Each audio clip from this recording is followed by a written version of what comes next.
We find ourselves in an ordinary world where a game called The Scheme has been released, which has garnered huge online numbers. The dizzying success of this game, which is played by 400,000 people every month, can be explained by a very simple reason. This reason is because of the incredible level of immersion that can be achieved once you enter this game. The whole point is that the developers set themselves the goal of creating an ideal virtual reality in which you can fully immerse yourself. Even those who previously turned up their noses at the game and claimed that it was impossible to do such a thing are already busy with their own worlds in this game. Our protagonist was also a skeptic, but now he is sitting in his tiny apartment, enjoying the sea breeze in the game. It's amazing how far computer technology has come to convey the sensation of the wind. Our hero's name is Lincoln, but in this world, everyone will call him Mose. Suddenly, he hears a loud shout from a group of disgruntled people who have come very close to him. Mose turns around cautiously in their direction and asks what happened. People tell him that if he wants to stare into space, he better find another place, because he is disturbing their work. Mose immediately apologizes to them, and they reply that they don't need someone getting in the way. Mosey is a slug cleaner, because when this game achieved unprecedented success, in-game money became almost as valuable as real money. There are currently 3 tiers of artifacts in this game, each of which increases significantly in price. Magical artifacts that have additional properties that enhance a character's characteristics are especially highly valued.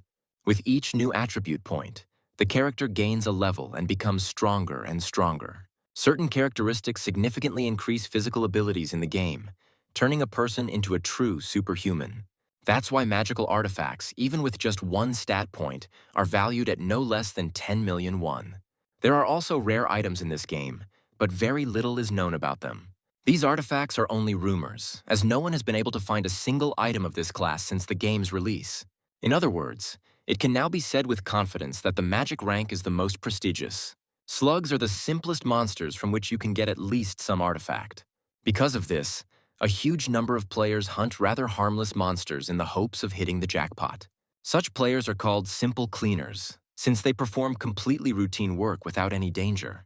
Of course, the chance of getting an artifact from such an extremely weak enemy is very low and almost zero. The cleaners sigh sadly again and say that they again failed to get anything decent. Mose is such a cleaner himself and has been hunting these creatures for 2 months now. Unfortunately, he has no results to show for it, and it's time to take stock. To do this, he comes to a special seaside town called Lindurk. Mose completes the task and receives only 20 silver coins as a reward, which is a very paltry amount of money. The merchant tells him that this slime is now being carried literally in buckets and too many people are trying to sell it. Mose says the price has been halved in just 1 day, and the merchant replies that that's all he can offer. Realizing that he has nothing left to do, he replies that he is ready to sell her even for that kind of money, just to get rid of this burden. After this, he begins to think a little and realizes that his adventures in this game are not so impressive. He hunted these creatures all day and only earned 20 silver coins, which can't buy anything at all. Due to the huge number of hunters, the slug population is becoming increasingly smaller, making resource extraction more difficult. He briefly reflects on how he ended up in such life circumstances and what he should do next. For 2 months, he lived in hopes of knocking magical items out of these monsters and killed more than 1,000 of these creatures.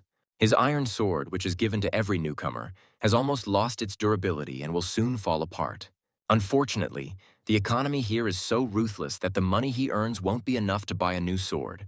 He feels a light breeze blowing towards him, but despite the summer atmosphere, he feels very sad. Small tears begin to flow down his eyes, and he realizes that this game is starting to irritate him a little.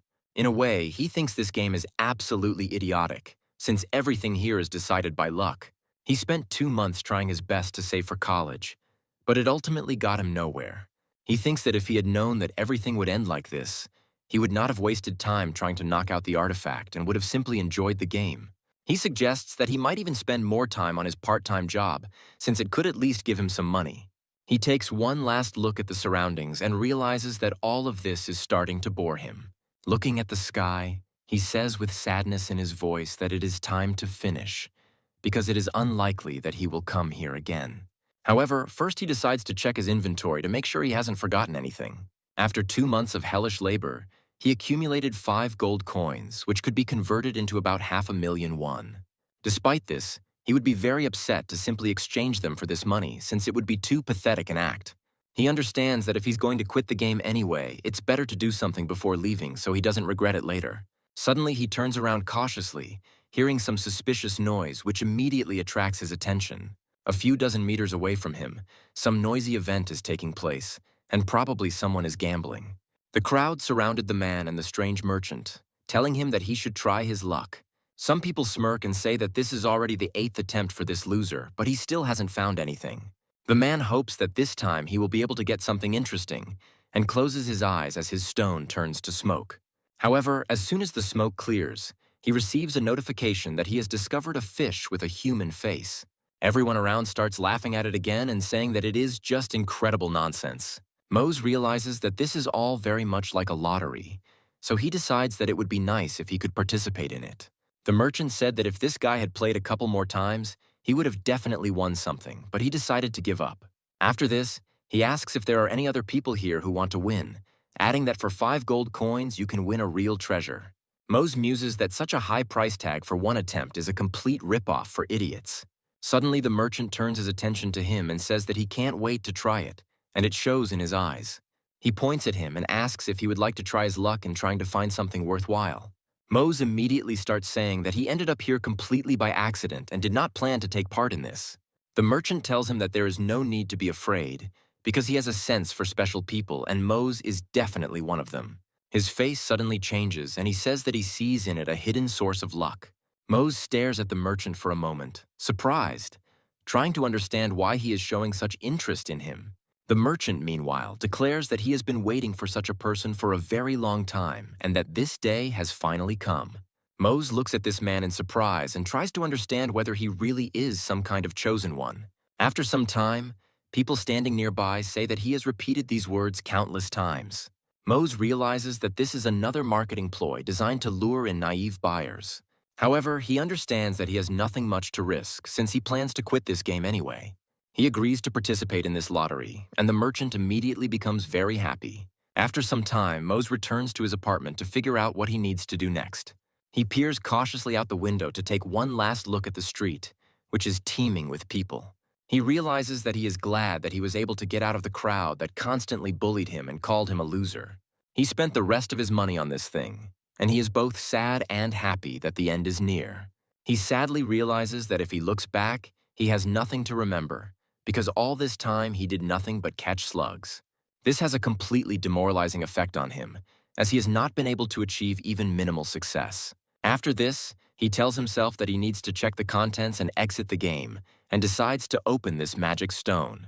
However, after he gives the command to this stone to open, it suddenly flies into the air and is enveloped in a purple glow. Mose is extremely surprised, because he never expected that luck would smile on him even once in this life. He asks himself if he is imagining all this and if he is dreaming what is happening, since he could not imagine that he would get something really interesting. He recalls his words about how now, during the unprecedented success of this game, play money has become more valuable than real money. Any magical item is truly capable of bringing a person a fortune of at least several million. Mose looks at the glowing stone with fear and awe, noting that this has never happened before. Several rays of light pierce this stone, dividing it into several small pieces. Mose covers her eyes to avoid being blinded by the bright flash. This light is so bright that it can be seen from windows even in normal sunlight. People passing by turn their heads in surprise and try to understand what is happening in this apartment. Meanwhile, Mose falls to the ground, unable to withstand the incredible energy of the opened artifact.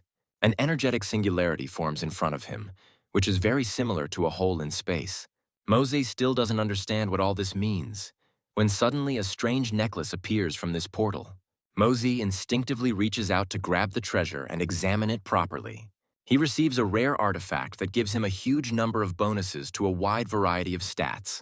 Mose looks at this thing in surprise, and the system tells him that this is a rare artifact, and therefore incredibly valuable. After a while, a news blogger named Ji-hyun, who is the second most popular streamer in Korea, begins her broadcast. This girl says that today's topic will be a new item among the artifacts that players have found. Mose decides to watch this episode to keep up with all the latest news. Ji-hyun talks about Inas's ring, which was auctioned off for 72 million won despite only having one stat bonus. The girl also emphasizes that, according to rumors, This ring dropped from the boss of the northern region and gives a bonus to regeneration. This effect is considered one of the rarest features among all magical items here. It is precisely because of this that this artifact is currently one of the most valuable that can be found on the market. Usually, people who watch these broadcasts on the big screen wonder why it costs so much. Meanwhile, Ji-hyun states that if you pay attention to the second item, it has a top effect. She reveals a special relay that has magical properties and increases the strength indicator by 3. Mose reflects that he always believed that a world of such prices was extremely far from him and that he would never get closer to it. However, this was his world until yesterday, and now everything had turned upside down. Mosey received a rare necklace that provides much more significant bonuses to characteristics than other items. In other games, such artifacts are considered something like trash because there are much more powerful items. However, in the recently released game, everything is completely the opposite, and so far no one has been able to find an item of this status. The most valuable items at auctions still only have a magic rank, which is much worse than rare.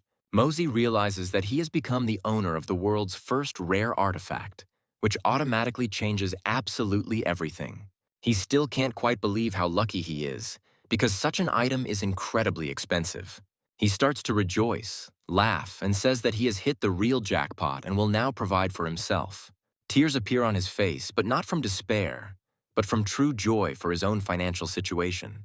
He quickly runs out of words to describe his joy at this. After this, he falls on his knees to give thanks to the god of fortune who smiled upon him.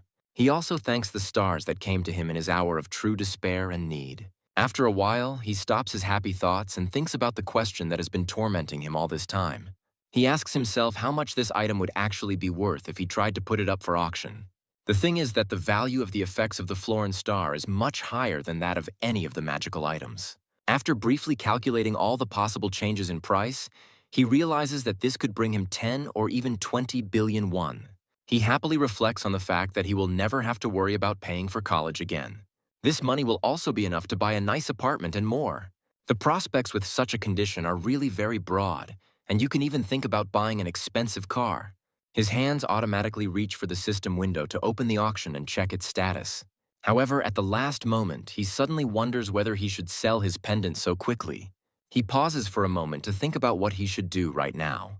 Looking at this magnificent artifact, he realizes that it would be very foolish to refuse the opportunity to test it. Rumor has it that even 3 extra strength stat points can take a player's character to a whole new level. He realizes that before he couldn't even deal normal damage to normal enemies near him. However, by using this pendant, he can immediately become a high-level player on par with the leaders. He remembers again what he had to go through to have this pendant. It becomes absolutely logical that in his place any other person would have simply sold this thing to get rich. He decides that it would be logical to pamper himself for a couple of months, since such a chance comes once in a lifetime. He looks at his stats and realizes they look pretty pathetic, so he decides to try the pendant on. As soon as he puts on this decoration, he immediately feels a serious increase in all his indicators. This force turns out to be so incredibly powerful that he even feels how it overwhelms him. He sits up on the bed due to the pressure it puts on his body and notes that it is a very significant improvement. Gradually, the pain increases at an incredible rate, and it becomes increasingly difficult for him to hold on.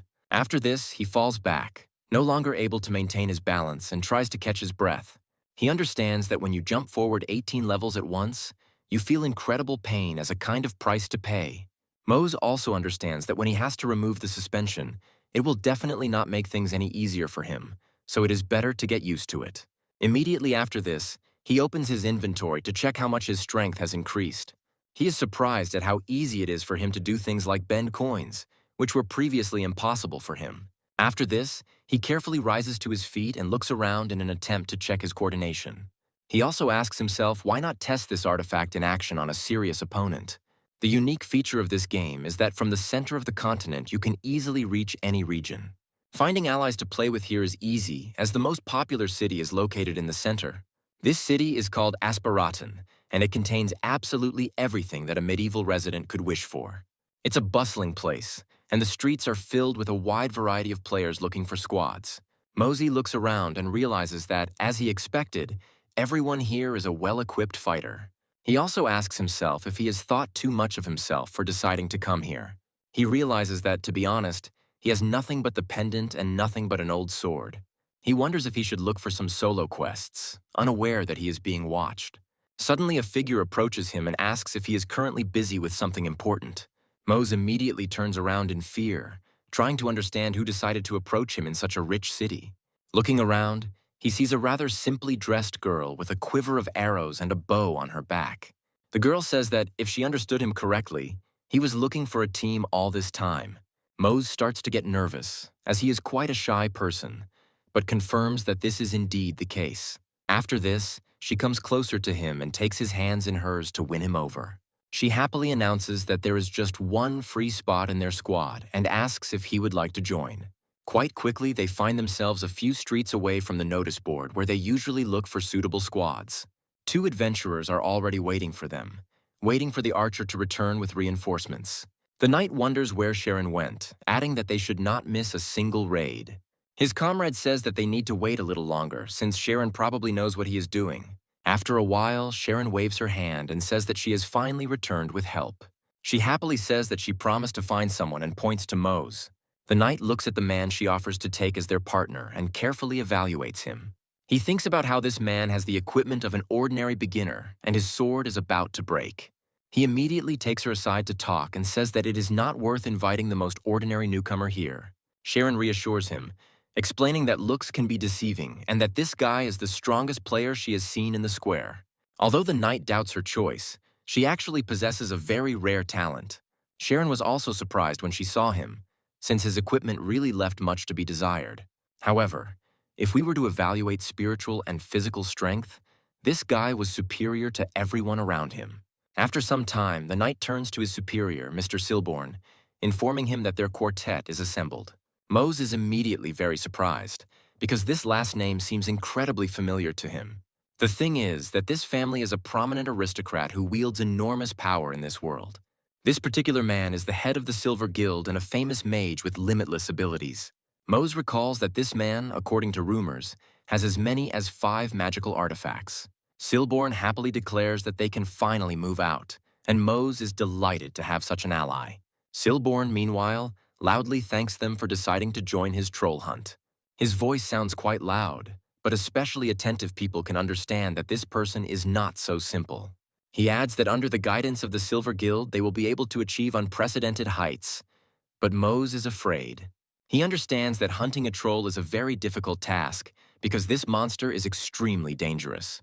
Despite being considered low-level, he has an aggressive nature and high regenerative capacity. This creature possesses terrifying strength and is capable of crushing a giant boulder with one hand. However, for the adventurer group, this is not a problem, as their morale is at its highest level. Mosey, meanwhile, understands that such an opponent should not be underestimated under any circumstances. He wonders if he can cope even with the help of a large group of comrades. One of the adventurers says that these beasts are very vicious, so it is better not to catch their eye. The knight adds that fire and magic bring these creatures into real terror, and emphasizes that these creatures are quite slow. He also states that the most important factor in this case is that they will be able to make a lot of money from this. Mose looks at him in surprise and asks if it is really all about money and nothing else. Sharon tells him that anything that can be obtained from this troll is quite expensive. She adds that, for example, his blood is of great value as it is used to make potions. She also says that these creatures are usually hunted by large guilds, which are much better equipped. The knight says they are lucky to be involved in this at all, adding that the rumors turned out to be true. According to these rumors, the Silver Guild is indeed recruiting new members, which is why everyone is so tense. A young man named Guile says that a few drops of troll blood will be enough to pay for his studies. Mose asks him if he is also a student, and he replies that he earns his tuition by playing. Mose says with a smile that he also came here because of his studies, since he has quite a lot of debt. Gale says that in this case they are brothers in misfortune and will work together to obtain the necessary resources. Sharon says with a smile that she would like to go back to her student days because being an adult is quite boring. After some time, one of the guild members asks for the attention of all his comrades. He calls them to come closer, because now they are about to be told a magnificent plan. Mose and his companions approach these people, led, of course, by the majestic Silborn. Silborn activates a map of the area to sketch out a more detailed plan for his comrades. He says it's time to turn on maximum concentration to figure out what to do next. He also asks the others to turn over their cards so that they can understand what to do next. He also states that the Silver Guild members have been risking their lives to set traps for the past few days. According to this plan, they must first successively lure the troll into traps set along the way. When the troll falls into the last trap, they will all have to attack one enemy together. Thus, having cornered the wounded and weakened monster, they will ensure themselves a fairly easy and confident victory. Silborn also adds that humans move much faster than trolls, and by following this plan, they will be able to catch one of them without risk. People who listen to this plan note that the famous guild has an incredibly well-thought-out strategy, as they expected. Mose muses that he wanted to enjoy his new powers, but it looks like he won't have to fight. Guile says that it's a bit unfair, but the knight replies that they can't change anything. Guile turns to Mose and says that there are no Silver Guild members on the Troll Lure team. The knight assumes that they will all be in the vanguard and are probably trying to earn more points for kills, since they give more rewards. Sharon, in turn, says that we should be grateful to these people at least for the fact that they invited them at all. Mosey muses that just because you're on a team doesn't mean you'll fight with everyone else. Silborn says rewards are distributed automatically based on participation. He recommends that everyone work hard and informs that after a while they will move to the area of the third trap. A small group wonders if all they really need to do is find a troll. His partner says that they need to meet him and lure him into a trap right away, emphasizing that it is quite simple. One of the warriors says that if the Silver Guild is going to fight him, then this is a great job. He also suggests that once they can gain the favor of the guild, they will also go hunting with them. Then one of them recommends looking under your feet after hearing a strange click, very similar to a broken branch. However, as soon as he turns to his third comrade, he realizes that something has gone terribly wrong. The thing is, they were ambushed by trolls who somehow managed to sneak up silently and kill one of them. The trolls notice their next prey and begin to make a characteristic growl as they approach the adventurers. Even though their comrade was brutally killed, death doesn't really mean that much in this game. However, for current players, it is much more important to save their lives and escape in order to lure the trolls into a trap. Trolls sense very easy prey, emit a long roar and rush to attack their victims. The players quickly turn around and realize that today is not the most pleasant day of their lives, so they better hurry. Irritably remembering that they were promised an easy walk, they realize that in fact it turned out to be another deception. Another player advises him to stop thinking about his fate and just run while he still has strength. They run out to the edge of the forest quite quickly and gain a slight advantage, since running along the edge is easier. However, the trolls continue to run after them with increasing speed because their natural endurance is much higher. Players wonder where the trap should be and try to run to a small area. Their strength is gradually running out, and they are unlikely to be able to continue running at this pace for more than 5 minutes. However, after some time, they discover Silborn and his guild and realize that help has finally arrived. They happily say that they have finally received reinforcements and will now be able to deal with the trolls. The newcomer assumes that now is a good time to show himself and grabs his sword. He menacingly declares that the trolls are about to feel his incredible wrath, but suddenly slips. He comes to his senses quite quickly and tries to understand what happened, feeling a strange liquid on his face. He wonders what it all means and realizes that he has fallen into a trap that was meant for the trolls. He wonders why he was the one trapped and not the giant troll that was chasing them. Looking up, he sees that his second comrade has also been killed by the cruel trolls who caught him. Only now is it beginning to dawn on him that there is clearly something fishy here, and these people were almost certainly using them. However, panic takes over his emotions, and he asks to be pulled out, begging for help. Silborn and the other players just chuckle dismissively, trying to figure out how this player couldn't figure out the obvious. Only now does it dawn on him that this whole time was a trap, and he hopes that he only imagined it. Silborn calmly takes out his staff and prepares to unleash a powerful, destructive attack. He happily calls the players who believed in him pathetic idiots, unworthy of life in this world. After this, he charges a powerful spell that should wipe these trolls off the face of the earth.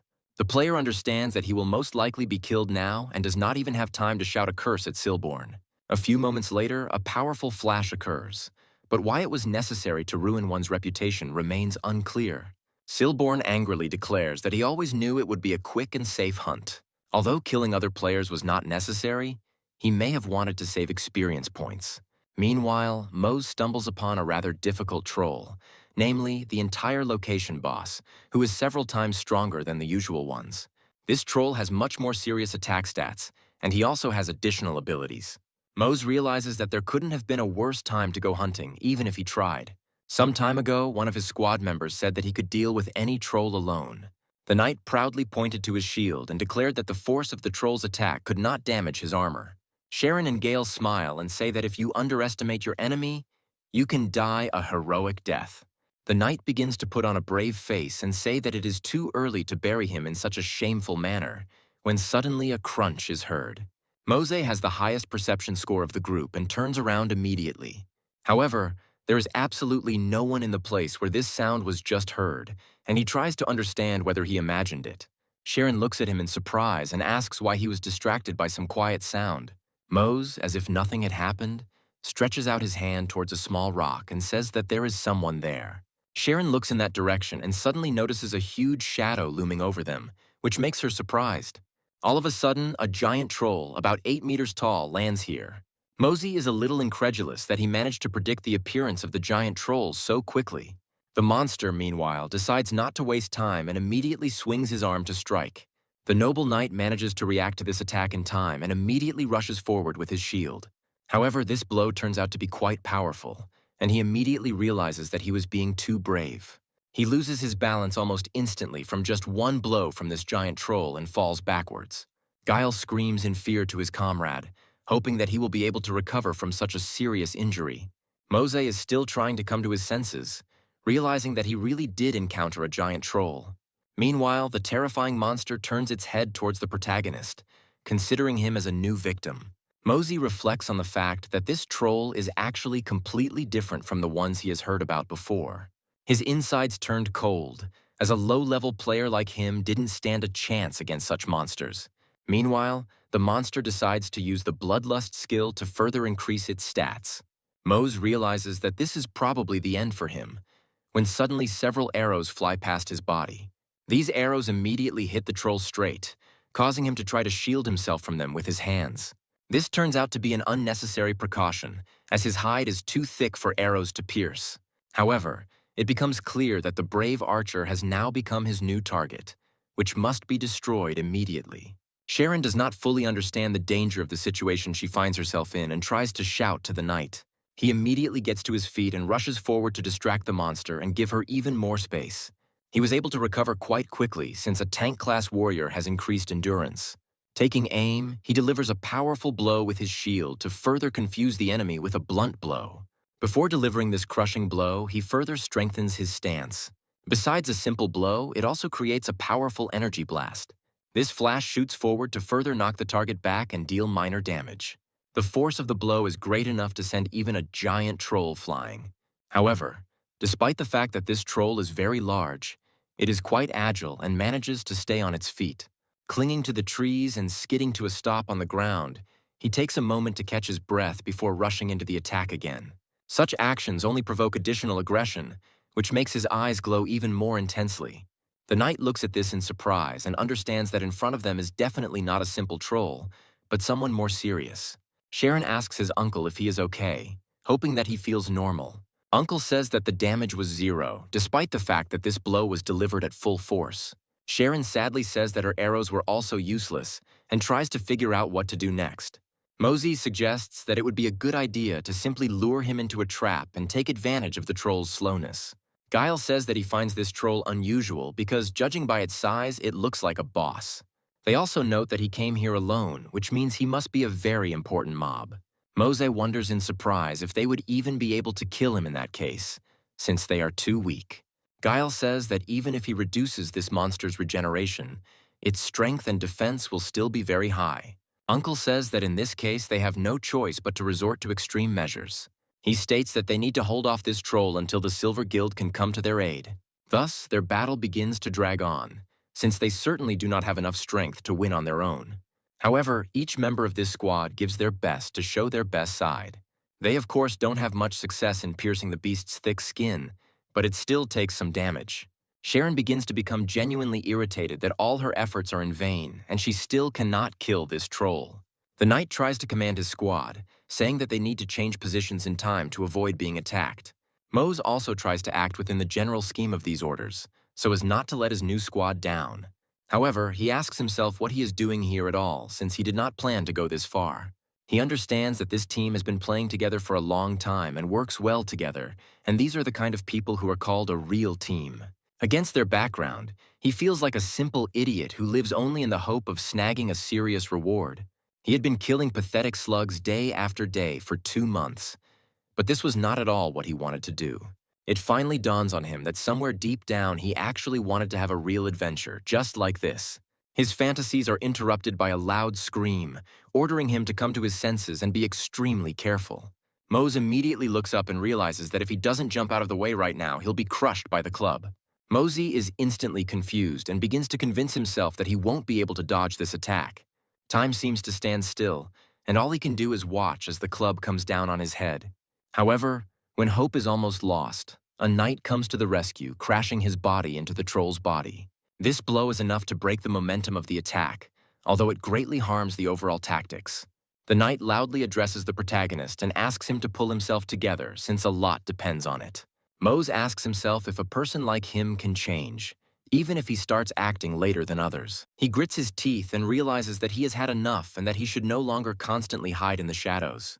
He rushes into the attack, declaring that he will now do what he has been wearing this pendant for all this time. He unleashes all his might on the troll's arm to instantly cut it off. However, the sword turns out to be too fragile and is quickly destroyed by just one blow. Mose is very surprised by this sad outcome of events, and even the giant troll is surprised by this. The system notifies him very promptly that the weapon's durability has reached a critical point. The sound of a split blade carries for many meters in this forest, but now we need to think of something urgently. Mose is knocked aside by a powerful blow from the troll, who is a little scared at the risk of losing his arm. Mose feels incredible pain inside his body, but due to his increased parameters, he still remains alive. However, he is thrown to the side several tens of meters, and now he needs to somehow break. He falls to the ground and bounces a few more times before coming to a complete stop. His health drops below 20%, and all his leather equipment loses its durability to 0. Sharon says that this troll is heading towards Mose, so we need to urgently stop it from finishing him off. Guile lunges forward to distract the troll, but also takes a powerful blow to the body. Sharon says that this troll can take out any of them with one blow if they are not careful enough. After this, she recommends slowly backing away so as not to provoke his aggression. The knight hears this command perfectly well and says that he knows how to ensure the safe retreat of the group. After this, he quickly approaches the giant troll, which continues to growl. Gradually, he gets tired of messing around with these pathetic little people, and he decides to resort to a more effective weapon. With his gigantic hands, he quickly grabs the tree and squeezes it with such force that he tears off a huge piece. Despite such a swift attack, the knight manages to react in time and dive down, avoiding damage. Immediately after this, he has a small window of opportunity to deliver a brutal blow to the leg. He puts in maximum force to give it his all and stun the troll, at least for a short time. The boss starts screaming very loudly because the blow broke several of his toes. However, despite such painful damage, this still proves insufficient to disable the troll. Guile yells at his comrade to be careful as the boss is still fighting. The knight understands perfectly well that he needs to focus on his defense if he wants to survive this attack. Moments later, a powerful explosion is heard, causing a shockwave that throws the others back. Mose loses his footing and falls to the ground, having received a fair amount of damage but is still alive. Gradually, he opens his eyes, feeling that surprisingly, his strength is still not at its limit. The only thing that accompanied this was a slight headache, but overall it can be said that he was not injured. Looking at his hands, he receives a notification that his stamina has been fully restored. He notices the pendant, which gradually begins to glow, activating the regeneration effect. Mose realizes that he feels fresher with every second, as if he had drunk a powerful healing potion. Now he finally understands what the regeneration effect that everyone dreams of looks like, although the battle is still very far from over. The knight also survived this blow, but the troll began to hit him with all his might with a giant tree, trying to break the shield. Mose hopes that a serious tragedy can be avoided and shouts at his uncle to dodge. However, this is easier said than done, since the knight found himself in a very difficult situation from which it was almost impossible to escape. In order to gain at least some window of opportunity to retreat, he turns to Sharon, who immediately takes aim. A few moments later, the arrow quickly heads towards the giant troll. He doesn't have time to react in time, and as a result loses one eye, which causes him to scream loudly. However, due to this rage, he does not weaken the onslaught and begins to hit the knight's heavy shield with all his might with his hands. Uncle feels absolutely terrible and wonders if this is how it will all end and no one will come to their aid. Gradually, his will to live begins to fade, and he is already preparing to accept death in this video game. However, a few moments later, a silhouette passes by him, which makes him a little surprised. Mosey accelerates to incredible speed, hoping to save his new comrade in time. Gathering a good amount of speed, he slams into the giant troll, using his strength to knock him down. This reckless impulse, oddly enough, bears fruit and saves the knight from a rather inglorious death in battle. At first, Mose himself doesn't believe that he managed to move such a gigantic creature as this troll. Guile wonders what just happened, trying to figure out how a small boy could knock down a troll. Mose lands successfully on his feet and sees that his opponent has fallen to the ground and is temporarily unable to move. Mose reflects that he had no idea that such a colossus could be brought down with just one push. Mose immediately asks Guile if he's okay, and he replies that their comrade is seriously injured. However, after some time, he begins to feel a strange aura that envelops him in a soft light. Guile realizes that this is a healing aura, which makes him wonder where this light could have come from and who decided to cast the spell. Mose guesses that it's all about the effect of his item, which increases the health regeneration of allies. After some time, this aura reaches the knight's head, and his vital signs rapidly rise. He comes to his senses quite quickly and wonders what happened here and why he is still alive. He immediately finds that his life bar is full again and that he has healed incredibly quickly, as if there was a healer there. Sharon also discovers the effect of restoring health to allies and tries to figure out who is the source of it. The knight looks closely at the protagonist and now understands perfectly well that this guy definitely does not look like a newbie. Meanwhile, Mose hears the slowly growing roar of a giant troll behind him. Turning around, they see that the monster is still alive and is gradually coming to its senses, recovering from its wounds. Sharon prepares to fire another arrow at him, saying that this time she will aim for the back of his head. The knight throws his sword to the protagonist and says that he is the one who must finish this fight. Mose quickly snatches up the offered two-handed steel sword and finds that it fits into his hands like a native. After this, he carefully analyzes his opponent and realizes that one blow is enough to cut off his head. Within moments, he is at his victim's side and unleashes the full force of his weapon upon them. Meanwhile, Silborn is happy that there is not a single free slot left in his inventory due to valuables. He understands that if things continue like this, they will be able to earn more than 100 million in just 10 minutes. Smiling, he realizes that his plan was simply brilliant and that he was able to bypass the limitations created by the game. The thing is that, according to the rules, at least 120 people must hunt a troll, and their guild only has 40 fighters. They had to find the remaining 80 players elsewhere, but he quickly figured out how to profit from this. To add credibility, he even took several experienced players so as not to arouse serious suspicion. The automatic reward distribution system is based on the quest participant's contribution to its completion. He also understands that if his reputation is damaged, he will simply go into hiding and then pretend to be an altruist for a while.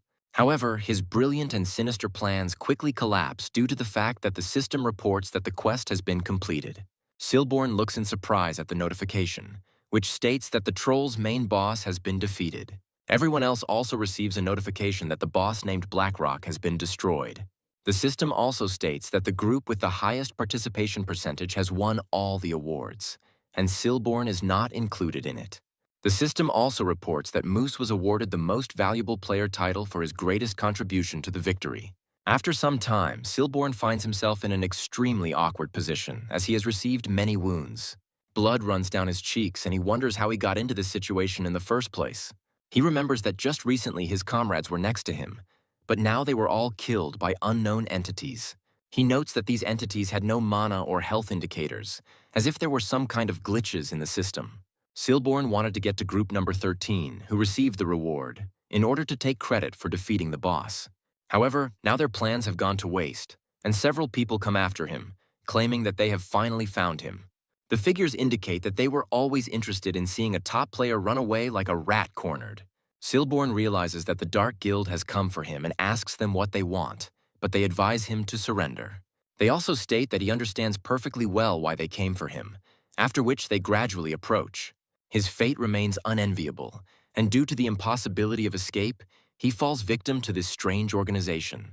After some time, the action moves to the main square where life continues to boil. Mose enters a small building where you can buy or sell various types of equipment.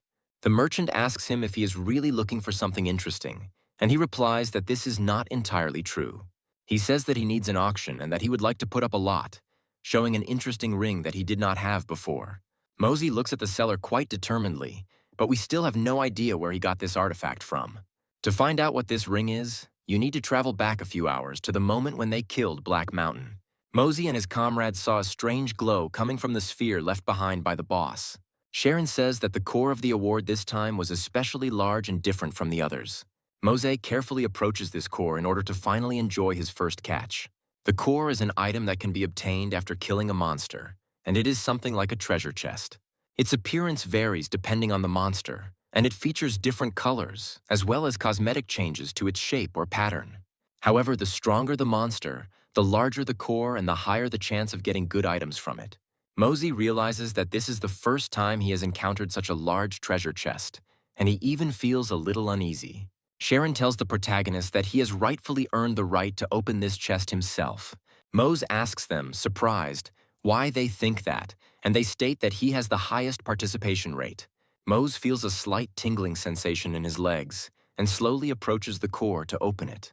Gradually, he directs his thoughts towards this object in order to initiate the opening procedure. Mose realizes that he has nothing left to fear, since the hardest part has been overcome and the time for rewards has come. Sharon and the others watch him closely, hoping they can see what he's about to get.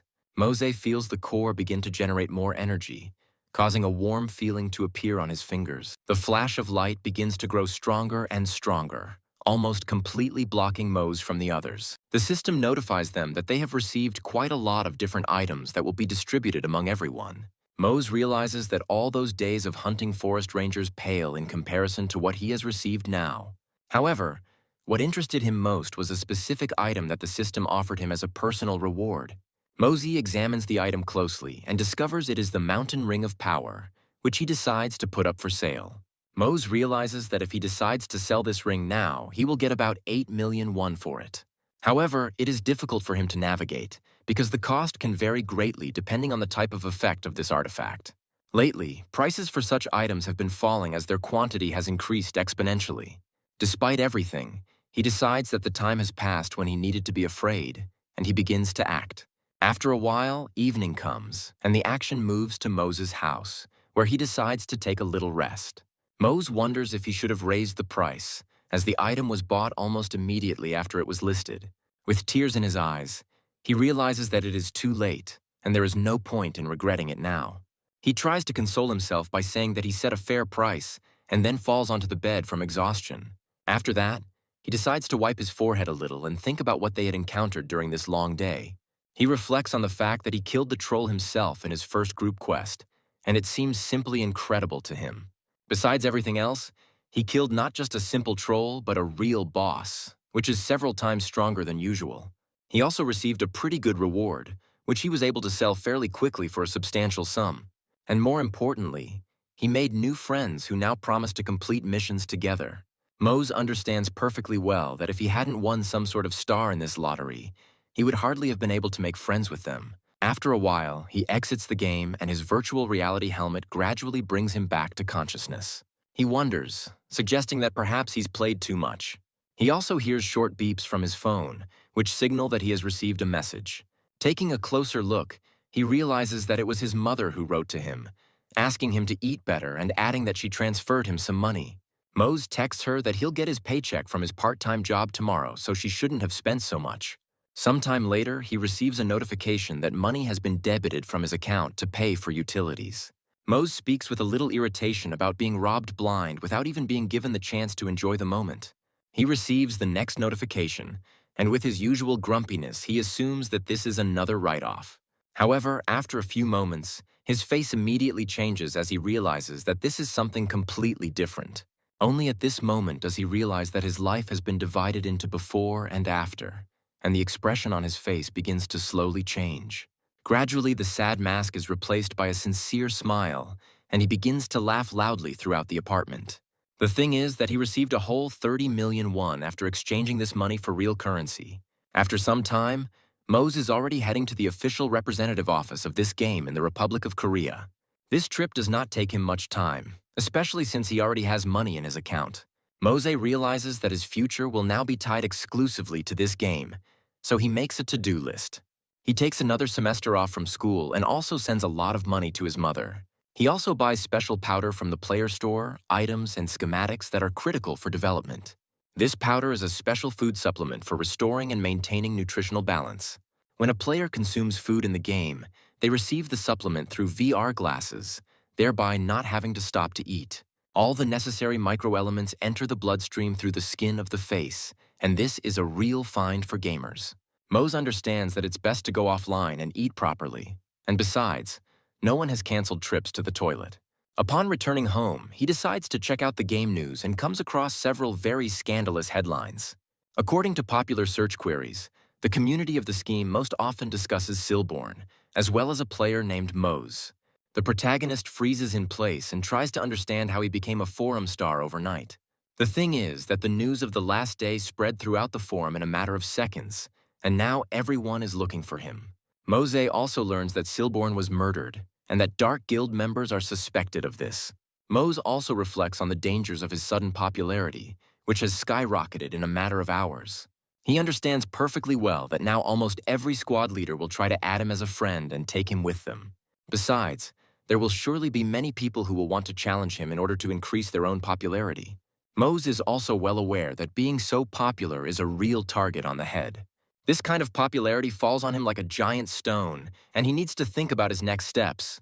He understands that this won't work, so he quickly runs to his home to avoid being seen by others. Once he gets home, he barely has time to close the door to his room and take off his shoes before starting the game. He also puts a few packets of powder in his glasses to prepare for a long gaming session. Mose realizes that if he doesn't take action, his freedom and future in this game are at risk. That's why he decides that the time has come to heroically escape from this city and disappear for a while. After he goes through the authorization process, he finds himself on a giant rock near the city. Mose realizes that he has been given $1 million chance and he can't let it go under any circumstances. He decides to move away from everyone to avoid unnecessary public attention. After some time, he leaves the rock to move to a more secluded place. However, before that, he decides to quickly run to the forge to get himself some good equipment. The blacksmith informs him that everything is ready, noting that the equipment was made from black rock troll skin. Mose looks at his armor and realizes that he looks incredibly cool now since everyone loves black armor. This armor gives him quite a few bonuses to his stats, and the blacksmith says he hasn't come across anything worthwhile in a long time. Mose realizes that such equipment would be perfect for a wanderer like him. He thanks the blacksmith and says that he made excellent armor, to which the blacksmith reciprocates. After this, he goes outside and reflects on the fact that the very hour has come when he needs to go in search of adventure. At least that's what it seemed to him at first, until he spent a lot of time wandering aimlessly. Sitting down to rest near a tree, he wonders where the very place he was looking for has gone. Mose comes to the conclusion that he really is lost and tries to figure out what to do. However, after some time, he discovers a strange mark on the ground from which the wind is blowing. Mose puts his hand to it and realizes that there is a light breeze blowing from underground, after which he decides to press the plate. Of course, this device turns out to be magical, opening access to unknown lands. Mose immediately feels a slight earthquake and tries to stay on her feet so as not to get her armor dirty. Gradually, the giant cave begins to open, and the stone gates begin to move thanks to a strange force. Mose also feels a gust of wind that draws him inside in the hope that someone will solve the mystery of this place. Mose wonders what this all means when suddenly the system throws him another notification. Mose realizes that he is the first one to open this dungeon, which is called the Black Root Dungeon. Mose is surprised that fate has led him to unknown lands that no one has yet discovered. Once inside, he finds it incredibly dark and decides to look at his inventory. After this, he stays near the stone and realizes that this place is really very mysterious and ominous. He passes by giant walls and notes that there are strange patterns on them, applied by someone unknown. Mose also notices that the further he goes, the darker the area around him becomes, and this puts a lot of pressure on his psyche. He understands that this could even cause attacks of fear, since there are quite a few skeletons around him. After some time, he finally reaches a giant pedestal that looks like a burial site. Mose comes closer to it, wonders what it is, and decides to read the inscriptions on the tombstone. The inscriptions say that the creature in the grave cannot express all its hatred towards the one who wore it down. Mose learns that the dark forces have ambushed their troops, and the smell of rotten blood fills the air. Mose quickly turns around, hearing a strange noise that sounds more like a squad approaching.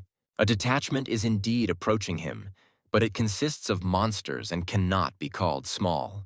Mose grins and realizes that he wasn't born yesterday, so he understands perfectly well that trouble is brewing here. After this, he notes that he never expected that there would be so many opponents here with whom he would have to fight. Despite this, he is quite good at taking out multiple opponents with his quick strikes. However, the skeletons have nothing to lose as they feel no pain and rush to attack. Mose somehow manages to avoid getting stabbed in the throat with a blade and quickly twists away. After this, he dives down to prepare the ground for a new counterattack and notes the enemy's numbers. He also realizes that he is still not a combat class member and needs to do something quickly to survive. He also realizes that his weapon skills still need some work, as he has only recently started learning. Meanwhile, skeletons continue to exist in immeasurable numbers that must be taken into account. Gradually, they begin to jump on him from all sides so that he has no opportunity to block the blow. Mose realizes that not every warrior can handle such a number when suddenly they knock him to the ground. Gradually, these monsters form a giant mountain, under which the main character ends up buried. Mose, however, still maintains his presence of mind and realizes that the time has come to use one of his trump cards. His trump card is the special effect of his armor, which allows him to create a flash of powerful light. This flash is quite fast and turns into a real shockwave that should knock back opponents. The powerful explosion is so destructive that even skeletons are blown apart with incredible ease. Mose realizes that the armor's effect was indeed very useful in this situation. After this, he decides to take a little breather and prepare for the fact that his opponents will attack him again. The opponents do not disappoint the protagonist and immediately attack, raising their weapons. Mose smiles as he suddenly feels like he'll definitely be able to make quick work of these enemies now. After some time, almost nothing remains of the skeletons. Mose is convinced that in this damn cave absolutely no one moves except himself. He carefully wipes the sweat from his forehead and wonders if this is all these monsters have to offer. After some time, he feels a bright glow coming from the system notifications. The system provides him with new rewards that rain down on him like water from a cornucopia at an incredible speed. Mose receives a notification that he has leveled up twice and is surprised that it has brought him so much. He smiles and notes that he has now definitely raised his level above 10, even though he was only fighting skeletons. However, after a few moments, he hears a strange sound and feels the presence of destructive auras. Mose turns around and prepares to engage any creature that attacks from the darkness. He reflects on the fact that he just heard a strange sound that scared him quite a bit. It becomes clear that in order to get the maximum reward for completing the game, you need to move forward despite the fear. He moves forward gradually, constantly looking around to avoid falling into another trap. He hears a strange hum and realizes that there is definitely someone else here, although they are still hidden in the shadows for some reason. After passing through a small crevice, he finds that he seems to have almost reached his destination. Almost immediately, a pungent smoke hits his nose, which also spreads an unnatural, otherworldly aura. Mose covers his nose and starts coughing, realizing the smell is simply incredible. He also looks around and discovers a large number of corpses. Moving cautiously further, he realizes that there is a real stench in this place, as if someone had recently died. However, he finally reaches at least a minimally illuminated area of the cave. He also finds himself on small steps, and strange sounds, similar to whispers, begin to reach his ears. He decides to follow these whispers, takes a few steps up the stairs and listens carefully. He discovers another rather massive slab, which is also engraved with magical symbols. Mose studies the slab closely to see what story it is trying to tell. He quickly discovers that the person connected to this slab was burning with an incredible burning hatred. This man claimed to hate the Imperial army that burned down their village using their own resources. He also forever remembered that the army mercilessly killed his entire family for their own amusement. The creature believed that they were all scoundrels who hid their faces and who had attacked the village silently, like ghosts. The shaman who lived in this village put a curse on them so that they would never leave this place. Mose carefully reads the text of the curse, which states that they will wander forever in torment and suffering. He also notes that the writings here are significantly different from the previous ones he read. Mose learns that the Imperial army has plundered the village, killed the inhabitants, and burned all the houses to the ground. He understands that these scoundrels deserve such an unenviable fate, because it is impossible to behave so badly. After a while, a giant system notification appears behind him, distracting his attention. The system issues a task to eliminate the leader and deserters of Giratina. Mosey also receives the information that the curse words must be spoken to awaken the boss, and repeats them exactly. Immediately after this, he begins to feel a strong earthquake that prevents him from staying on his feet. Strange clots of energy appear in front of the tombstone, collecting in parts of the organs and bones. Mosey tries to dodge the bones flying at him, realizing that they are gathering together, awakening the boss. He watches this terrifying sight and tries to figure out how to defeat the boss. Giratina regains consciousness and utters a curse, declaring that everything must burn in hellfire. He wonders how this pathetic shaman dared to defile him with his unworthy words, adding that his organs should have been removed alive and ground into dust rather than starved. Mosey suddenly feels an incredible fear and his hands begin to shake violently. Giratina turns his attention to him and asks if it was he who freed him by uttering the curse words. Mose realizes he has no choice but to retreat and notes that the strange creature has correctly guessed what happened. After this, he declares that Giratina must answer for the murder of innocents and the destruction of the village. Hearing the accusations, Giratina becomes even more furious and his eyes flash red. He immediately launches a powerful and fast attack with his fist, which smashes into Mose's fist and does not give him time to react. Mose is amazed that a pile of bones that large clad in armor can move so fast. His body crashes into the rock, causing a small explosion that causes a collapse. Giratina asks him how he dares to judge him when he has never been in his place and doesn't know this life. He is also called an arrogant and stupid man who has no idea what a powerful warrior he is dealing with. He begins to threaten him, saying that he will suck every last drop of life out of him before he returns to this world. Each boss in the location has its own unique name, and they are several dozen times stronger than regular mobs. That is why there is no point in putting them on the same level as ordinary opponents, because the difference in strength is too great. Mosey knows full well that he is facing a boss fight, but he couldn't imagine that this boss would be so difficult. He understands that the fight will be much harder than the previous one, since he went out alone against such an enemy. Giratina suddenly notices that his opponent is acting too calm to have taken that much damage. Mosey realizes that as long as he holds on, he can heal his entire body, since regeneration is almost instantaneous. Giratina immediately attacks the boy and asks what kind of dark magic he is using. At the moment, the boss doesn't have any melee weapons, so he uses his fists. Mosey understands that such actions require immediate response before another attack hits him. After this, he grips the hilt of his sword tighter and realizes that a powerful blow must follow the turn. He counterattacks almost instantly, aiming straight for the opponent's head to cut it off. Although the blow does not fully reach its target, it definitely shocks and stuns the opponent. Mosey looks happily at his opponent and understands that he can be defeated, which means there is no point in being afraid. The incredible strength, health, and agility that the equipment grants him allow him to move as he wishes. He understands that with such an armor set, he can defeat even such a boss, given the boost from the rare pendant. Giratina angrily states that his body is cursed, but he cannot fall at the hands of a newbie. He also promises that he will kill him to finally be free from this annoying curse. Mosey notes that Giratina can talk all he wants, but it won't change anything.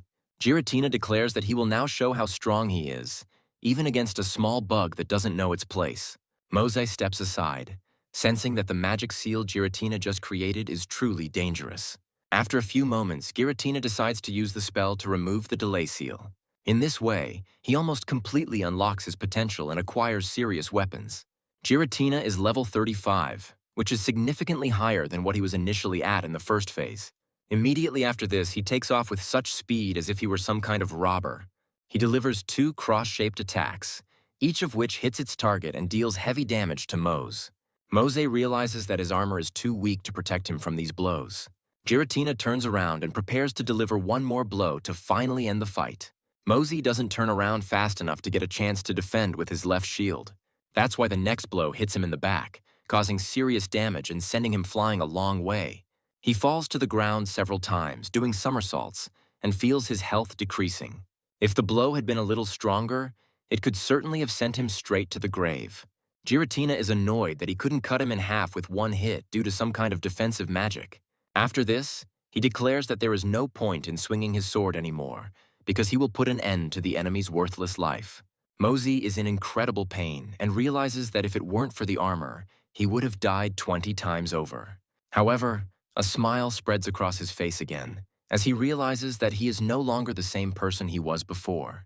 Having risen to his feet, he notes that he already has 300 units of health, and his recovery is incredibly fast. If you translate that into raw numbers, he's regenerating over a third of his maximum health per second. Until he dies, he will always have a few seconds to quickly regenerate his wounds. So, to kill Mose, you need to perform the most powerful attack that the boss is not capable of. Giratina asks how he survived the hit, and Mose notes that he took advantage of the opportunity and is back in action. He also says that he will destroy the boss and avenge all the dead villagers.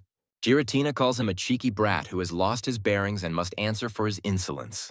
Mosey raises his steel sword to block the blow, though he struggles. He understands that in front of him is not some pathetic skeleton, but a truly serious boss of incredible power. After this, he takes a few steps to the side to relieve serious pressure from the body. In this way, he manages to transfer the momentum of the blow to the side and completely neutralize its effects. Immediately after this, he jumps into the air, thinking that he had been waiting a long time for the moment to strike. This moment has come right now, and now we need to put all our remaining strength into a decisive blow to the head. Mose uses a powerful swing to pierce through several pieces of armor and Giratina's body at once. Looking closely at the results of the blow, he realizes that the boss's bones have cracked. Mose comes to the conclusion that you can't lose momentum to keep the punches coming one after another. He uses all his remaining strength to attack as quickly as possible. Giratina understands that if he doesn't do something urgently, he will have to spend countless years in the abyss again. After this, he suddenly swings his dominant, albeit slightly damaged hand and orders Mose to die. Mosey pretends he's too slow to dodge the attack, but it's all part of his plan. He understands that during such an attack, his opponent is very vulnerable, and he needs to take advantage of this moment. He makes a deft leap, delivering a powerful blow with his sword that's severing Giratina's arm and leaving him weaponless. Mosey has greatly improved his swordsmanship in just a few battles against countless undead. Now his determination pushes him forward to reach new limits of his incredible strength. Giratina doesn't even have time to react to these attacks in time, since now he has absolutely nothing to defend himself with. After one of his legs is severed, he falls to the ground, no longer able to maintain his balance. Mose quickly climbs on top of his opponent and brings his sword to his skull, hinting that he is defeated. He looks at his opponent with a defiant expression and takes a moment to catch his breath to finish him off. He also decides to finally note that this is where his endless atrocities end. Giratina realizes that he is unlikely to be able to escape and wonders how this is even possible. He asks Mose how he was able to defeat the former Golden Predator Knight of the Grand Imperial Army. Mose is amazed that this man still considers himself a worthy knight and demands to be treated accordingly.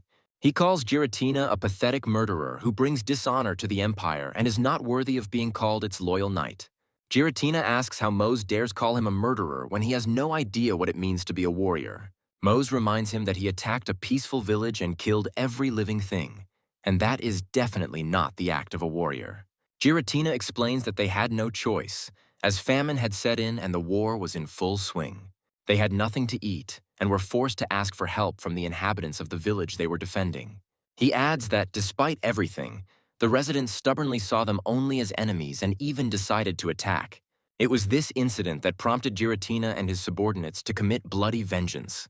He accuses the peasants of lacking gratitude for their efforts to protect the village. He also states that these little bugs have no honor, since they tried to fight the Imperial Army after everything that happened. Mose asks if that's why they killed everyone, and Giratina states that he doesn't see a problem with it. He adds that one pathetic worm would not have survived if not for the shaman's curse, and that would have been a glorious memory. Mose understands that he is dealing with a real scoundrel who cannot be treated with ceremony, and he must pay for it. He claims to know what it means to be a warrior much more than someone like Giratina. He adds that he served for 2 years and took a soldier's oath when he joined the service. He raises his sword and says that they swore in front of the people and the nation to protect the people. He then performs a powerful jumping attack, declaring that he represents the Republic of Korea Army. Immediately after, he delivers a powerful blow to the surprised Giratina, who understands nothing about Korea. However, it doesn't matter, as Giratina's lifespan ends almost instantly and he crumbles to dust. Mose turns around with a pompous look and steps aside, not looking back at the enemy's body. After this, the hair is gently swayed by the wind that appeared after the death of the final boss. He begins to feel ashamed of the strange, slightly stupid phrase he decided to say in front of his boss.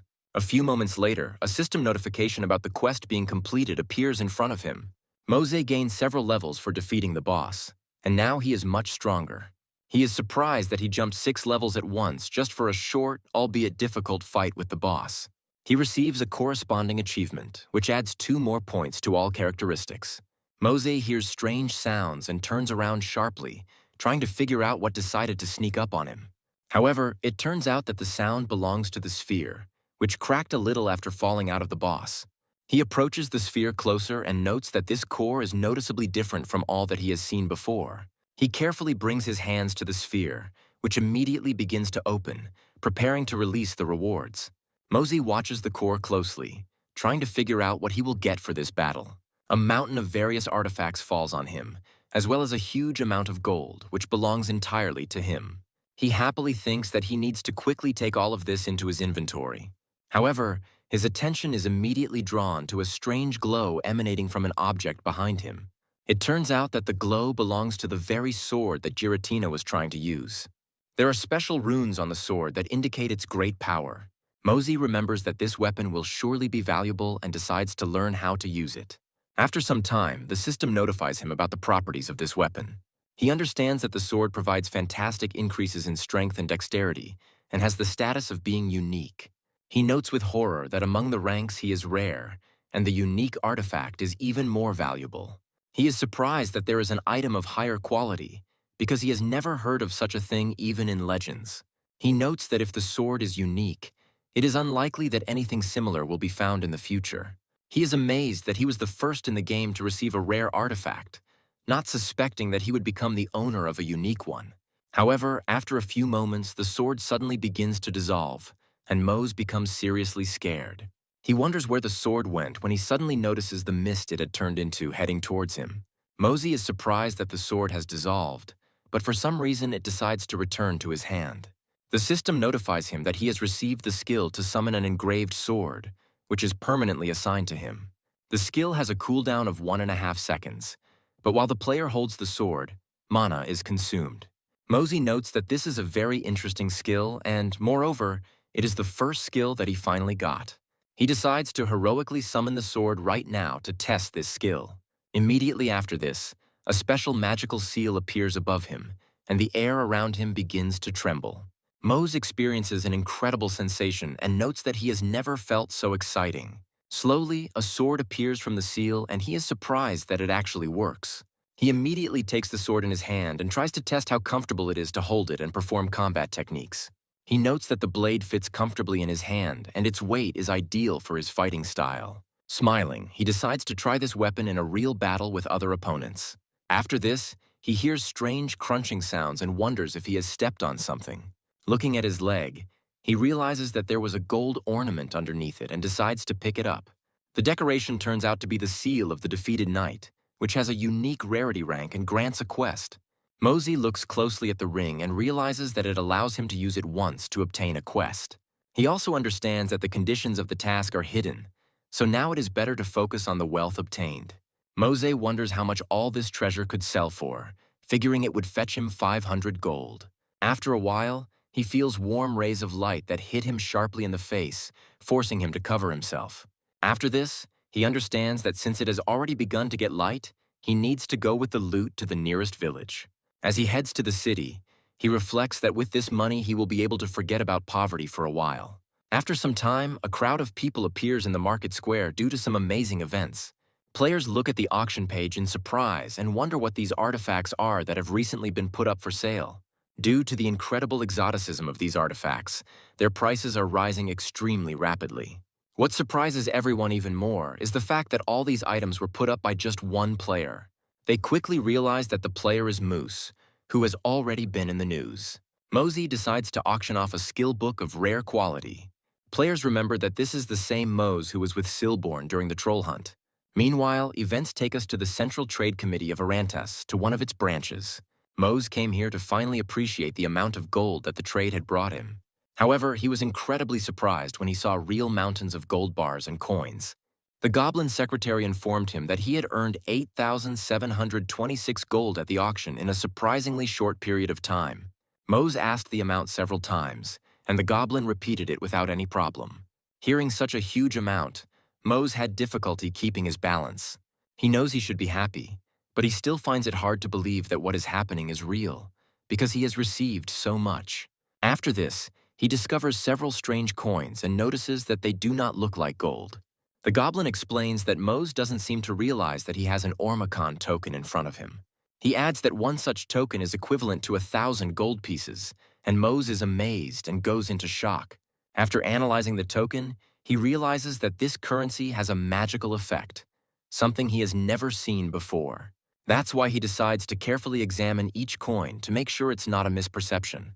The goblin warns that it is good manners to remain vigilant. He also states that now everyone in town will want to know who Mose really is, and that could cause problems. Mosey recalls that a dark guild has formed in the game, whose members kill and rob players and NPCs. He suggests that extra caution should be exercised to avoid running into these scoundrels. Players all over the city are talking to each other about who Mose is and how much money he has made. Some of them laugh and say that when they meet, they must definitely rob him in order to get rich. Mose moves slowly through the city, hiding her identity, and realizes it's time to lay low. After some time, he decides to turn to a blacksmith to help him. Coming to the shop, he explains that he needs armor that completely covers the body and face and has high durability. The blacksmith says that armor with full camouflage and high durability will be expensive. Mose notes that he wants to see the selection because price is not an issue for him. Suddenly, the blacksmith shows him a giant suit of knightly armor, shining as if it had just been polished. Mosey looks closely at the armor and realizes that he would hardly be recognized if he wore this equipment. He notes that it is a real work of art, which he has seen at competitions, and asks about the price. The blacksmith says that the set costs 200 gold and is not going to bargain. Mosey, with a slight huff, says he knows it's expensive, but the kit is worth the money. A few moments later, he hears a suspicious loud jingle of coins and looks down. Mose happily lays out the required amount in front of the blacksmith and agrees to the price. He also states that he wants to buy the entire set and is willing to pay the full amount right now to get it. That night, an unknown girl, trying to hide her identity with a hood, looks around. One of her comrades calls her Kea and asks if it's time to go on another mission. Kea tells Veyron that he has guessed correctly and agrees that he can help if she wants. Kea reminds him that the mission took months of preparation, and Veyron chuckles slightly. He also notes that she speaks a strange language, being a simple, common girl, which immediately irritates her. Mosey notices that Kea decides to explain to Veyron that he needs to watch his language, even if he is talking to someone from an ordinary family. Veyron immediately decides to surrender, noting that it is not worth killing colleagues on duty, and admits that he was just joking, albeit unsuccessfully. Kea looks at him sternly and doesn't say a word, hinting that she could kill him at any moment. After this, she advises Veyron to watch his weapons and be especially careful with his tongue. Immediately after this, she carefully takes a small stone and says that it should take her to the city of Astana. She throws a pebble on the ground, after which it soon dissolves into thin air in a few moments. After this, a small portal is formed, which allows her to quickly move between different cities. Kea jumps into the portal and disappears, leaving behind characteristic energy bursts and sparks. Veyron looks after her with disdain and remarks that she is an insolent mongrel who thinks too highly of herself. He opens a special sweater to think about what he needs to do next. He wonders where he could give the treasures, since he still hasn't been able to find them. He is looking for the very same Flora Star that Mose received as a reward for buying a lottery ticket. Meanwhile, events take us to another place, when the sun has already risen over the continent. A simple peasant carries the chained knight Vlad and tells him that he is his savior. Mose says there's no need to thank him since he agreed to let him down, and so they're even. The merchant states that he thought the monster would have already eaten him, so he is very grateful to Mose. He also asks if Mose is a student, and he replies that he wants to earn money for his education. The driver remarks that Muzu's parents must be proud of him and asks how he got into this game. He says he was fired from his company, after which he opened a restaurant, but it soon went bankrupt. After this, he adds that he decided to work here as a delivery man, and this allows him to stay afloat for now. The driver says that he is ready to take Musa to the ends of the earth, but he declares that he would not like to impose himself. Uncle notes with a smile that Mose can be calm because for him, he is a reliable bodyguard. After he reaches the city, he thanks the driver and says that he will meet him later in the center. The system immediately warns that the armor needs to be repaired as it has been severely damaged. Mose is surprised that the armor requires maintenance so often and realizes he has no choice. In order to quickly repair his armor, he heads to the forge to take a little rest. While the blacksmith works on his armor, Mose reflects on the ring he received after defeating Giratina. He realizes that he still hasn't been able to fulfill the conditions to start the hidden quest because he doesn't know them. He also realizes that the longer he thinks about it, the more he realizes that he is at a dead end, and this irritates him. After some time, he leaves the forge, thinking that he needs to meet the cab driver and only then think about the future. After this, he notices that there is too much crowd gathered near the forge and tries to understand what happened. An aristocrat surrounded by bodyguards beats up an unfortunate cab driver, claiming that he is late. People cannot believe such cruelty and note that the man was only slightly late with the delivery. The arrogant boy grabs the cab driver and says that he will be buried today for such an offense. However, at the last moment when he was about to hit the cab driver, his hand was intercepted. The nobleman turns around irritably and asks what is going on, when he suddenly notices a knight nearby. Mose explains that unexpected events can happen on the road, which is why he was late. The aristocrat jumps aside and asks the knight if he understands who is standing in front of him. He adds that everyone in the valley is obliged to obey him, and if the mood is spoiled, he uses force. Mose asks if such a small thing is enough to hit a person, and receives an affirmative answer. In a burst of self-confidence, the aristocrat rushes forward, assuming that he can strike the knight with his bare hands. Mose dodges the blow, noting that if he had stood still, the nobleman would have broken his arm. After this, he notes that he will not be held responsible for further actions, since this is self-defense. Immediately after this, he delivers a mirror punch, and the aristocrat is sent flying. The boy gains such speed that he crashes into the wall, creating a powerful explosion and breaking the baskets. The blow makes the aristocrat think hard about whether he is doing everything right. The other residents who were watching this were shocked, since no one had ever allowed themselves to do something like this before. The cab driver slowly rises to his feet and looks gratefully at Mose, noting that he did not expect his help. Other people begin to worry about the fate of the stranger because he hit the heir of the clan. Mose tries to help the cab driver up when suddenly an irritated old voice calls him a pathetic scumbag. A nobleman named Morik claims to be in charge of the place, and Mose dares to hit his son. After this, he turns to a guard named Python and orders that the scoundrel be punished for his misdeed. Python throws away the scabbard of his sword and announces that the freak will pay for attacking the master's son. After this, he rushes into the attack, swearing on his name that he will deal with him. Mose realizes that there is no need to be afraid and immediately summons the sword he received recently. In a few moments, the blade that previously belonged to the boss appears in his hands, and he manages to block the blow. Python looks at his opponent in surprise and wonders how he managed to react so quickly. Moose realizes this is a good time to keep the pressure on his opponent and land a punch. The blow is powerful enough to disarm the opponent and throw him aside. The python hits the aristocrat's son, who is just beginning to recover from the previous blow. This way, Mose takes out two opponents at once and makes it clear to everyone else that he is not so simple. Morik watches in horror as his best bodyguard is taken down with just one blow and doesn't know what to do. Morik orders him to get up immediately and asks if he really considers himself his knight after such a defeat. Mose, meanwhile, points his sword at Morik and notes that now is the time to answer for his actions. People gradually get closer to Mose and wonder if he is the hero they think he is. Suddenly, they all unanimously name him as a member of the Order of the 14 Knights, and Mose is very surprised by this. The crowd begins to chant loudly, rejoicing that the hero has come and defeated the enemies. They also demand that Morik answer for his words and actions, recalling that he has already executed several people. Mose realizes that Morik has no idea who the 14 Knights are, but now is not the time for explanations. Suddenly, Mose turns to Morik and asks if everything the good citizen said was true. Morik begins to justify himself, saying that this is not entirely true and that perhaps they are partially right, although he is to blame. Mose wonders if he should visit Morik's house to make sure he's cleared of the law. Morik falls to his knees and begs for forgiveness, admitting that he committed a terrible crime and begging for mercy. Mose looks at him carefully and says that she accepts his apology. He also states that if Morik admits to his crimes, then he must now compensate the victims in order not to lose his life. Morik swears that he will fulfill these demands in full, and the crowd begins to rejoice. Mosey's fame level increases significantly, and he also receives notifications for completing several quests. These tasks were hidden in nature, and now he receives a hint on how to obtain a very rare artifact. The system tells him to head to Falup, which is located on the edge of the continent. Meanwhile, two hooded figures belonging to the Order of the 14 Knights are watching the events. One of them says that there is no need to name this imposter, since according to the prophecy, everything should be as it should be.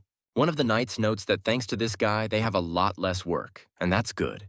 One of them wonders who this man is, and his comrade assumes that it is the same Mose.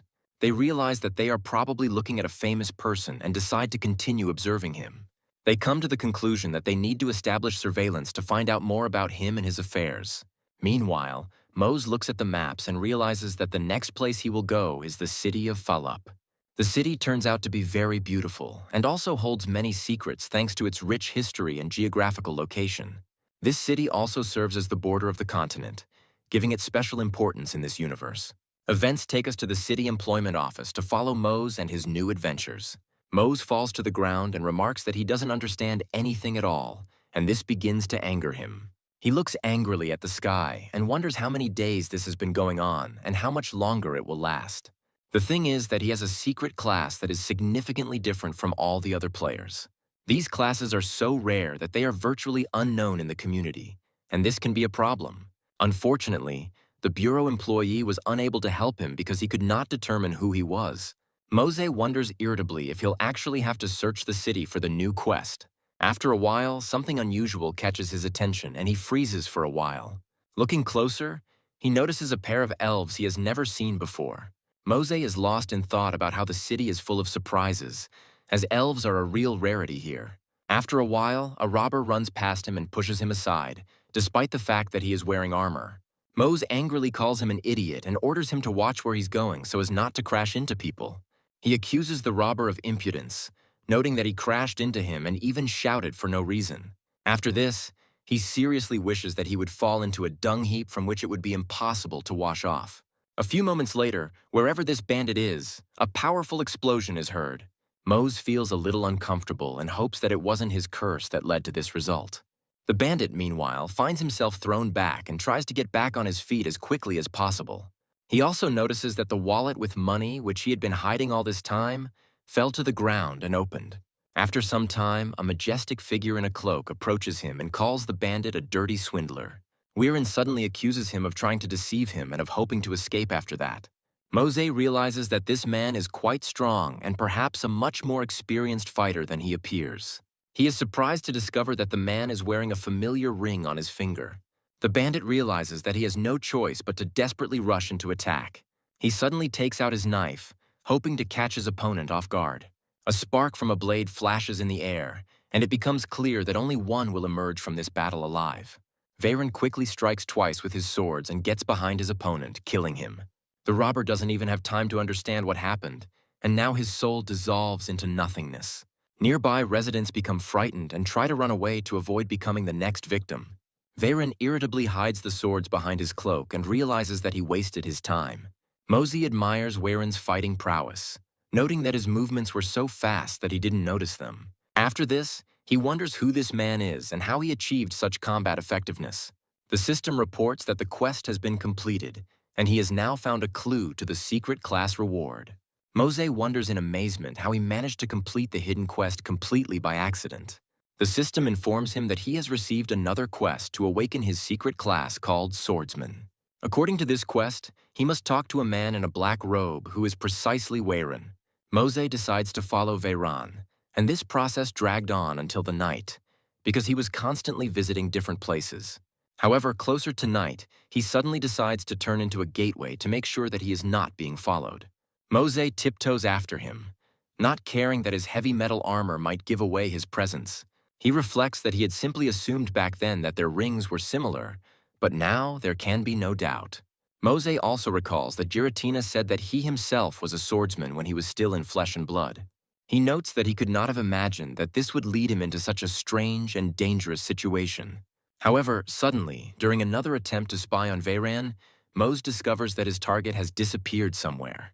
He carefully asks himself where the man went, when suddenly Veyron appears right behind him. Before Mose can react, Weirin grabs him with his arms, preventing him from moving. Any attempts by Mose to somehow escape from the tenacious clutches of Veyron prove to be absolutely futile and fruitless. After some time, Veyron finally lets him go to interrogate him, since he had noticed that he was being followed for a long time. He immediately thrusts his sword forward to make it clear to Mose that if he moves, he will not survive. Weirin calls him a pathetic little rat and asks why he decided to follow him for so long. However, he suddenly notices something that makes him pause for a moment and look at Mose in surprise. Having caught the pendant with the blade of his sword, he asks where he got this valuable artifact that he had been looking for so long. Weirin demands an immediate answer, adding that someone more worthy than Mose deserves this artifact. Mose calmly explains that he won the pendant in a lottery, hinting that he did not steal it. Veyron immediately delivers a powerful blow to bring the enemy to his senses, leaving them with less than 5% health. He asks irritably if he really thought of joking in such an important situation. Mose explains that he seriously bought it from an old man in one of the cities who sold stone runes. Veyron decides to interrogate his opponent more seriously and grabs him, pulling him towards himself. After this, he asks what the man looked like, and Mose gives the most detailed description possible. Veyron listens carefully to every word and understands that this is exactly the person he was looking for. After this, he irritably lets go of Mose, who falls backwards due to inertia, unable to cope with the weight of the armor. Veyron smiles slyly and explains why this man hid for so long. Mose is fully restored to health and asks who this man is that Weirin has been looking for so long. Veyron replies that in the criminal world, this man is known as a high-class criminal. He adds that he is called the Gambler Lyro, and he is much more powerful than he appears. Mose remembers that same merchant and wonders if this man was really a criminal. Weirin states that he needed to track him down because he knows about the disappearance of the Languorous cavalcade. Mose asks what this means, and Weirin is surprised by the knight's low knowledge of history.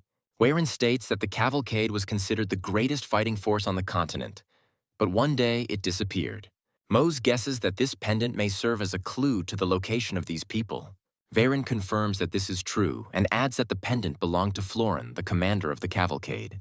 Mose looks at the pendant and reflects that he was mistaken in thinking it was just a magnificent artifact. Veyron carefully pays attention to the enemy's health and realizes that he has already managed to heal. He adds that the star is indeed real, as Mose already feels like new. Smiling, Weirin quickly takes out 2 swords and says that it is time to end this stupid conversation. Immediately after this, he rushes forward, hoping to instantly finish off Mose, but he dodges. Mose senses damage to the armor and asks why Weirin chose to strike in such a way. Veyron explains that since Florin is gone, they can simply kill him and take the pendant for personal use. He smirks and notes that Mose must be obedient and not resist his disposal. Mose accuses him of treachery, claiming that Weirin had intended to kill him from the start, and he confirms this. He says that he has already learned enough information and there is no point in leaving him alive. After this, Veyron rushes forward, claiming that dead men tell no tales, and it will be better for everyone. Mose reflects that it now becomes clear to him why he simply gave away all the information. Weirin moves incredibly fast, despite Mose's limited mobility and armor. Mose doesn't have time to react and receives several powerful blows that almost kill him. Veyron happily declares that now the pendant will belong to him, and he will become even stronger. However, after a few moments, he looks at his opponent in surprise, realizing that he is still standing on his feet. Weirin asks how Mose even survived the blow while he has fully recovered. Suddenly, he comes to the conclusion that in front of him is one of the immortals about whom they talk a lot. He quickly begins to circle around Mose, remembering that such immortals are called players.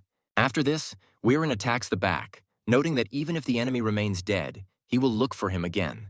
Mose realizes that he only needs to wait a couple of seconds to stabilize again. Veyron immediately rushes into the attack again and wonders if he was expecting a break.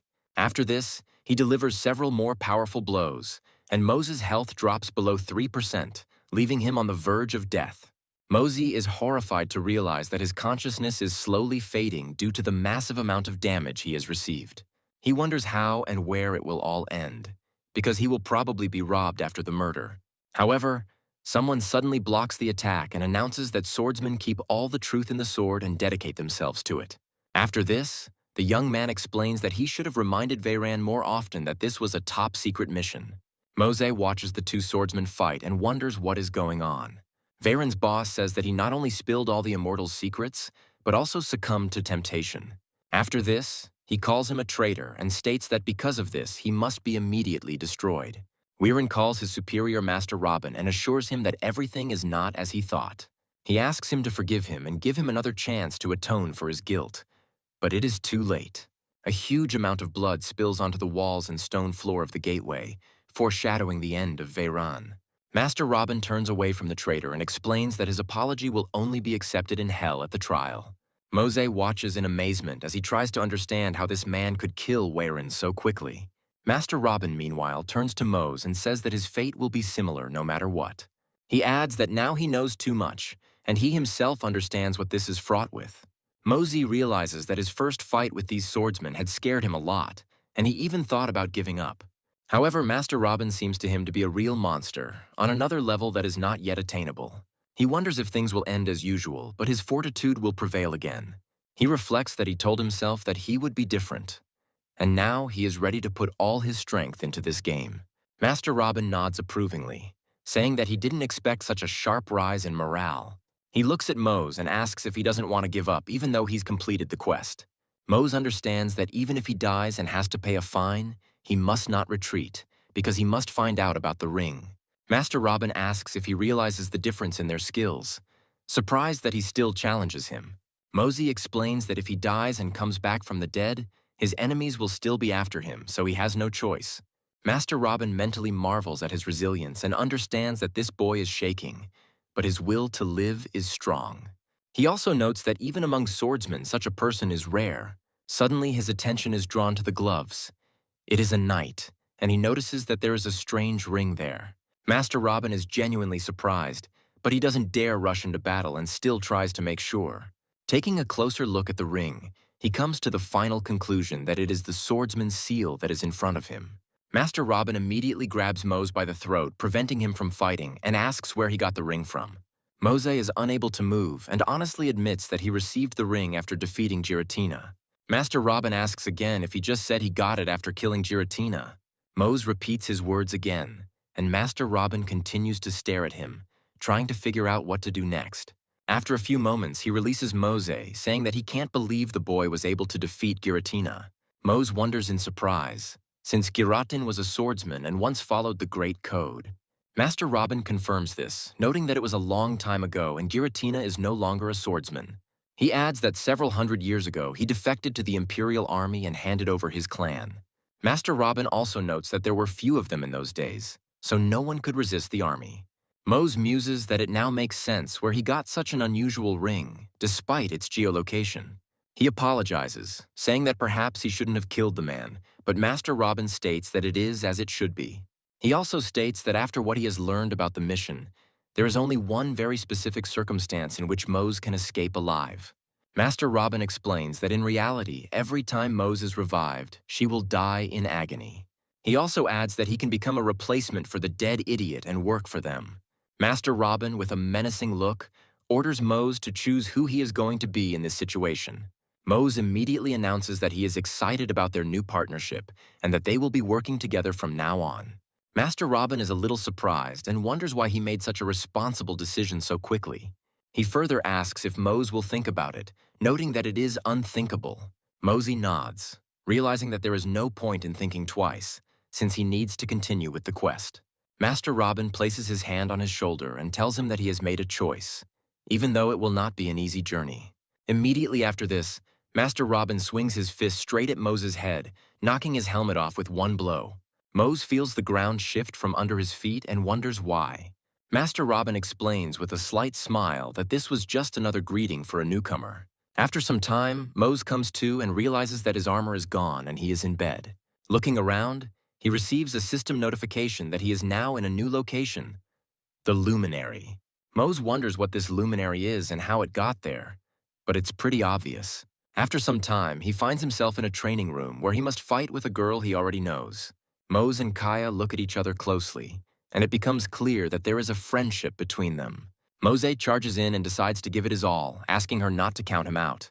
Immediately after this, they cross their wooden blades, preparing to continue the fight. Mose feels a lot of pressure from Kay, who turns out to be a much more skilled warrior than he thought. Kay asks with a smile if he really thought he could handle her in a one-on-one fight. Immediately after this, Kay unleashes a barrage of blows on Mose, and he manages to defend himself from them with great difficulty. Mosey explains that he still won't give up, even though she can track his sword's movements. He understands that he cannot yet match her in speed and technique, because she is Master Robin's best student. Kia freezes for a split second, realizing she has a perfect window to strike. She proudly states that Mose made a mistake and left himself open, before delivering a swift punch straight to his shoulder. Mose loses his balance almost instantly and falls backwards, no longer able to stand on his feet. Kay extends his hand to him, and Mose is genuinely surprised that someone would treat him with respect even after his defeat. Kia explains that he has done well, but there are still areas he needs to work on. Mosey grins and realizes that he really needs to train a lot to fight better. After this, he extends his hand to her and tells her that next time he will definitely win once he has mastered his skills. After some time, they return to the real world, as Mose decided to transfer money to his mother. Mose explains that she should just accept them, and when asked where he got that kind of money, he tries to lie. Unable to think of anything better, he says that it's just a gift, since he saved them up for a long time from his part-time job. The kids ask why he's become so polite, and Mose says he needs to run. After the alarm goes off, he quickly activates it, realizing that he can't be late. After this, he exhales, realizing that now he has to immerse himself in the game and continue training. A few days ago, after he woke up in the shrine, he learned that swordsmen swear allegiance to the goddess of blades. Master Robin is one of 10 masters who manage this order and carry out international orders. Mose received an invitation to join their ranks and knew it was destiny, so he joined them immediately. A little time passed, and he already regretted his decision, as he had to undergo a lot of training. For someone as untrained as Mose, intense exercise and maintaining muscle tone were new. He also needed to learn a lot about other countries he might be sent to. Any disobedience or mistake was met with severe punishment, so there was no room for relaxation. The only reason he was able to endure this was because Kay was kind to him and helped him in many ways. After some time, their training ends, and for the first time he is given an official mission to work alone. Kay explains that it's normal to be nervous before a task, but he has to make sure he doesn't screw it up and does it right. Mosey states that he already knows the rules, and Kay expresses hope that he will still see him alive.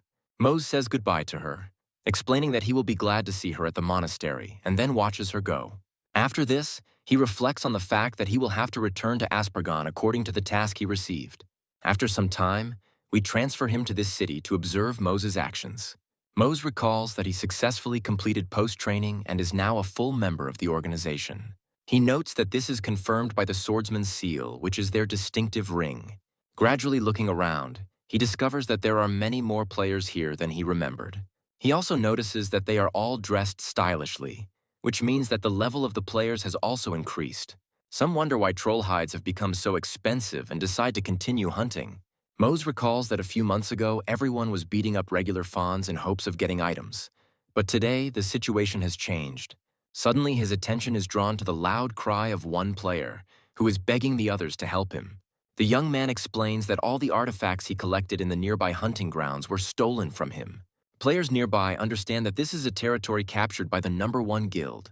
They also note that they consist only of players with magical artifacts. Mose listens attentively to the sympathetic townspeople who understand his misfortune but are unable to help. After this, he looks up briefly and realizes that he needs to intervene. After a while, we are transported to a small island where another brawl between players breaks out. Guild #1 is trying to drive away other members who came here in search of adventure. They attack newcomers and ask if they will leave on their own or if they need special help. After some time, they discover the house of the boy who was robbed and begin asking him about the money. Mose realizes he has no idea how much the artifact the guy scratched, thereby setting them up, was worth. After some time, he sees that Mose has come with this boy and wonders who it is. Mosey explains with a smile that the hunting grounds are a public area open to all players. Guild #1 reports that they are already known big shots in these parts, so he must leave their territory. Mose smiles and says that they are occupying public lands, and now they are trying to threaten him. He grins and explains that they are in fact pathetic and worthless, not worthy of life.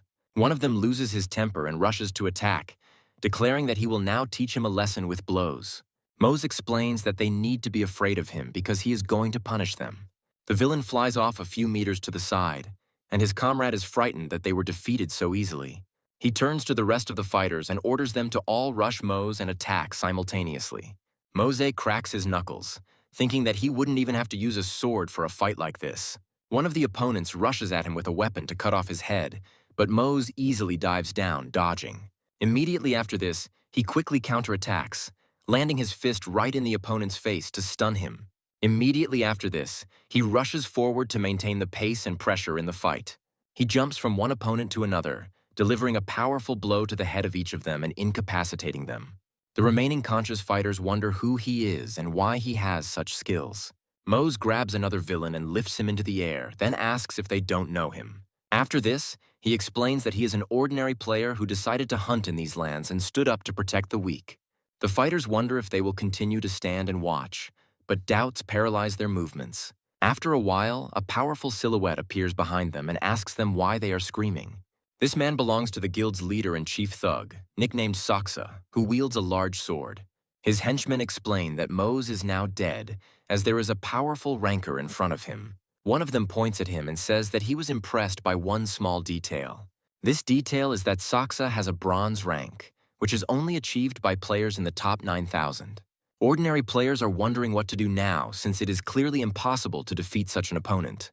While he was training in the Swordsman clan, a lot changed, and a real ranking system appeared. Saksa loses his temper and calls his charges idiots, asking if they are not aware of the latest developments. He explains that the guild has 7 rankers and they are behind schedule in delivering resources. After this, he orders the regular players to leave the area before he can call the guards and throw them out. Immediately after this, he approaches Mose, points his finger and declares that he is not finished with him yet. Looking at him closely, he explains that he must pay for raising his hand against his people. Mose immediately delivers a powerful punch right to his face so that he doesn't forget who he's talking to. After this, he decides to call upon all his allies, explaining that he must gather everyone who is here. With a characteristic gesture, he says that he would like to meet the security that should be here from the very beginning. After this, he declares that everyone should see how his business crumbles to dust right before his eyes. Immediately after this, he rushes forward, dissolving into thin air like a flash. But this is only the beginning of his attack. Immediately after this, he uses a special skill that allows him to quickly move from enemy to enemy. All opponents are seriously injured after just one blow from a powerful sword. Mose continues to incapacitate his opponents, hoping that he can take them all out. The surviving fighters wonder what they are doing there at all, realizing that it would be better for them to retreat. Mose decides not to waste his energy holding them back and allows them to escape so they can tell the others that such tactics won't work. After this, he puts the sword back into his necrotic space, declaring that his work is finished. He receives a notification that the airship he has booked will be arriving in 10 minutes and knows he needs to hurry. Immediately after this, he decides to run off to do his business, while the joyful players continue to praise him. After some time, he finds himself on an airship called the Velis Dawn and is amazed by the beautiful view. He notes that he has never seen anything so beautiful, despite having visited many places. After some time, one of the soldiers approaches him and addresses him to attract his attention. The soldier asks if he's here to complete the mission, and Mose realizes it's his information. An additional signal that this is one of our own is a special ring that this person wears. Mose makes a small bow, declaring that he is one of them and obeys the rules. The man responds with mirror words, after which he also bows briefly, spreading his aura. Mose tries to figure out what this strange aura is about a man who looks atypical for such a warrior. After this, he decides to use the ability of insight, which allows him to see the name and level of another player. Taking a closer look, he realizes that the person in front of him is a level 91st person.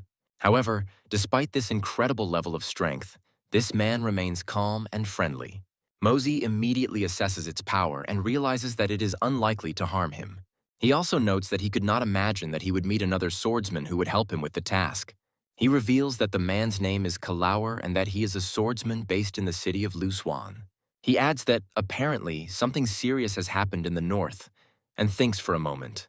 To emphasize his guesses, he notes that 5 important people gathered on one airship. Mose tries to figure out what he meant, while Kalaur states that he is going to see them. Mose smiles, admitting that he is curious too, and his companion agrees with his feelings. After this, he opens the doors and invites Mose to follow him. Stepping inside, Mose is surprised to see the incredibly ornate corridors, as if it were a palace. Mose admires the architecture for a moment, noting that it looks absolutely gorgeous. After a while, Calloware pulls him back a little, explaining that everyone is already gathered. He adds that some of the strongest people on the continent are at this table. Mose immediately tenses up, realizing that he is about to meet very influential people. One of them is the level 201 mercenary Aurora, who asks if they came here for a mission. Level 217 merchant Yvonne states that they don't look like experienced fighters and will likely fail. The members of the Order of the 14 Knights note that they do not make a serious impression, but one of them is immortal. Mose looks at the man who said this in surprise, carefully analyzing him with his eyes. He wonders in his mind if this man actually knows him and has somehow figured out that he is a player. Suddenly, one of them stands up and explains that he heard about a wanderer who managed to become a swordsman. A level 244 man named Gon extends his hand to Mose and explains that it appears to be him. Mose is incredibly shocked by the man's high aura and realizes that he is facing a true god. He realizes that in front of him is the highest level of swordsman called Grandmaster of the Sword. Mose kneels before the King of Swords and reveals that he belongs to the Shrine of Aspergon. Calloware does the same, explaining that he has come here from the Lu Swan Sanctuary to assist with the task. Gon gives them a stern, assessing look, but Mose and Calloware stand firm. Immediately after this, he allows himself to relax a little, and a semblance of a smile spreads across his face. He laughs sincerely and notes that the young fighters do not cower before the Grandmaster, which means they will succeed. Mose receives a secret achievement that increases his strength by a full 2 units. He is shocked to find that he received several stat points just for meeting such a legendary person. Looking at all these people, he wonders how strong these creatures are. He notes that it now becomes clear to him why he was entrusted with the S-Class mission, given the composition of the team. After a while, the radio on the airship begins to jitter annoyingly, attracting the attention of everyone present. A tired voice introduces itself as the airship's captain, McGroffin, and announces that they will arrive soon. The captain also explains that the journey is coming to an end, but he is sure that for them it is just beginning. Gon states that they need to move out, and they will discuss all the details at their temporary deployment location. Mose takes a few steps forward, agreeing with this, when suddenly a system notification appears. He looks at the quest level and realizes that its difficulty has now doubled. After a while, we are transported to a fortress with soft walls, which will serve as a temporary base for the heroes. Aurora explains that the quest level has recently increased, which has surprised him greatly. Gon states that if this continues, the mission will most likely have to be cancelled immediately. Aurora initially grumbles, but comes to the conclusion that this might be the best solution in this situation. Looking at the 2 newcomers, he notes that they clearly won't be able to withstand such an onslaught of difficulty. Ivona wonders why the difficulty has suddenly increased and tries to figure out what to answer. He reads the notes carefully and notes that there is some information in the document. He claims that this happened due to some supernatural activity. Mose looks at him in surprise and mentally tries to figure out what kind of source it is that has doubled the difficulty. Sir reports that numerous red lightning bolts have appeared on the eastern continent, causing damage to all living things. Aurora explains that red lightning is a specific sign that does not bode well. Gon agrees with him and states that the cause of the red lightning is most likely a creature named Garnas. The sire emphasizes that they do not know how exactly this creature got here. The thing is that the Elder Dragon still made it to the continent, being a disaster-class monster. At first, it might seem like this information should scare all players, but it doesn't. Mose is watching the reactions of the continent's strongest people closely when he suddenly hears Aurora's voice. The warrior wonders with interest what the reward will be for destroying this monster. The Sir happily announces that as a reward, he will give 50 Ormacons, each of which is equal to 1,000 gold. Ivona notes with a smile that she expected nothing less from 14 knights, but she needs something more than just money. Sir explains that this gives her the right to trade food in Aspergon, and she agrees. After this, he turns his gaze to Gon, noting that this fighter is very special. He points out that Gon is so powerful that he doesn't know what to offer him as a reward. Gon suddenly states that it doesn't matter, as he doesn't really care what he gets. Smiling, he explains that he's in if the 2 people join the quest on his terms. Immediately after this, he sends them an invitation to join the team, and Mose cannot believe what is happening. After some time, we move to another part of the garrison, which holds the defense in the mountains. Our heroes head to the hotel located here, which is called the Dragon in the Snow. A caravan member named Cyrus greets the heroes, explaining that they are saviors. Gon notes that they don't deserve such high praise, while the others are surprised that this man arrived here so early. Cyrus, who is level 177, explains why he behaves atypically compared to others. After some time, he gathers his friends around a large table to outline a plan of attack on the monster. Aurora watches Sayuru closely and asks how things are going in these parts. He explains that there is no red lightning currently being observed, but this does not mean that we should relax. Gon agrees, noting that now is a lull, which means it's the best time to act. Aurora declares that she will go to the vanguard, showing her shield, and take the full brunt of the attack. Gon says that this plan suits him, and adds that he will take care of the swordsman in the rear himself. Mose realizes that this means they will have to attack from behind and wait for the right moment. Ivona states that her power should immobilize the enemy, after which the others assign their combat roles for the operation. Cyrus notes that he is now using a special spell that will bring the heroes closer to the enemy. Gon gradually warms up the muscles and says that they should act as quickly and efficiently as possible. After some time, Sire uses a spell to move the heroes closer to the mountains. Mose walks with difficulty along with his comrades, noting that he can hardly see anything due to a strong blizzard and large snow. For a moment, Mose raises his head to look at his comrades in front of him, but sees nothing. A few moments later, a red bolt of lightning strikes the ground directly behind him. Mose realizes that if he had stayed a few more seconds, he would most likely have turned into a pile of ash. He suggests that the lightning was caused by Garnas simply flapping his wings and is amazed at his strength. Calor turns to his comrade and tells him that he must hurry so as not to be late. Mose and Callow rush forward to reach their battle brothers and prepare for battle. Cyrus states that now that everyone is assembled, they can begin the operation to fight this creature. He raises his staff up and begins to recite a complex and ornate spell. After he finishes chanting, he slams his staff into the ground, creating a powerful shockwave. This shockwave then fades away, creating a zone of dead silence that left some participants with ringing in their ears. Mose realizes that this is very powerful magic and feels it pass through his entire body. After this, he continues to listen to his feelings and suddenly notices that he can hear Cyrus again. The chief magician and his assistants continue to cast the spell to enhance the effect. Hare uses a special bell to enhance the effect of the spell and help his comrade. Cyrus gradually falls into a special trance, which allows him to better sense the flows of magic. The fighters feel a surge of energy and strength, as they have just been blessed with a blessing that increases their strength. Ivona notes that any enhancement will definitely be useful, as fighting this creature is not easy. Mosey feels himself filled with a tremendous amount of power and realizes that he is now ready to move mountains. However, after a few moments, his optimistic thoughts are interrupted by the loud and deafening cry of dragons. Mose turns around in horror and wonders what those sounds are, knowing the answer perfectly well. Gon smiles, takes out one of his swords, and explains that the enemy, apparently, has already gotten very close. He also advises his comrades to remain calm and be extremely careful not to take too much damage. Aurora happily takes out his weapon and leans on the ground to withstand the shockwaves from the screams. Ivona calls upon the power of plants, which is capable of confusing absolutely any creature.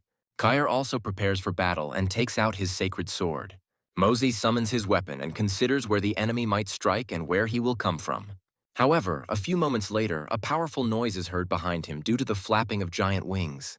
A giant creature lands right next to them, creating a shockwave that they need to take cover from. Mose realizes this too late and slowly begins to turn around, trying to figure out if he imagined hot breath. Unfortunately for him, his fears prove correct, and the dragon they are hunting lands nearby. Mose asks his comrades in horror if he is seeing a giant dragon. Without waiting for an answer, the dragon opens its giant mouth and begins to scream loudly. However, behind this cry lies not just an attempt at intimidation, but preparation for a powerful attack. Mose is so shocked that he can't react in time and falls to the ground from the powerful sound wave. This wave turns out to be incredibly strong, which is why he simply cannot resist, even if his resilience was higher. In addition, intense fear makes his legs buckle and prevents him from getting up quickly. After this, he's overcome by sad thoughts that he will certainly die here. The dragon charges up a powerful fire attack and aims it straight at Mose, releasing a massive amount of flame. Mosey instinctively tries to take cover from the attack, realizing that it will hardly help. His comrades, however, are more experienced and not so fearful, since they have already encountered similar things more than once. That's why Aurora makes a daring dash to come to his comrade's aid. He also sternly yells at Mose to come to his senses, calling him an idiot who can't stand up. Ivona enters the fight to help the group retreat calmly and close the most dangerous lines of attack. Thanks to its immobilizing effects, it manages to close the dragon's mouth for a while. She informs them that they need to hurry, as she is unlikely to be able to maintain her grip for long. Gon looks at Ivona happily and notes that she behaved correctly and chose the right moment. After this, he and Sir rush forward to strike the enemy. Gon aims carefully and puts in maximum force to weaken the enemy. Together with their comrade, they fall down, delivering powerful blows to the creature's face.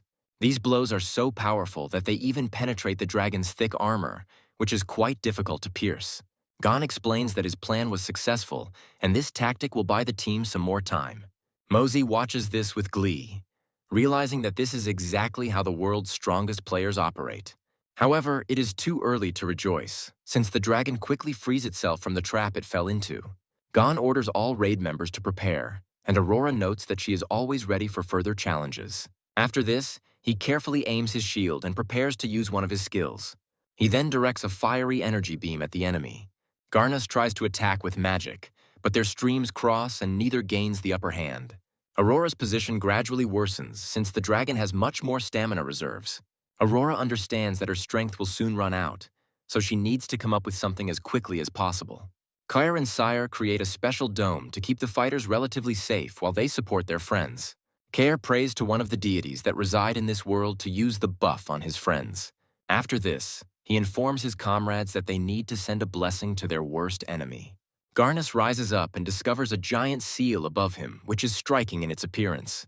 Under the influence of the enemy's characteristics, his strength is significantly reduced, and this gives Aurora some advantage in battle. His red magic gradually takes over and approaches the giant dragon's face ever closer. After some time, Garnus finally loses his ability to resist and receives a powerful blow. However, this still isn't enough to disable him, and he reacts to it with displeasure.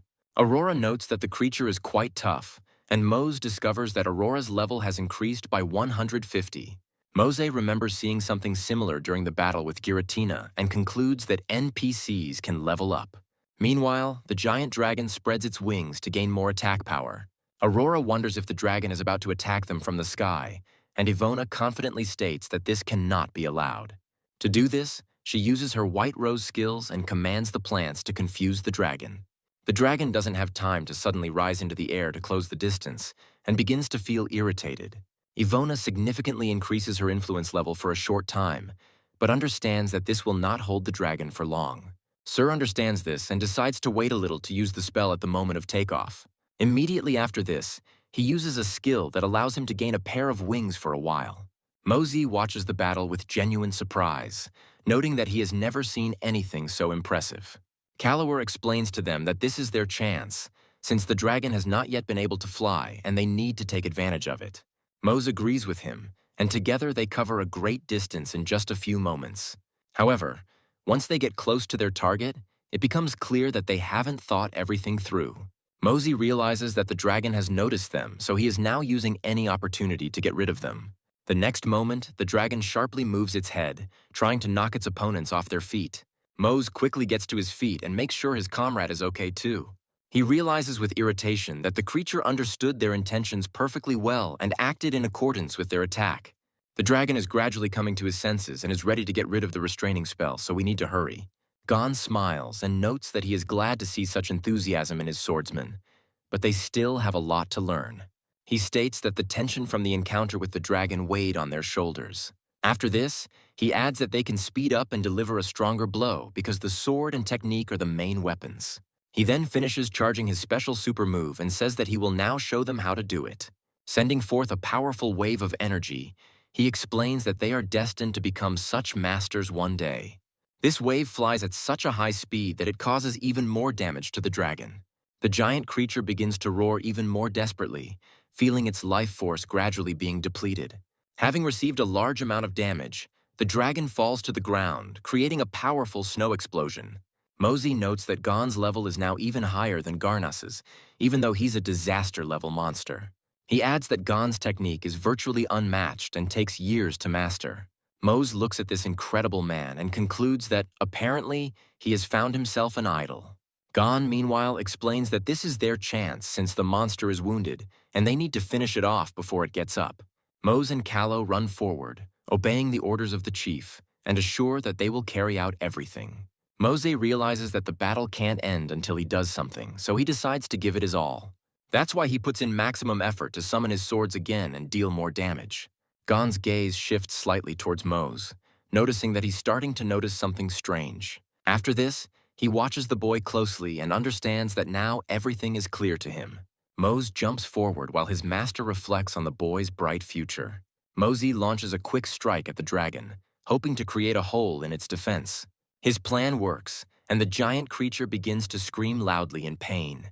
A few moments later, Garnus makes several sharp blows near him, and they only miraculously manage to jump away. Mose watches his enemy in surprise and realizes that any mistake could cost him his life. Gon addresses the students and reminds them not to overexert themselves in such a situation. Smiling, he adds that they are still beginners and don't yet know when to give their best. Immediately after this, he rushes forward, hoping that he will be able to pierce the enemy with his sword. Even though the attack's power wasn't fully utilized, he manages to inflict significant damage on the dragon. Garnus lets out a mournful, drawn-out roar and falls to the ground, kicking up the snow around him with his paws. Mose watches this and realizes that he expected nothing less than outstanding from his boss. Gon turns to Mose with a smile and asks if the blow was strong enough. Mose looks up because something very interesting is happening. The sire finishes preparing his attack and announces that everyone should move away from the creature to avoid harm. After this, the sky forms giant clouds, from which a powerful energy blade appears. The sire, realizing that Garnus will most likely not survive the attack, mentally asks for forgiveness from the ancient creature he is about to kill. Aurora shouts to his comrades to quickly take cover behind his shield before it's too late. Sir explains that these actions are necessary to save millions of innocent lives.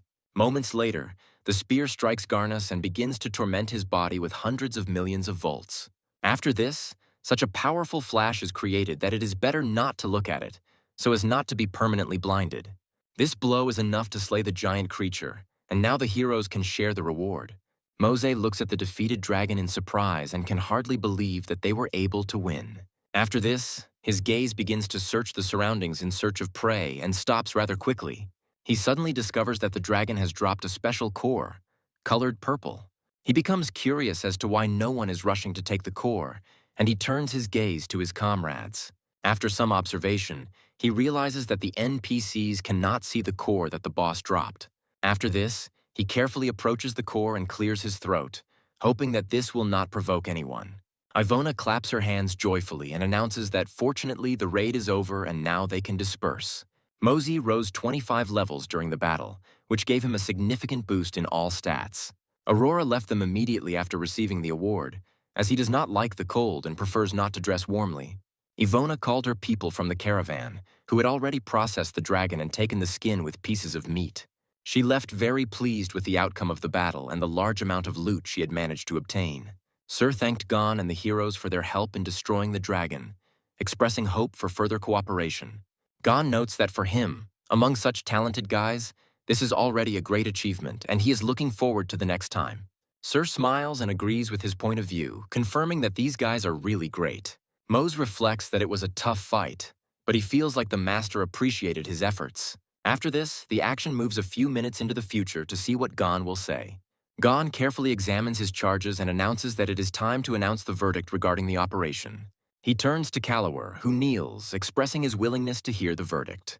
Gon then turns his gaze to the protagonist, who repeats his comrade's gesture, showing respect for his elders. Gon notes that one day their words and deeds will spread far and wide and reach the ears of many people. He says with a smile that he will look forward to this day and welcome them with open arms. After this, he uses the teleportation stone to transport himself to another city. Mose and Callower watch him go, not standing up to show maximum respect. Callower gradually rises as the portal closes and announces that he has urgent business.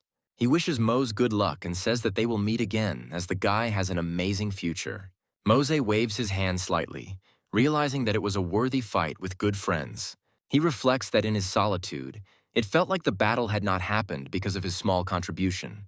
However, in reality, he gained quite a serious experience, despite the fact that his participation was small. Looking at the core that dropped from the boss, he understands that he needs to deal with him as soon as possible.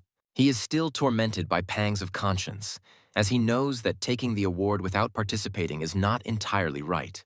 However, it would be foolish to refuse such luxury, and the NPCs would not be able to do anything with this core anyway. He understands that in order to stand on par with real warriors, he needs to be much stronger than he is now. With these thoughts in mind, he decides to open the core, triggering a bright flash of light. The light from the core grows brighter with each passing second and spreads over many kilometers in the mountains. Mose waits a long time until the light begins to fade to see what he's got. The results are both encouraging and shocking, so he spends a long time examining them. As a reward, he received a large dark set of knightly armor along with a beautiful sword. Mosey notices the weapon and puts his hand to it to see what kind of artifact he received. The system reports that this is a legendary class sword, which provides significant bonuses to characteristics. Mosey again does not believe his eyes, as he did not suspect that legendary artifacts exist in this world. Despite this, it will take him some time to get used to his great luck. The armor he received is also legendary and provides many bonuses.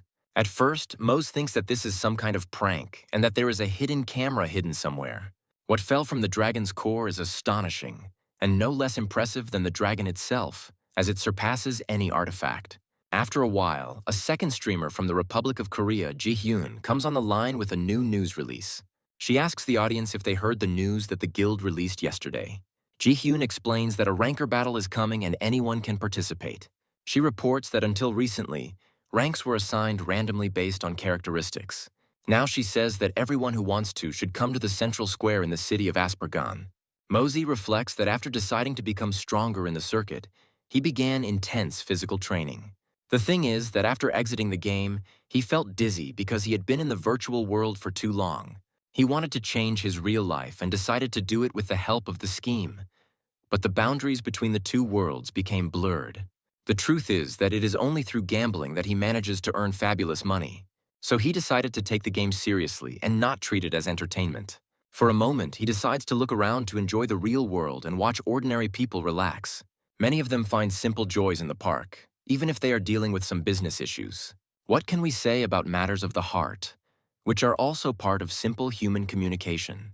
Mose wonders if he would have had a chance at a normal life if he hadn't played this game for so long. However, the issue of lack of finances is not going away, so he decides to put off the rest of his affairs for later.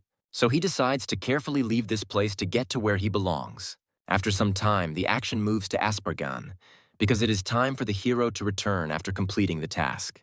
Mose handed over all his armor to the blacksmith to have it completely repaired and quietly snuck in here. Before heading to the sanctuary, he decides to find a secluded corner where no one will notice him. After he moves into the alley, he decides to open his inventory to try something out. Still, ever since he received the legendary artifact, he still didn't have the courage to pick it up. Mose happily notes that he is indeed the owner of such a powerful sword.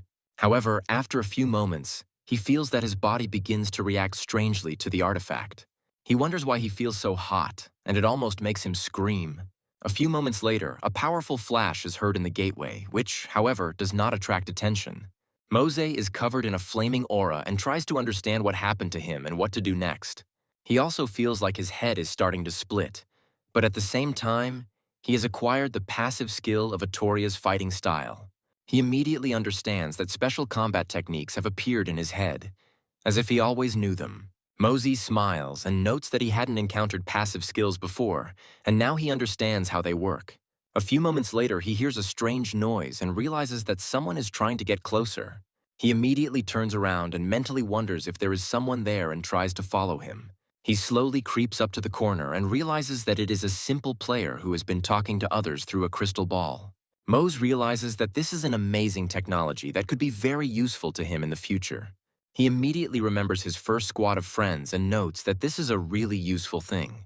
He also decides to buy himself the same crystal ball to keep in touch with his friends and goes to the store.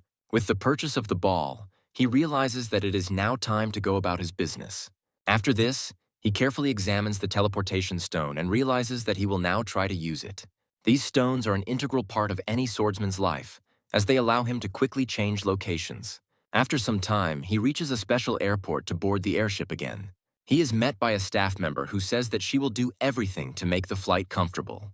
Mose announces that he is going to the bin caravan, and the girl clarifies that he needs to look into the White Horse.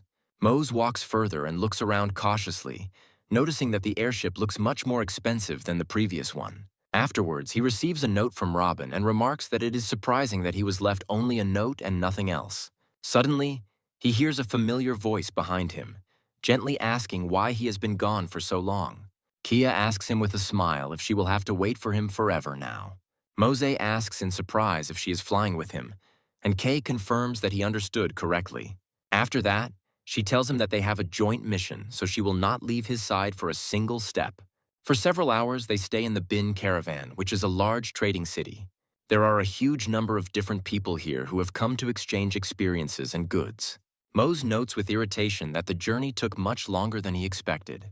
Kia turns to him with a smile and tells him that there is something that should catch his attention. It points to the caravan tower, which is a place of general trade and rises deep into the sky. Mose looks at the structure with a smile and notes that it looks impressive and breathtaking. After a while, a strange figure appears behind them and greets them politely. The young man reveals that his name is Russell and that he is a silver leader and also a member of the Information Guild. He looks suspicious, but since he is their informant, they have no choice. After a while, they board the elevator and reach the 81st floor, after which Russell announces that these floors are for guests. Russell also reveals that Kaya will be located on the 88th floor in the melting room, which surprises her a little. She asks him if he is a messenger of the court or their master, to clarify all the details. Russell looks at her carefully, his gaze quickly expressing contempt and irritation. After that, he smiles and says that he will tell her all the details after he arrives, but she already understands a lot. He then carefully closes the door and explains that there are a few things that need to be cleared up before we begin. He clarifies that everything said is equal in importance to the words of Master Robin. Mosey and Kaya note that the summoned crystal balls have arrived to complete the task. Russell quickly takes out a small envelope and studies it carefully to figure out what to say. After this, he announces that the two of them have been chosen to carry out the organization's assigned mission. He says that recently, artifacts were illegally brought into this city that should not fall into the wrong hands. He specifies that these artifacts are called the Rhapsody of Julicinia, and that the 7th through 14th Rhapsodies inclusive are located here. He also informs that they will soon be put up for auction on the top floor and that they must be carefully bought. He adds that even the guild itself cannot officially intervene, so they have to act secretly. According to the plan, Kaya will participate in the auction under the guise of aristocrat Ariane Marie, and Mose will be her bodyguard. After some time, the official preparations for the operation are completed, and Kaya approaches the auction. She goes inside and notices that the hall is filled with a huge number of aristocrats and rich people. The butlers open the doors and announce that they welcome the Ariane family who have arrived here. Kia cautiously enters, shocking everyone with her incredible outfit, but it remains unknown what exactly she looks like. However, it is obvious that she looks amazing as everyone's eyes immediately turn to her. This is especially true for male aristocrats who see such an incredible beauty for the first time. Kia has worked hard on her image, and Mose, willy-nilly, is also beginning to succumb to her charm. To participate in this auction, he had to go out in public, so he decided to wear armor that covered his face. Kia walks calmly forward, when suddenly several very noble ladies with difficult characters appear in her path. The girl introduces herself as Remy and asks her if she would like to join their table if that would be convenient. Kia, in accordance with the rules of etiquette, greets her interlocutor and says that she will be happy to join her. Immediately after this, they slowly follow the girl, trying to understand what her motives are. Suddenly, the other aristocrats watching the scene begin to chuckle discreetly, showing their disdain. Mose immediately notices the strange change in people's mood and tries to understand why they are laughing. After some time, they finally reach a very rich painted table at which other aristocrats are sitting. Remy politely introduces Kay to the others, but deliberately mispronounces her last name to make it look funny. The other sisters begin to laugh at her, noting that it is not right to behave so impolitely. Mosey takes a few steps forward, but Kay quickly raises his hand to stop him. Remy wipes away tears of laughter and says that she apologizes because she expressed her respect using dialect. She also asks if her family has vineyards, and Kaya states that their homeland is famous for such structures. The other girls immediately start laughing and point out that Kia earned her title through farming and hard work. She also claims that he should find something better to do since she has elven blood, and elves in this world are slaves. One of the girls is surprised, as she is not used to such rude communication. The rude girl asks why Kay is wearing her necklace backwards, suggesting that it looks stupid. Remy turns to his knight, Orf, and tells him that he must be kind and adjust the lady's jewelry. Orf immediately approaches Kea and confirms that he will obey any order of his mistress. He then extends his hand towards her, clarifying that he hopes she will not blame him for these actions. He adds gloomily that he is simply following his mistress's orders and could not resist even if he wanted to. Mose helps him stop messing around by quickly grabbing his hand and squeezing it hard. After that, he asks him how he dares to touch her with his dirty hands. He also wonders if he came here to find a quick but painful death. The aristocrats immediately become frightened and take a few steps back due to Mose's sharp tone. Kia decides not to pretend that she is a weak aristocrat and begins to defend her honor. She wonders if all the knights from Remy's family are such idiots, or just this particular one. The ladies are surprised and ask how she dared to speak so about the appointed knights, accusing them of stupidity. Kia emphasizes her noble origins and wants to resolve the situation with dignity and fairness. Immediately after this, she gives a false name and reports that she has become the victim of a major insult. After this, she declares that she challenges the knights to a duel, and Mose agrees to this.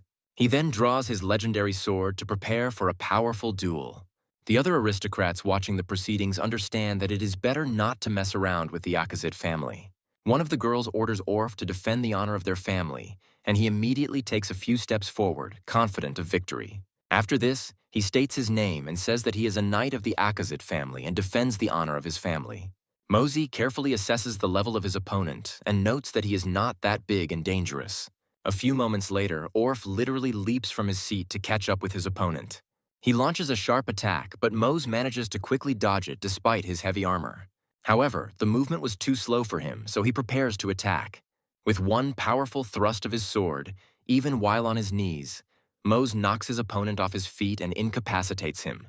Orf didn't even have time to understand what had happened and almost immediately lost consciousness. Immediately after this, he falls to the ground, and part of his armor is destroyed by a powerful blow. The aristocrats watching the duel look at Mose and Kay in horror, which doesn't surprise them. Remy begins to get angry, and this feeling is fueled by the other aristocrats who note Mose's strength. She turns to her loyal knight, Launchel, and tells him that he must deal with the enemy. Launchel immediately jumps out of the crowd, clarifying that he is a knight of the wind and immediately carries out her order. He looks haughtily at the protagonist and emphasizes that the order from Lady Akazit must be carried out in any case. A few moments later, thanks to his speed, he finds himself behind Mose, intending to attack him. However, in order to confuse Mose, he makes several feints, after which he attacks repeatedly. Mosey manages to track all the enemy's behavior patterns and already anticipates his intentions. After this, he moves his arms with incredible speed, blocking blows from all sides. Launchel is shocked and asks how this is even possible. After his stamina runs out, Mose comes closer to him and asks if he's finished. Launchel takes a few steps back and, in horror, calls his opponent a real monster. Mosey quickly calms him down with a powerful punch right to the head, knocking him unconscious. The aristocrats are once again amazed at how quickly this bodyguard was able to deal with experienced knights. Kia steps forward to draw attention to herself again and bring this unpleasant situation to a close. She again gives her fake name and says that she is deeply disappointed with what is happening here. She accuses Remy and her sisters of deciding to laugh at those who came here from distant lands. She expresses hope that in the future their events will welcome guests from afar much more warmly. She also asks them to remember that this city is a place where all the world's cultures meet and interact. Kaya's impressive speech makes the aristocrats who still retain a sense of dignity clap their hands. Gradually, other aristocrats joined in, realizing that it would be inappropriate to behave differently in public. Kia is a little surprised that her words caused such a strong reaction and is glad that everything worked out. After this, an unknown man begins to watch them, who says that he has been waiting for this moment for a very long time. However, his attention is not directed at Kay, but exclusively at Mose, who does not reveal his identity in any way. The man smiles and announces that the moment he has been waiting for has arrived, and quietly calls Mose by name. After some time, night falls over the city. Kia settles into the guest room and announces that their mission has finally truly begun. She reports that the reception went well, but the main goal is still the auction for the purchase of the Rhapsodies. Mose had been watching her the whole time without taking his eyes off her, and didn't even notice that it looked a little suspicious. Kay asks him in surprise what he's staring at, and he tells her that she's gotten into character very well. Kia explains that there was nothing to play for since she had already dealt with aristocrats and knew how to behave. Mose asks in surprise when she managed to meet aristocrats and learn their manners. Kaya says that she had never been to the aristocrat's house before, so she kept a close eye on them the whole time. She also admits that their behavior and way of thinking seem to have become ingrained in her skin and now cannot be removed. She says that as a half-elf who had been enslaved, she wanted to finish him off on the spot. After this, she states that the real Kaya, who suffered because of her position and status, has long since died. Mose looks down cautiously and says he's very sorry he brought it up and apologizes. Kay slaps him on the back and tells him that everything is fine, he can relax, adding that they have solved everything. Immediately after this, her tone softens a little and a slight smile appears on her face. She reports that the master told them that she would give them a good rest after completing the task. Mose notes that this is a very good prospect, and Kaya reports that this is precisely why the mission must be carried out with excellence. After a while, they board a carriage to go to the auction site. As they climb up the giant tower, Kaya reports that they have 25 more Ormacon and 7,000 gold coins. She emphasizes that if they can buy the artifacts for a smaller amount, that would be good. Mose informs them that someone else is after these scores, and then they need to decide whether to get rid of them. Kia confirms that this is indeed the case, and that first we'll have to haggle to figure out the owners. Mose realizes that he has finally arrived at the city's auction house and notes that he has never worn a suit before. The doors slowly open and they rush forward, ready for any difficulties along the way. The auctioneer welcomes all guests and asks for their attention for a moment. He informs that only today and only now will they be presented with artifacts more valuable than anything else. He adds that there will be treasures here that contain the secrets of the world and artifacts that increase the level.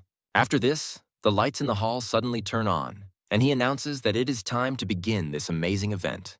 Almost immediately after this, an auction employee emerges from a special room and carries an unknown artifact. The stand on wheels moves slowly towards the leading auction and stops a few meters away. He approaches her cautiously and informs her that it is time to show the first lot that is on display today. Mosey and Kay closely monitor his movements so as not to miss the announcement of an important artifact. The presenter announces that the first artifact will be a nail from the index finger of the last Princess Ezrindel. Mosey and Kay watch tensely and report that they have already thought that there will be something really worthwhile here. However, Mose is immediately notified that this item contains a hidden quest. The host announces that the starting price for the artifact is a whopping 3 Ormacons, in order to whet the participants' interest. Kia hears the aristocrats behind her suddenly spring to their feet, ready to raise the stakes. The price of the item quickly skyrockets several times, and someone is already offering 17 Ormacons for this nail. The presenter, with growing enthusiasm, asks if anyone is willing to provide a larger sum. After some time, having made sure that no one is ready to bargain further, he announces that the artifact has been sold. Mose feels tense as a rather valuable artifact has just left his hands. Kia tries to cheer him up, noting that the auction has only just begun and he is already upset. Mose quickly slaps himself across the cheeks and says that he needs to pull himself together, because none of this is that important. Meanwhile, the host announces that it is time to announce the next lot, which will be put up for auction this evening.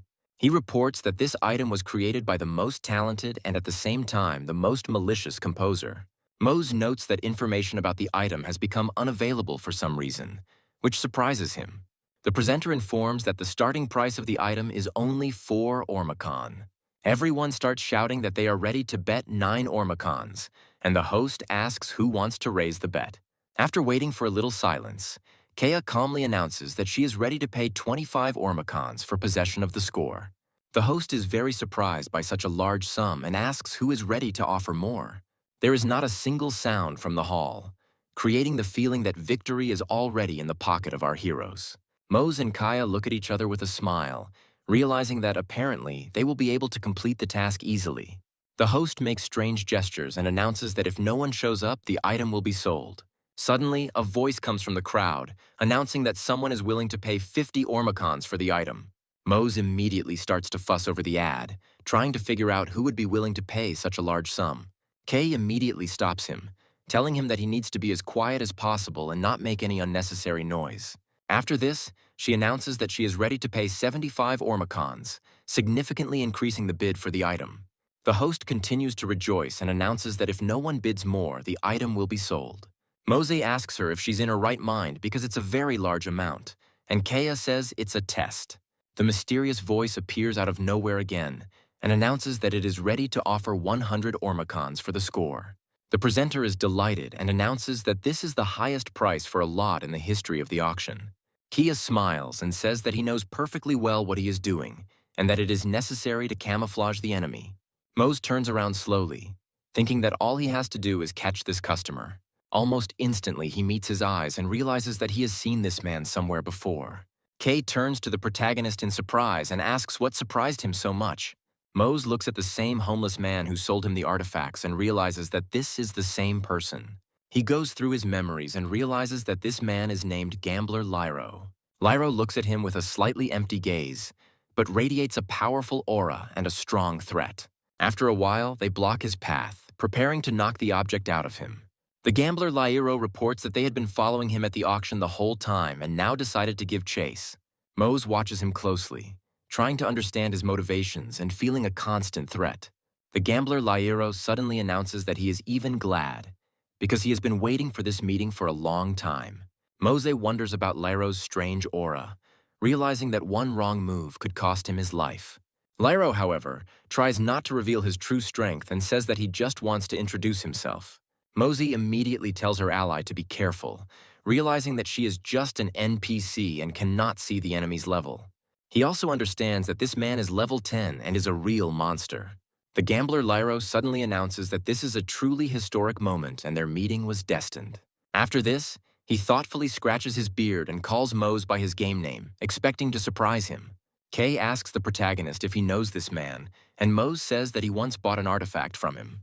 However, he found it strange that the merchant remembered him out of all the others. The gambler Lyro smiles and says that there is nothing surprising about this.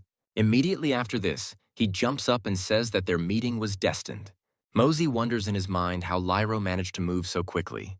Kia states that she will have to perform multiple attacks to secure the area around herself and Mose. Kia also reveals that she has no idea what this fateful meeting between the couple is. She adds that she will not simply stand by and watch her friends suffer in a fight against such an enemy. After this, she rushes into the attack, saying that she is a swordswoman and her weapon will help to find out the truth. Lyro ignores her almost immediately, moving over to Mose and declaring that he will show him something interesting. A few moments later, he calls Mose by his game name again and snaps his fingers.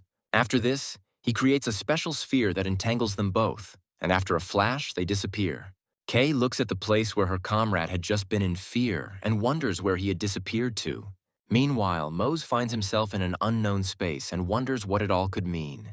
The gambler Lyro reports that now his girlfriend will not be able to find them since he wanted to talk to Mose alone. Mose listens attentively and asks why Lyro suddenly wanted to talk to him. Lyro chuckles slightly and asks if the immortal Mose was afraid of him. After this, his face changes. Darkness appears behind him, and he says that he really is worth fearing. Mose looks at Lyro in surprise, trying to understand what kind of creature it is and whether it is even human. However, after some time, Lyro's demonic fervor gradually subsides, and he decides to talk normally. He reports that during this lottery he selected over 1,000 immortals to distribute artifacts to. However, for some reason, they all rushed to sell them as soon as they received them, without even properly trying them out. Smiling, he says that Mose turned out to be different from everyone else, and so he came up with a cunning plan. He proudly points his finger at it and says that he thought of everything especially for it. The gambler Lyro recommends remembering what happened before he became a swordsman, hinting that all the events were not accidental. He states that the meeting with Giratina was not at all accidental, as were the other events that led him here. Mose quickly makes the connections in his head and wonders if this is really true. The gambler Lyro says that he thought he was lucky, but in reality it was all just his cunning plan. Mose has a hard time believing what he just heard and wonders why it had to be done. A chilling feeling makes him wonder if this whole time everything was happening according to Lyro's plan, and not just by luck. The realization of this fact does not make him fall to his knees, but he wonders what is going on here. The gambler Lairo says that the answer is simple. He simply wants to conquer this world with the hands of the immortals.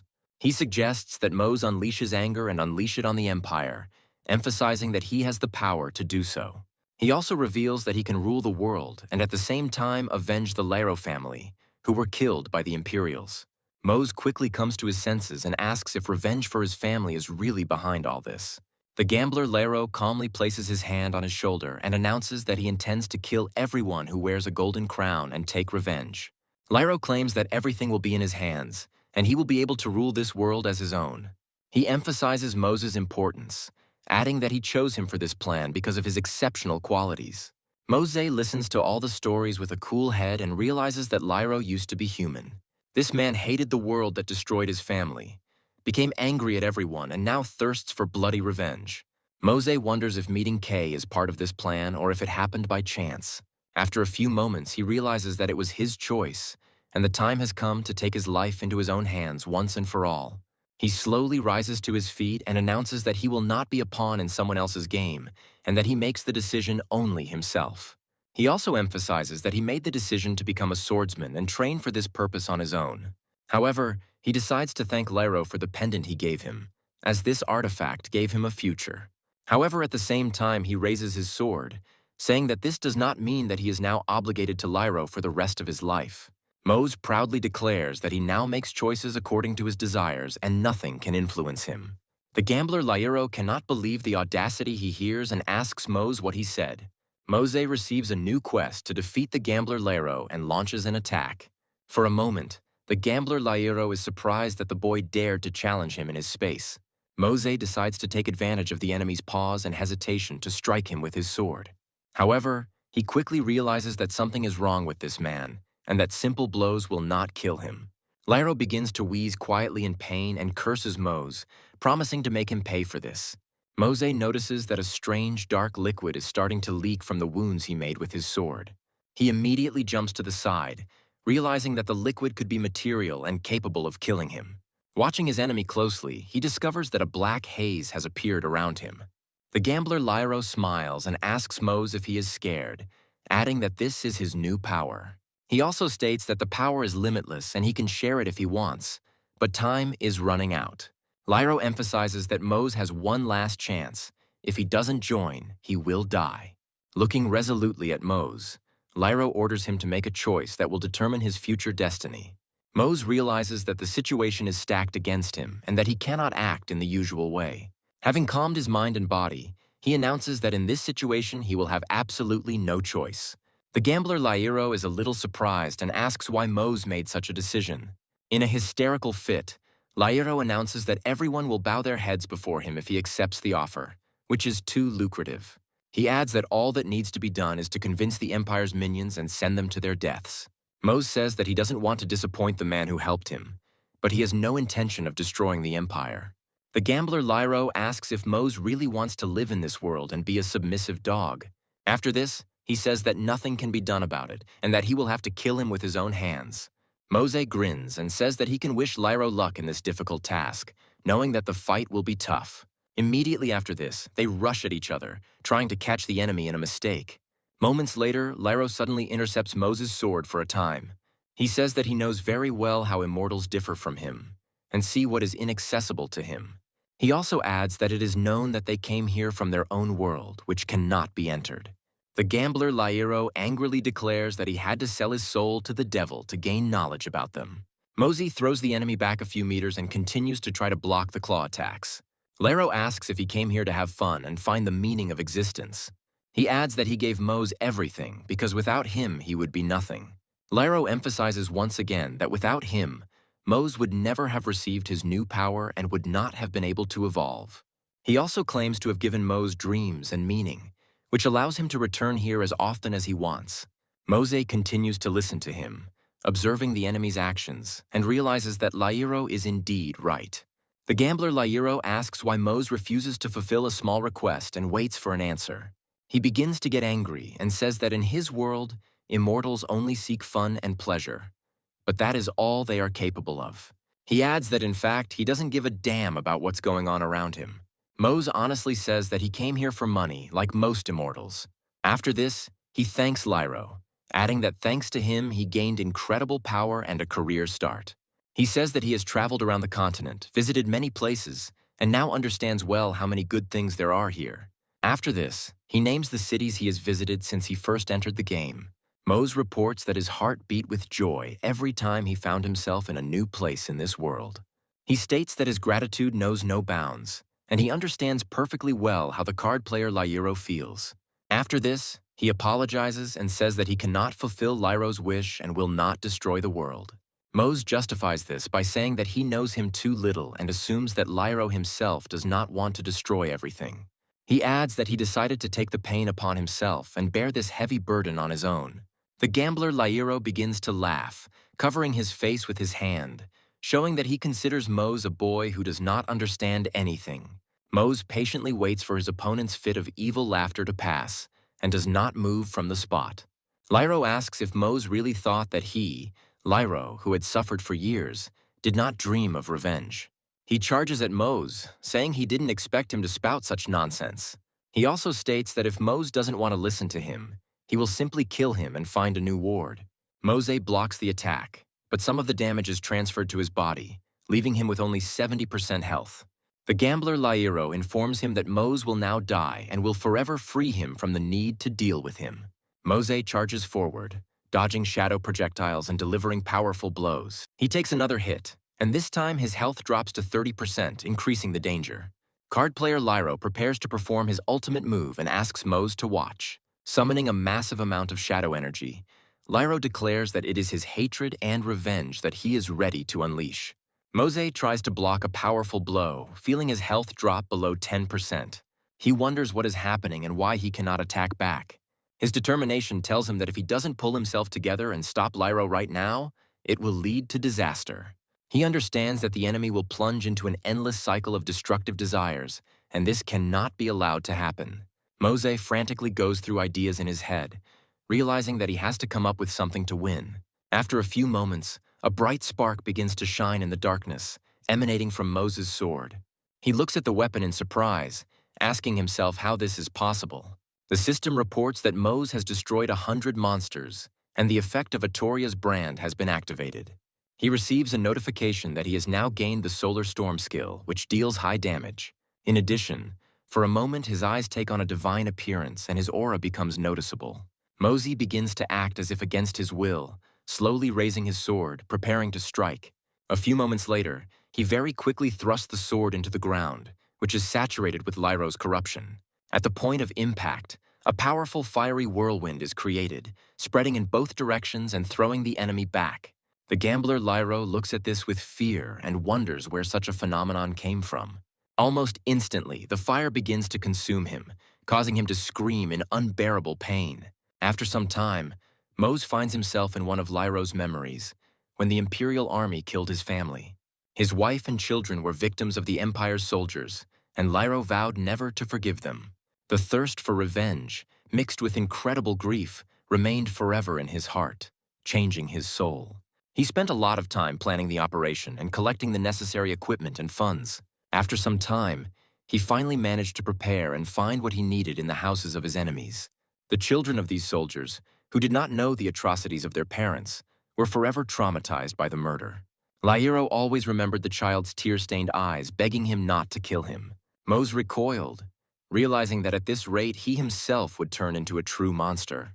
He tried to justify himself, believing that it was not his fault and that only the Imperial soldiers were to blame.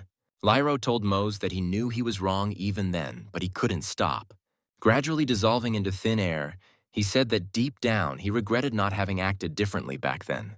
Suddenly, he apologizes to Mose and tells him that they will never meet again, and he is glad to find peace. Mose watches as Lyro's glowing ashes fly into the sky, hoping that they will achieve their goal. He reflects on how the man was not intentionally evil and yet atoned for his guilt by giving him the artifact. After some time, the special barrier that isolated them from the outside world begins to crack. Kia turns around sharply, hearing a loud crack behind her, and tries to understand the cause of the sound. Mose reflects that he will always remember Lyro and remains unresponsive for a moment as Kay approaches. He gains a hidden trait called Lucky Destroyer and goes on an airship with Kaya. It was only after some time that Mose decided to explore the passive effects he now had. The skill turns out to be difficult, as it opens up access to new abilities. These two abilities allow you to create spheres from items and combine them to create new loot. Mose almost instantly realizes that Lyro himself used this skill when running lotteries. He fully understands that in the virtual world, NPCs are actually conscious. This is explained by the fact that entities have human feelings, such as anger and empathy. Mosey notes that some NPCs are equal to players, but different from those who simply follow the program. He wonders whether this scheme can be considered a game or a parallel reality. The reflection is interrupted by a voice asking if everything is okay. Kay slowly approaches Mose, who tells him that he is fine and was just thinking. Kay wonders if this is really the case and asks what he plans to do on vacation. Mose replies that he doesn't have many plans and asks Kay what she plans to do. Kia says she'd like to visit her family, and Mose tries to find out where she's from. She reports that she comes from a small village located in the town of Ajdaros. Kia smiles and says that he should come over sometime, and Mose asks if that's okay. She adds with a smile that she will look forward to seeing him, as it was very comfortable to work with him. After some time, Mose returns to the capital of Aspergon, realizing that he cannot find a place for himself. Looking around, he catches himself thinking that he has completely lost his mood, although he does not understand why. After saying goodbye to Kay, he realizes that it is finally time to rest, when suddenly his crystal ball begins to rattle. Mose immediately grabbed it and wondered who had suddenly decided to contact him at such a moment. Sharon tells him that she finally answered him and asks how he is doing, offering to meet. Mose agrees to the invitation, and after a while they gather at a nearby tavern. They clink glasses with giant mugs and remark that they are very happy that this meeting took place after all. Guile says they haven't seen each other for a long time, and Sharon asks what he's been doing all this time. Mose says he worked various jobs and was often talked about because he was involved in many events. Gale notes that in that case, it's time to brag about the events that have happened recently. After this, he solemnly puts his hand in his pocket to surprise everyone else with something amazing. A few moments later, he shows them a magic ring, telling them that his girlfriend has one just like it. Sharon and Uncle comment that it is very cool and assume that the ring is of good quality. Mose congratulates his friend on finally getting a girlfriend and says he's happy for his success. Sharon smiles and says that she has already heard that Gala's girlfriend is an elf, noting that this is an interesting choice. Mose is very surprised by this, and Guile asks with bewilderment what is wrong with this. Mosey muses that it feels strange to meet NPCs, but they are actually human here. Looking at his comrades, he understands that those who have exchanged reality for a game do not discriminate against anyone. Especially considering that most NPCs behave like living people, it can be easy to get confused. However, Mose still sees that some people, like himself, are surprised by Guile's words. He reflects that he personally finds it quite difficult to decide how to perceive such revelations. His thoughts are interrupted by Guile's approach, who says he would like to speak with him. Smiling, he states that the issue is delicate and he doesn't know how to approach it. Afterwards, he thanks Mose for his help, noting that he didn't do anything special in that battle but was able to pay for his studies. He also reports that he had difficulties with money both in the game and in real life. But now things are better. Afterwards, he conveys his sincere gratitude to Mose, noting that without him they would hardly have been able to defeat the troll. Mose smiles, realizing that his contribution to the battle was much greater than he himself imagined. He says that they would not have been able to save their wounded uncle if it had not been for his help. Mose reminds Guile that he was the one who helped him get out, so Guile should thank him. Sharon adds that if it weren't for Mose, they would all have fallen victim to Silborn's machinations. Uncle notes that most people who have suffered from such individuals quit the game. Sharon says that they defeated a strong boss, and without Muzu, they wouldn't have succeeded. Mose recalls a recent adversary and notes how much he impacted his life. Looking at his comrades, he realizes that the chance he received affected the destinies of other people. Sharon happily announces that she has decided to quit her job to focus on the game. She adds that she was short on money, so it will be easier to earn money here. She also opens her inventory and says that she wants to show off her career progress. After this, she shows a well-made bow and says that she earned it herself. Mose examines the bow closely, realizing that it is a rare item that has recently become more common. He understands how many difficulties one must endure in order to earn even one artifact. Mose looks at the success of his comrades and realizes that they have done the real work they have been working on. However, he cannot say the same about himself, since he always tried to get something out of the game. Ever since he received Florin's star, things had started to go too easily, as if everything had already been done. He reflects that he is just lucky and that he didn't really put in that much effort. The only test for him was to undergo training as a swordsman, but even there he was helped by Kea. He obtained high-level artifacts and skills faster and easier than other players. Mose realizes that instead of developing on his own, he relied on luck and the help of the card player Lyro. He goes into deep self-reflection, realizing that he had taken all these gifts for granted. Looking back, he realizes that he used to try and ask for a chance, giving it his all. He even promised himself to enjoy the game like Guile and Sharan, but in the end, he did the wrong thing. He comes to the conclusion that it is worth going back to the beginning and giving it his all. Immediately after this, he decides to approach his comrades with an interesting proposal. He says that they haven't seen each other for a long time and suggests completing some quests together. Mose doesn't yet suspect how this venture will turn out and into what dark depths it will lead them. After some time, he decides to put on the legendary armor in order to somehow survive. Guile and his comrades watch him in fear, noting that they didn't expect things to go so badly. They try to retreat from the superior enemy, but quickly run into a cliff. The enemies are a large number of anthropomorphic lizards, each of which is extremely dangerous. However, to understand how everything went wrong, you need to go back a few hours to the very beginning of the quest. According to the quest, it is necessary to destroy a colony of monsters that are monitor lizards. Mose asks his companions if they know anything about these creatures, and Guile shows him the book. He states that these monsters belong to a family of deep-sea monsters that live in schools. He also says that there can be hundreds of individuals in a single flock, and this immediately increases the difficulty of the task. Sharon notes that if the quest has the same difficulty level as the Wyvern, then there are at least 500 of them there. Mose says that someone has to be the head of this colony, and it's better to get rid of the leader. Uncle agrees with Mose and emphasizes that usually the leader is in the rear and watches.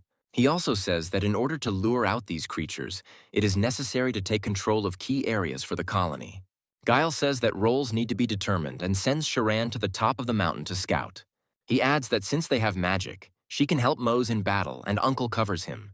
Mose looks at them in surprise and wonders why they are so worried. Sharon explains that he is the backbone of their team, which is why he is so valuable. Guile says it may not be easy for him, but with this plan, their chances of winning are higher. They also say that they are counting on him a lot, after which each of them looks at each other and nods. Guile and Uncle become more serious as they want to show their best side in this quest. Mose still can't believe what he sees, trying to understand the reason for such a good attitude. However, after a while, he decides that there is no point in trying to think about it, and he just needs to enjoy it. Smiling, he says that he agrees with this arrangement and promises to give it his all. After some time, they enter a cave and decide to use a special stone that lights the way. Sharon advises them to watch their step, and someone asks how much longer they have to go to complete this journey. Sharon suddenly stops because she hears a very strange sound that immediately alarms her. She signals to her other comrades to stop and not make any sudden movements so as not to disturb her. She quietly says that there are suspicious sounds coming from below, similar to the sounds of monsters. Uncle prepares to take out his shield and notes that they have certainly arrived at the place. Guile tries to take things more slowly and says that everything needs to be thought through carefully. After they get down, they find that the road ends here and there is only a cliff ahead. Uncle comes closer to the edge and realizes that this is indeed the case, which means that something is clearly wrong here. Guile loudly tells his comrades to be careful and not fall down, as the fall will be very long. He doesn't even notice that a pair of red eyes suddenly light up behind him. The comrades quickly detect a strange sound and order caution, but the monsters are already attacking. Sharon desperately screams to his comrade, but realizes that he won't have time to shoot the creature to save it. Mosey reacts quickly and gets next to his teammate to block Varan's attacks. He understands that he can't act slowly in this situation, so he delivers 2 quick attacks to push the enemy back. Uncle asks Guile if he is okay, to which he replies that only his pride was hurt, and he got off with a fright. However, due to the noise after this brawl, even more red eyes appear from the darkness. Within seconds, it becomes clear that this may be the center of this colony. Mose says there are too many of them and tries to call the system to determine their exact number. To his utter horror, the system tells him that he needs to destroy 1,568 monsters and 1 boss. Sharon understands that there is no point in panicking and says that they need to act according to plan. Guile jumps to the side and somehow miraculously dodges the powerful attacks from the monitor lizards. Uncle immediately rushes forward, hoping to protect his comrade and push back the opponents. He additionally activates his class skill, which allows him to knock back enemies even further. These monsters do not have enhanced intelligence, so they continue to attack him like a battering ram. Even though he manages to partially push them back, their number only increases with each passing second. Mose says they are in a bad position because they won't be able to line up the way they originally planned. Gale suddenly turns her attention to her battle comrade and tries to figure out how to help her. Sharon, being an archer, is standing a few meters away from her comrades, and now she is surrounded and cut off from her enemies. Mose knows that if she gets blocked, it will be difficult to save her, so she needs to act now. He shouts at her to jump over the heads of her opponents and get next to them. Mosey rushes forward, saying he'll take the hit and continues to fight opponents left and right. Sharon makes several incredibly agile leaps at the unsuspecting lizard and rushes forward. A few moments later, she lands next to her comrades in relative safety. Mose says he has a very long day ahead of him, as it will take many hours to kill all of these creatures. Guile feels a little scared and wonders if they will actually have to fight these creatures. Sharon tries to cheer him up by saying that now is not the time to panic, but he makes a valid point. He notes that there are too many of these creatures, and even if they are full of fighting spirit, it will not help them. He also notes that their plan is failing, and they are putting themselves in a situation where they have nowhere to retreat, because there is an abyss behind them. Sharon wonders if they should give up, then states that they have to at least try to win. She notes that in order to achieve something, you can't just give up. He says that they don't even see the leader of the colony, and they will need to find out what he is like. Mose wonders in his mind what he can do in this situation, noting that he won't be able to get through the crowd. He takes too much damage and it prevents him from completing the task, but the system gives him a new hint. After this, he smiles, realizing that luck does exist in this world and it is certainly on his side. The whole point is that it destroys 100 enemies and activates the effect of Atoria's brand. Uncle says he will protect them, so we need to try to make a breakthrough. Mose rushes forward and asks his uncle to hold the shield tightly, saying that he can handle everything on his own. After a while, he takes a few steps forward to allow the monsters to get closer to him. After this, they begin to surround him, trying to fall upon him with their heavy bodies and crush him. The uncle looks at his friend with fear and asks if he is really deciding on such a reckless act. A few moments later, a powerful fiery explosion is heard, which destroys all opponents. Uncle rises higher to avoid getting hit himself and feels a lot of pressure. However, he still doesn't understand how such a powerful spell could be created. Mose strikes a heroic pose and finds that he is able to use the skill, dispatching the enemy. After this, he encourages his comrades to move forward, saying that his skills are enough to help. After some time, the number of monitor lizards decreases significantly, and only about 1,000 remain. With each blow of each defeated enemy, the heroes feel more and more confident in success. Although the number of monitor lizards seems endless, the rate at which their numbers are disappearing is quite astonishing. Mose continues to improve his fighting skills along the way, relentlessly fighting his opponents as they close in. Uncle watches what is happening with genuine surprise, and Guile notes that they expected nothing less from Mose. Sharon reflects that she always knew about the man's strength, but she had no idea that he was so powerful. She says she has never seen a man who could take out an entire crowd without blinking an eye. Meanwhile, Mose continues to complete the quest, and he only has 500 enemies left to finish off. He reports that most of the enemies have been dealt with, and his comrades respond that everything is fine with them. After this, all that remains is to make the final push, and they rush into the attack together to do it quickly. The entire team moves forward confidently, and each of them gets the opportunity to prove themselves in battle. Guile constantly strengthens his comrades and gives them various opportunities for new maneuvers. Mosey continues to act as the vanguard, and together they manage to stop the attack of these bloodthirsty monitor lizards. During the fight, he even finds a few seconds to remember the past and enjoy nostalgia. Within moments, everyone receives system notifications with an unknown task. Smart players almost immediately realize that they are talking about destroying the leader of these creatures. Guile and Uncle wonder where he might be, but Sharon recommends looking deeper into the enemy lines. Mose immediately turns his inquisitive and attentive gaze there and immediately freezes in place in surprise. The whole point is that the silhouette of the leader who controls this army is suspiciously similar to a human one. Upon further examination, it becomes clear that these lizards are not controlled by some monster at all. Sharon and Gale wonder if this is the man who was somehow able to reach an agreement with them. Suddenly, the monster stops attacking, and their leader slowly approaches the heroes without making a single sound. After this, he extends his trembling hand forward and turns his attention to Moses' arms and legs. After this, he suddenly becomes happy, noting that the person's arms and legs are completely normal. Mose slowly approaches him and asks who he is and what he is doing here in the middle of nowhere. The man explains that he is a fallen man, no different from ordinary people, but he is fallen. Mose doesn't quite understand the concept the man is holding and asks what he means. The lizard leader points to his hump, saying that he is a fallen man despite the resemblance. After this, he tells with amazing enthusiasm that his mother threw him off a cliff when he was very little. The uncle is furious at such injustice and says that this is simply an inhuman act. Mosey, surprised, asks Hunchback if there are people here who look like him, but he states that they have become bones. Afterwards, he remarks that they look like his mom and dad and asks who they will dump this time. Guile says that's not why they came here, but Hunchback refuses to believe them, accusing them of killing his friends. He also states that these creatures cared for the abandoned Hunchback and promised to fulfill his wish. Mosey looks at him in surprise and asks what wish he made that needs to be fulfilled. The Hunchback begins to smile madly and looks at the giant hole behind them. He says that his sincere desire was to destroy this hole since it was bothering him. Mose looks at him in surprise and asks if he's really going to do that. Gale says that if he collapses the mountain with rocks, all the nearby villages will suffer and many people will die. The Hunchback notes that there are more bones here than living people in the area, and the king of the village throws out all the disabled. Sharon wonders if the governor is really carrying out such monstrous executions, and Gale understands the situation. The uncle also guesses what the Hunchback is talking about and notes that the governor threatened ordinary people with death. He guesses that this man forced parents to disown their own children, just so that the village would look good. This makes him genuinely angry, and he says that this crazy scoundrel needs to be taught a lesson. Sharon says that this explains the strange reaction of people when they came here to take this quest.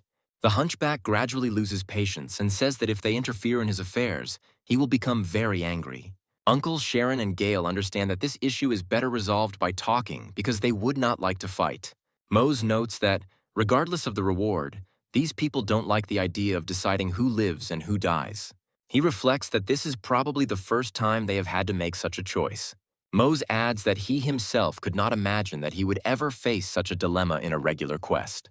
Uncle says that they are endangering people's lives, but killing them all would be terrible, and the others agree. Mose approaches them cautiously and wonders what they need to do to complete the task. Uncle notes that it might be worth looking for a way and trying to somehow negotiate with Hunchback and the monitor lizards. After this, Mose does not turn to his interlocutors and tries to figure out what is best to say to them. He comes closer to the Hunchback and apologizes for killing his friends, explaining that they had no choice. He also states that he should not get rid of the hole, because if he does, the village will collapse. Mose says they'll deal with the bad king and then they won't throw him here anymore. The Hunchback notes that this would be great, as he doesn't want anyone to turn into bones again. Mose says that then he must leave here and leave the city to help other unfortunate people. He adds that they will punish the king, and he will become the savior of these people, because he will return hope to them. The Hunchback asks if Mose will promise to do everything he says, and states that then they will do as he says. Mose takes his little finger and swears on his knight's honor that he will keep his promise. After this, he slowly rises and says that it is time to radically change the plan. He turns to his comrades and says that he has an idea on how to deal with this. After some time, they are transported to the Information Guild, which is located in Leadwood. Mose chooses a secluded place and contacts his secret companion through the crystal ball. He says that he has one little matter that he can entrust only to him and no one else. After some time, another man comes into the cave and says that he is very happy about this surprise. He adds that there really isn't a single monitor lizard left here, and Uncle notes that they tried. He emphasizes that they are truly great guys and hands over the 6,000 gold he honestly earned.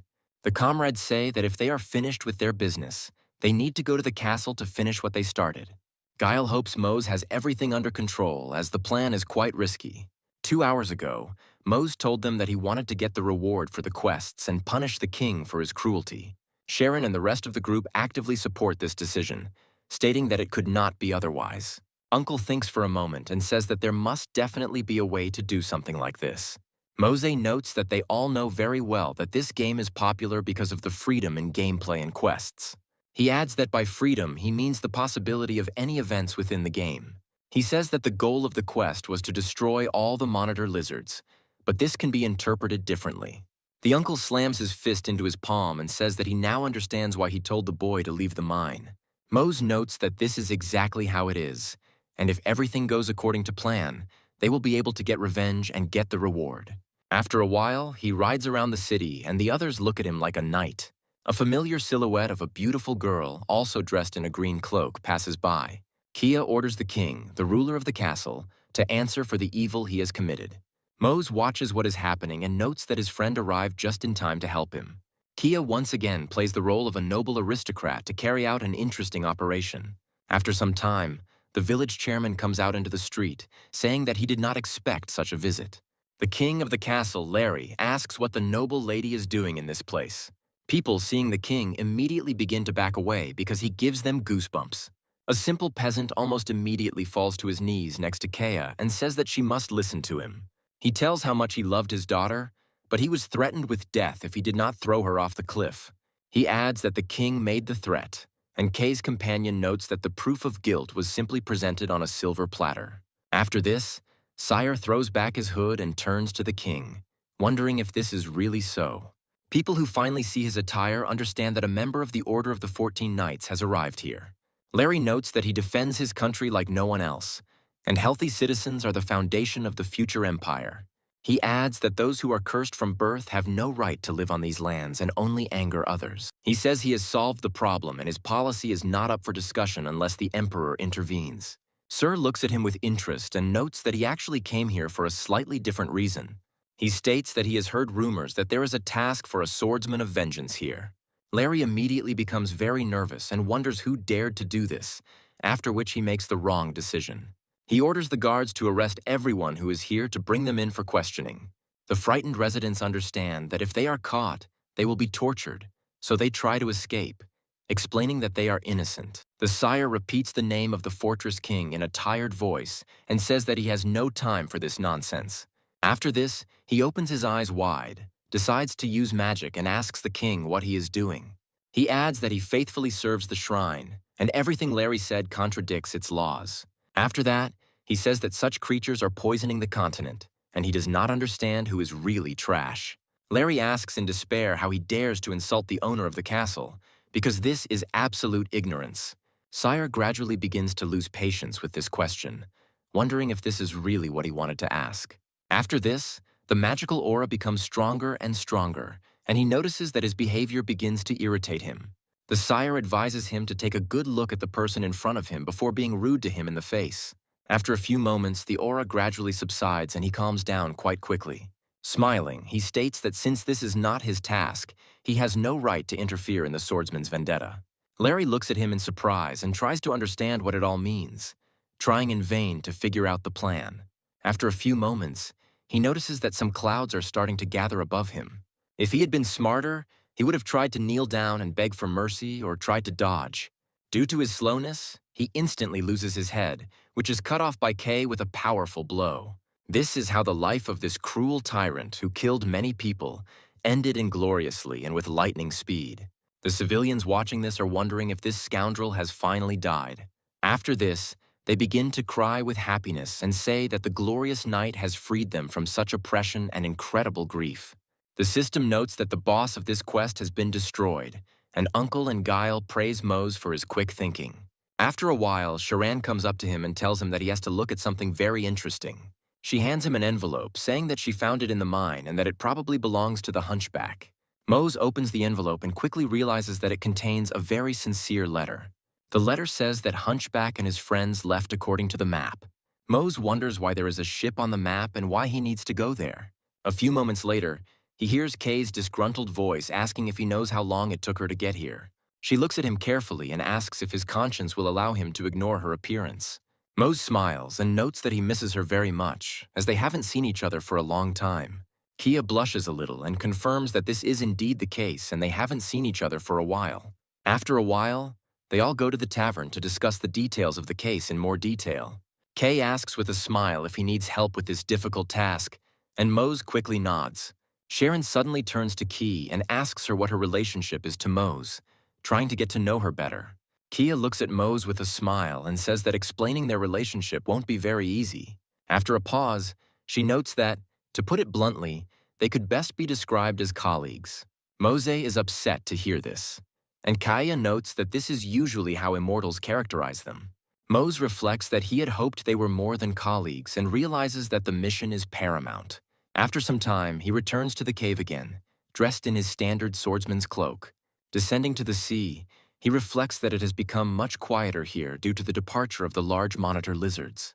He wonders if the place mentioned in the letter is here or if he went to the wrong place. He notes that the presence of any ships here is unlikely, as the water level is beginning to rise sharply. A few moments later, he discovers that a giant ship of unknown origin has appeared next to him. Mose remarks that it is an incredible sight and he cannot understand how they managed to drag the ship here.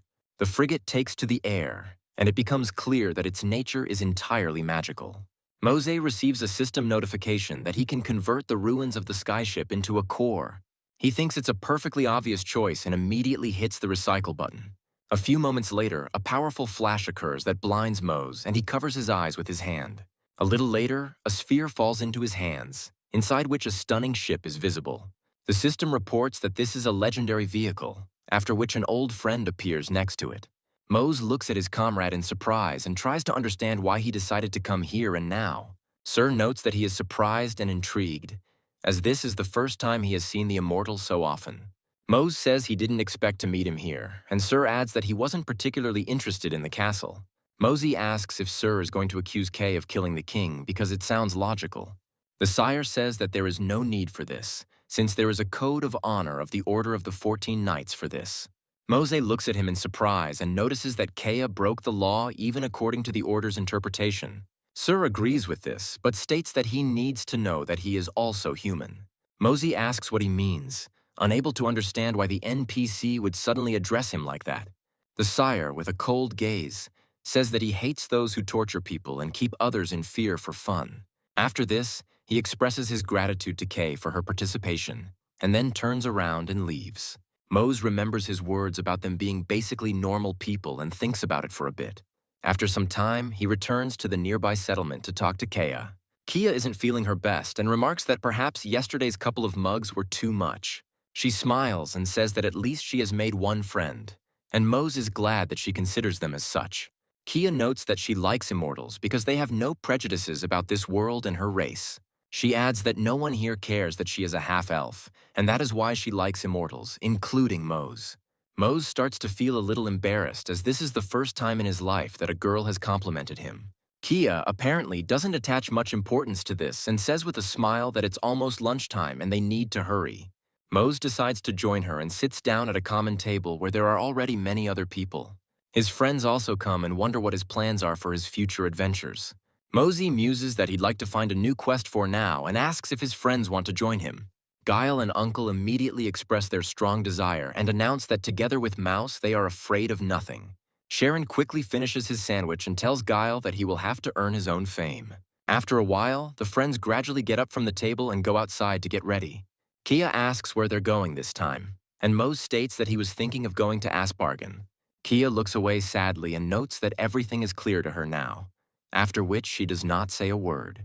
Mose suddenly turns to her and asks how she feels about going with them. Kay is genuinely surprised that her partner suddenly decided to invite her on a mission. Afterwards, she smiles sincerely and says that she is glad to have the opportunity to go with them. After some time, Mose decides to activate his newly acquired vehicle to fly through the sky. Guile is incredibly surprised by the capabilities and artifacts that his older comrade possesses. Sharon and Uncle are also impressed by the curiosities that Mose has. Kay asks where he got this ship from, and Mose, scratching the back of his head, says that he no longer remembers. After this, she notices a strange entity and wonders who it is. Mosey announces that he is pleased to introduce them to Elsha, who is the fairy of the sparkling tree and the guardian spirit of the ship. Elsha explains that she is steering the ship on the orders of the master and reports that they will soon reach their destination. Quite quickly, they arrive at the right place and decide to moor to disembark. Kay wonders if he is a secret wizard from the White Fortress or something like that. Mose laughs it off and says that they need to go to the Information Guild to take the quest.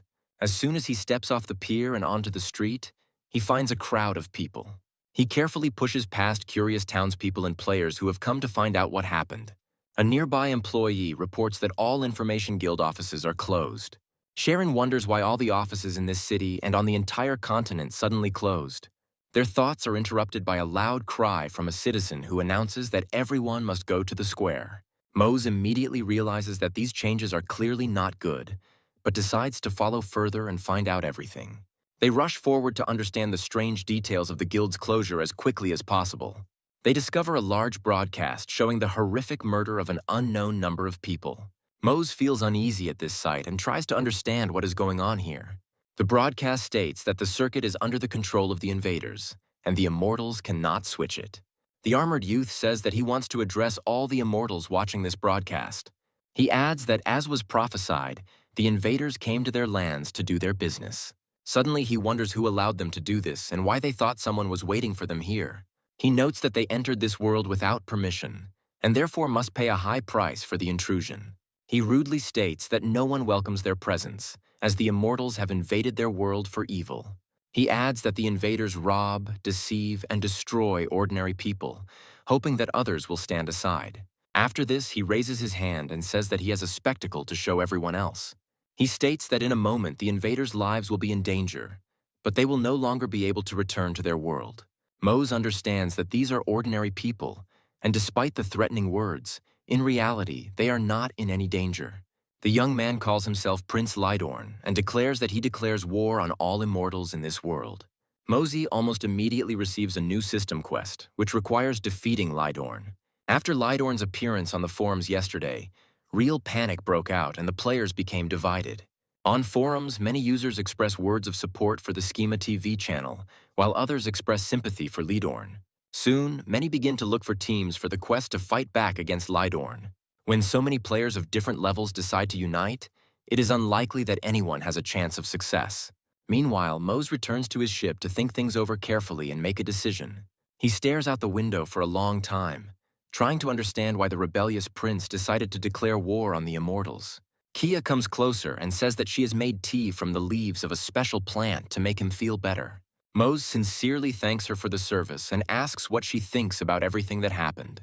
Kaya says that she doesn't have any special thoughts and that she was simply surprised to see the scene. Looking down, she notes that she was not very surprised, since she had become accustomed to such events since the war. She adds that this war could be with fate, to survive without parents, or with wolves, to avoid becoming prey. She reflects that the universal struggle for life and the war against mockers have already merged into one. She also says that all her life she had to defend herself, so other people's squabbles remained on the sidelines. Mose notes that he should apologize for this, and Kay states that everything is in the distant past. She also says that she once mentioned the instability of the world and the passages between dimensions. Kia adds that every time creatures from other dimensions come here, and elves are one of them. She notes that at first many people attacked and persecuted them, but now they seem safe. She adds that now there are immortals who are bright and brave individuals like Mose. She also says that sometimes they cause trouble, but that is part of human nature. Mosey asks her what she personally thinks about immortals and their actions in this world. Kia notes that she already said that she likes immortals because they don't call her a half-breed. After that, she turns her gaze to Mose and says that he is also one of those people that she likes. Mosey immediately looks away, and Kaya adds that the world would be a better place if everyone looked at it the way she does. Mose speculates that some people simply don't understand or accept players, and they probably have their own motives. He notes that it is always difficult to watch someone else's grief, but the method he chose brings suffering to those who are not guilty. He notices that the problems are only getting bigger, and ultimately it doesn't matter what drives them, because it can't be that way. He is determined to put an end to this, as such tyranny must not last another day. Meanwhile, we are transported to an unknown battlefield, over which leaden clouds have descended and rain is pouring down. An entire guild came here to fight the cruel Prince Lydorn, but they are losing. One player notes that this is impossible, as an entire army of players and NPCs was wiped out in the blink of an eye. He wonders if it is possible to defeat this man who rides a griffin.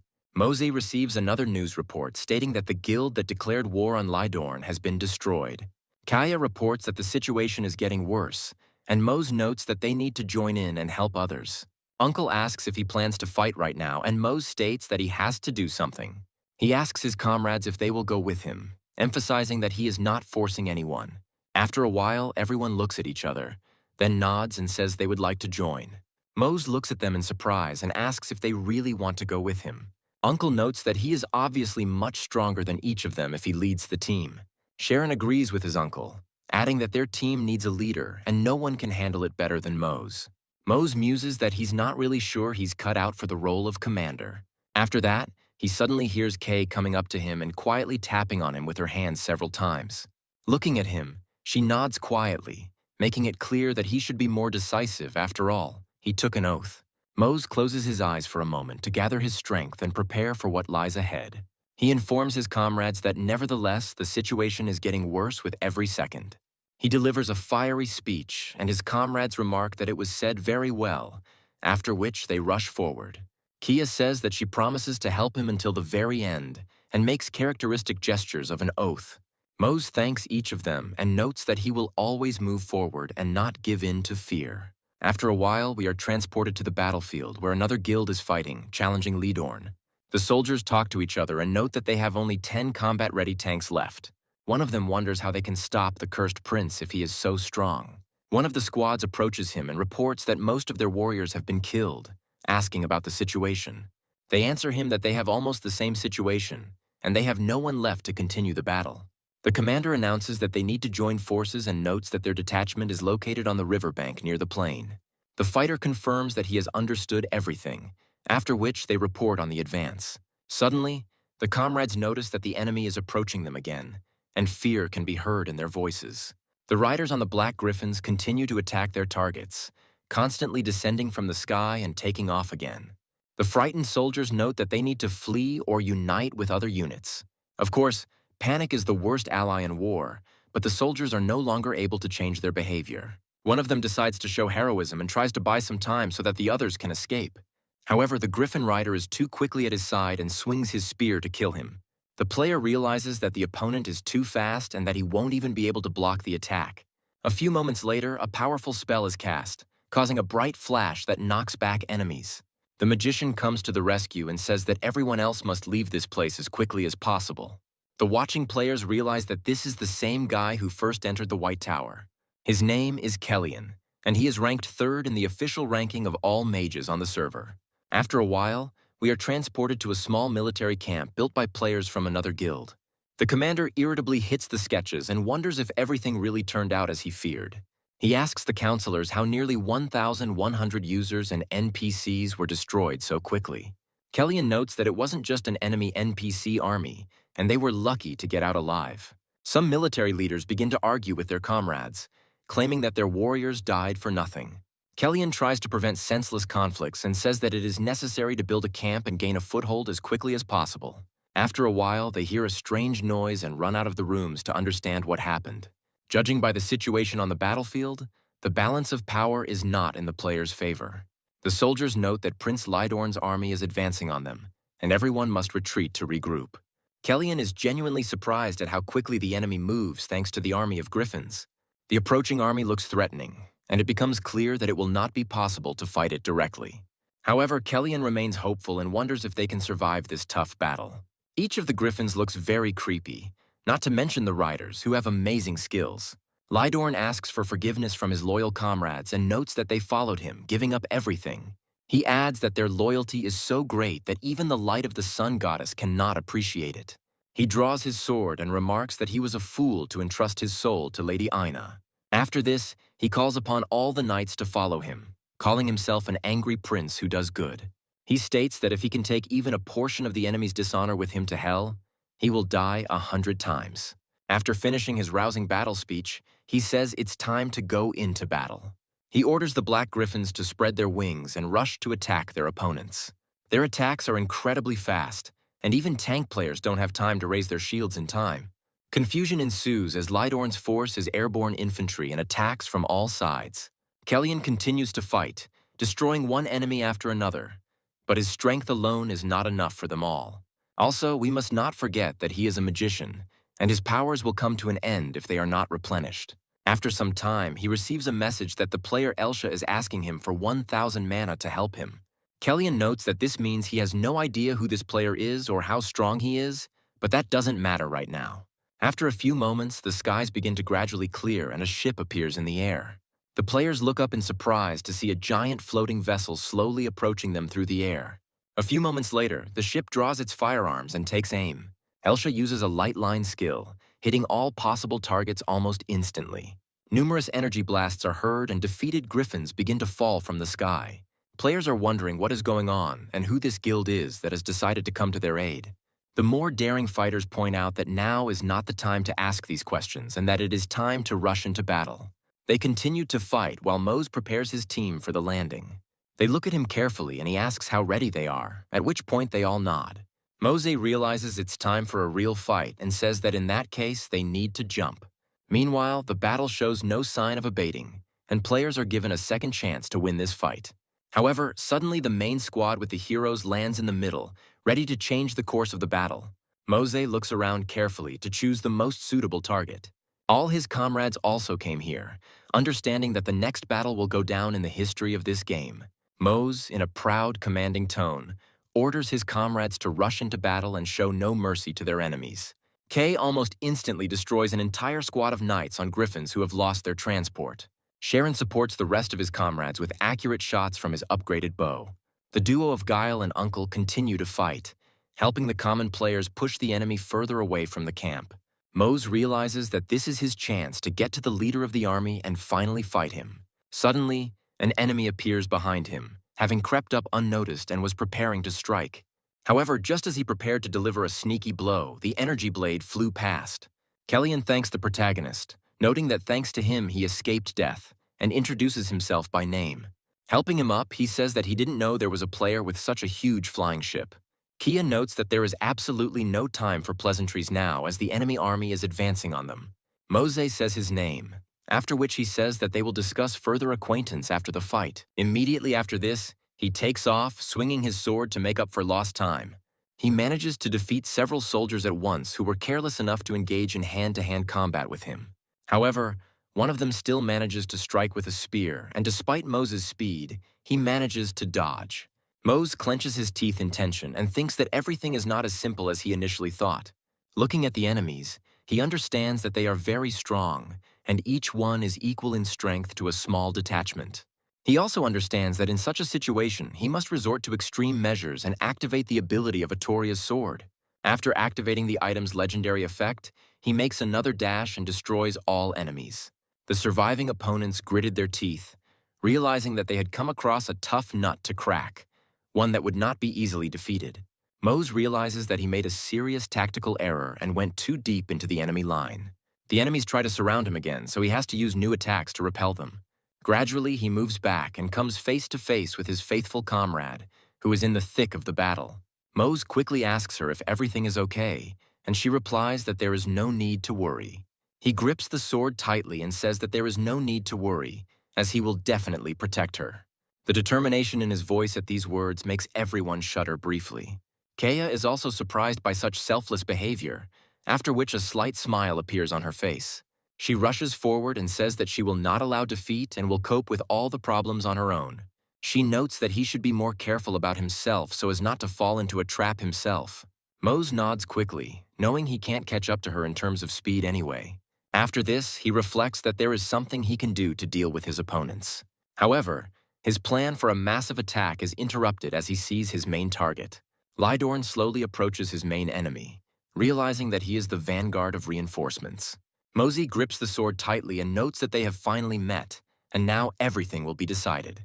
At level 144, Lydorn is an extremely formidable opponent to be reckoned with.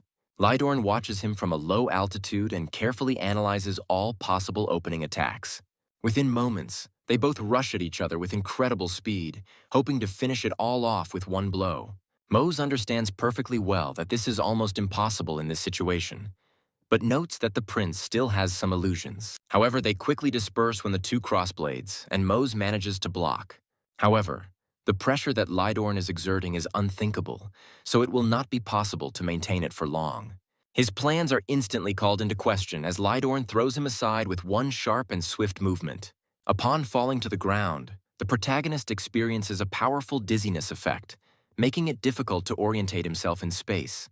Mose scratches his head and realizes that everything is swimming before his eyes, but he needs to get to his feet quickly.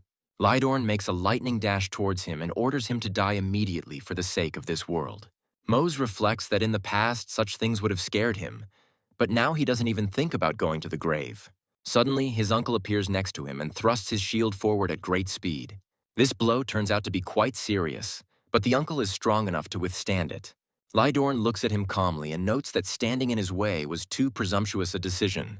He decides that now is the time to tell why everyone calls him the White Wolf of Logis. He proudly declares that those who decide to oppose him always die by his wolf fangs. A few moments later, the uncle feels an unbearable pain that shoots into his shoulder. The thing is that Lydorn used a small portal to teleport the sword directly to an unprotected area. Mose looks at his comrade in horror, wondering how this could have happened. The uncle falls to the ground and says that he was knocked out with one blow, noting that it was quite painful. His body gradually relaxes, and he says that he will be the first to leave the battlefield. Mose even feels a little afraid for his comrade, although in reality he is not in any danger. Lydorn remains determined and says that he will take Mose out of life next. Mose gets to his feet and remarks that the prince is a real bastard for allowing himself to do such a thing. After this, he looks at it carefully and prepares to activate the additional effect. The system reports that an armor set skill and a solar fury skill have been activated, increasing attack power. Immediately after this, he rushes into battle, preparing to unleash a hail of furious blows on the enemy. Lydorn parries a series of attacks, but hesitates to counterattack and goes on the defensive. Mose continues to vent his unquenchable rage at his comrades joining the fight. Lydorn reflects on the fact that the enemy is getting stronger with every second, so it is impossible to continue as before. Mose continues to absorb the enemy's health, and his strength and speed increase by 150 units. Having received a noticeable boost, he delivers a powerful sweeping blow that makes Lydorn lose his balance. Due to the loss of balance, Lydorn is sent into a fast and long flight, after which he crashes into a stone wall. Mose takes a few steps towards his enemy, realizing that the battle is not over yet. He notes that even immortals experience the feeling of losing a comrade, and it affects them. Mose orders himself to focus and activates additional stat boosts. After this, they cross swords once again, as Lydorn managed to regain his strength and stand up. He states that the deceased was also immortal, so there is no need to make a tragedy out of this, because he will be resurrected. Lydorn says he can imagine what it would be like for an opponent to be laid out forever. After this, he unleashes his undying rage on Mose, and now he is forced to go on the defensive. Mose muses that this is almost impossible and notes a significant increase in the enemy's stats. Lydorn has significantly increased his level and is now level 235 with a corresponding rank. He calls all immortals murderers and proceeds to defeat the protagonist in a fencing duel. They cross blades again, and Lydorn notes that they have no right to walk this earth. After this, a wave of pathos washes over him, and he says that Mose is looking his death in the eye. He then summons the blade again to attack Mose from an unusual angle. Mose doesn't have time to react to the attack from behind, and receives a powerful blow right to the shoulder. The blow is powerful enough to knock him off balance, and he falls to the ground. Lydorn says that they are not the masters of the world and cannot do whatever they want here. He asks who gave him the right to control the lives of people dear to him, and demands an answer. After some time, Mose hears the voices of his comrades, who say that they have come to help. Guile and Sharon quickly reach him and notice that the fight is clearly not going according to plan. Lydorn notes that the immortal also has someone close, and Mose orders his comrades to run away as quickly as possible. However, Lydorn is unstoppable and plans to kill more immortals, although it will lead to nothing. Guile is mortally wounded when he fails to notice the portal behind him. Sharon watches in surprise as his comrade falls to the ground and his body begins to slowly dissolve. Lydorn orders the protagonist to feel his own powerlessness as he kills people dear to his heart. Mose orders him to stop as he gets overwhelmed by the drama of it all. Sharon doesn't have time to understand what's happening, and behind her, a portal with a hidden blade forms again. She turns around in fear when she hears a strange sound, but it is too late to dodge. Kellyan appears out of nowhere and announces that he has come to help in this difficult battle. Mose looks at him in fear and wonders how he managed to get here so quickly. Lydorn is very surprised, noting the incredibly powerful teamwork of the immortals. Kellyan almost immediately uses a vanishing spell to quickly carry away his comrades. After this, only a lone sword remains on the battlefield, which never reached its target, striking an empty space. Mose looks at what is happening in surprise and cannot believe that Kellyan was able to evacuate them so quickly. Meanwhile, the players continue their difficult battle against the army of Lydorn and achieve victories. Gradually, even the Black Griffins lose strength and receive more and more fatal damage as they fall downwards. Kay continues to work hard, systematically destroying every enemy in his path. After a while, she feels the beginning of rain and notes that now is clearly not the best time for the weather to worsen. After this, she hears a strange sound and immediately turns her head to the side to find out what is happening. She finds Mose standing next to Lydorn for some reason, but they are clearly not fighting each other. Mose tries to reason with Lydorn and notes that he must stop for heaven's sake. Lydorn looks at him coldly and asks if he really wants to say that. He declares that they are hypocrites and real monsters who have been blessed by the great goddess. He adds that the sorrow they experience is but dust and self-deception compared to his suffering. Lydorn notes that they will return to this world again, despite everything that happened to them. He says that his beloved's life was forever determined by people like him, and these people always came back.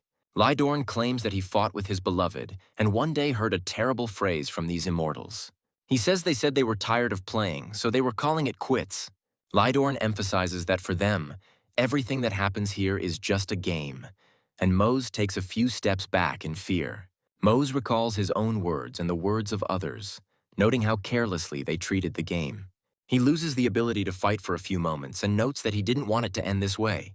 Lydorn says that not all immortals do evil, but those who do have forced him to launch a campaign against them. After this, he proudly declares that this is precisely why he decided to declare war on the unholy creatures and drive them out of here. Lydorn asks if Mose still thinks he has the right to stop him, implying that he doesn't have the strength to do so. Lydorn angrily asks what he can do to counter his righteous anger and grief. Mose thinks that there is nothing to argue about here, and Lydorn is, of course, right. But he can no longer retreat. He intends to continue the fight for those who are fighting for their future, hoping with all their might for the best.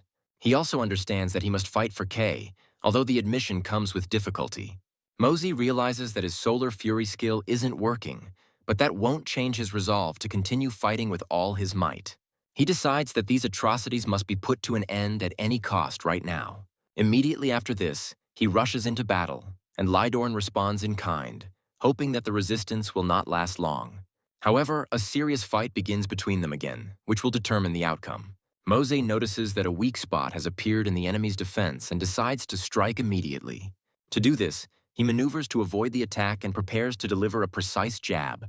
Lydorn asks if he really thinks he has found a weak point, adding that it was intended. Mose fails to dodge a powerful attack from behind and receives a serious wound to the shoulder. His health drops below 20% and he realizes that the man's attacks are causing colossal damage.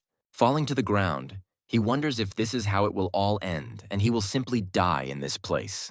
However, after a few moments, he hears Kay's voice and realizes that she has come to help. Kia comes closer to him and tells him to hold on tight as she is already on her way to help. Lydorn watches her for a while and realizes that she is not an immortal player. After this, he releases his cruel gaze towards Mose, hinting that he now has another goal. Mose turns around at him in surprise, hoping that Lydorn won't be incredibly mean. He immediately turns to his friend and tells her that she needs to leave now before it's too late. Lydorn suddenly turns to her and asks if she really knows this pathetic immortal. Kia continues to approach and calmly states that she does indeed know him and that they are friends. Lydorn asks her if she's really ready to sacrifice her only life for some player. Kia stops for a moment and stares at him with her emerald, glowing eyes. Mose tries to prevent the irreparable and says that she needs to leave and not engage in a duel with Lydorn. Kea takes up the blade again and says that she is ready to sacrifice her life, since this man is dear to her. She also states that it doesn't matter that he is immortal, because she can't let his eyes close even for a second. She adds that she is ready to die for this man, and she does not care that he belongs to a different type. Lydorn tries to find out why she made such a decision, but Kea states that the time for conversation has already passed. She prepares to duel him and declares that he can judge her as much as he wants, but it will not affect anything. Lydorn notes that she is powerless to resist if she decides to choose death over a normal life. Immediately after this, a sharp sword appears from the portal, rushing towards her. Mose realizes that if he doesn't do anything, he will lose his friend, who, unlike his friends, will not be resurrected. That's why he increases his speed several times and throws his sword forward without fear of losing it. This maneuver proves to be timely, as he manages to block the powerful attack and protect Kay. Lydorn looks at this in surprise and wonders how he managed to suddenly find these powers within himself. Anger clouds his vision again, and he makes the mistake of assuming that the protagonist no longer has a weapon. He swings his sword at him and takes a few steps forward, unaware of how dangerously exposed he is. Mose quickly puts his hand forward and summons the same sword that once belonged to Giratina. After a few moments, a very unpleasant sound is heard as the blade passes through the enemy's armor and body. Lydorn only now understands the scale of the mistake he made and feels his life melting away before his eyes. Mose's blade passes through him like a knife through warm butter without any difficulty. This is how the formidable career of this commander ends, who died because of his lack of restraint. Mose looks at his fallen enemy and reflects on the fact that he has finally put an end to the pointless fight. Lydorn asks in a weakening voice if he really thinks this is the end, noting that he is just a spark. After this, he falls down and notes that his mission is finally complete, and others will take his place. Mose and Kay look at their fallen enemy and realize that even if others take his place, the same fate awaits them. However, for Lydorn, his endless suffering over the loss of his friends is finally coming to an end. The quest ends, and Mose gains several levels at once, noting that they have finally overcome this problem. Kay carefully approaches him and asks if he is okay, noticing that his voice is starting to shake. He immediately grabs her by the shoulders and asks why she decided to risk herself so much. He muses that if she had died, he wouldn't have known what to do, but Kaya states that Lydorn needed to be stopped. Mose hugs her and tells her that she should never behave like that again, and she agrees with him. After a short pause, she closes her eyes and notes that it would be nice to pray for him.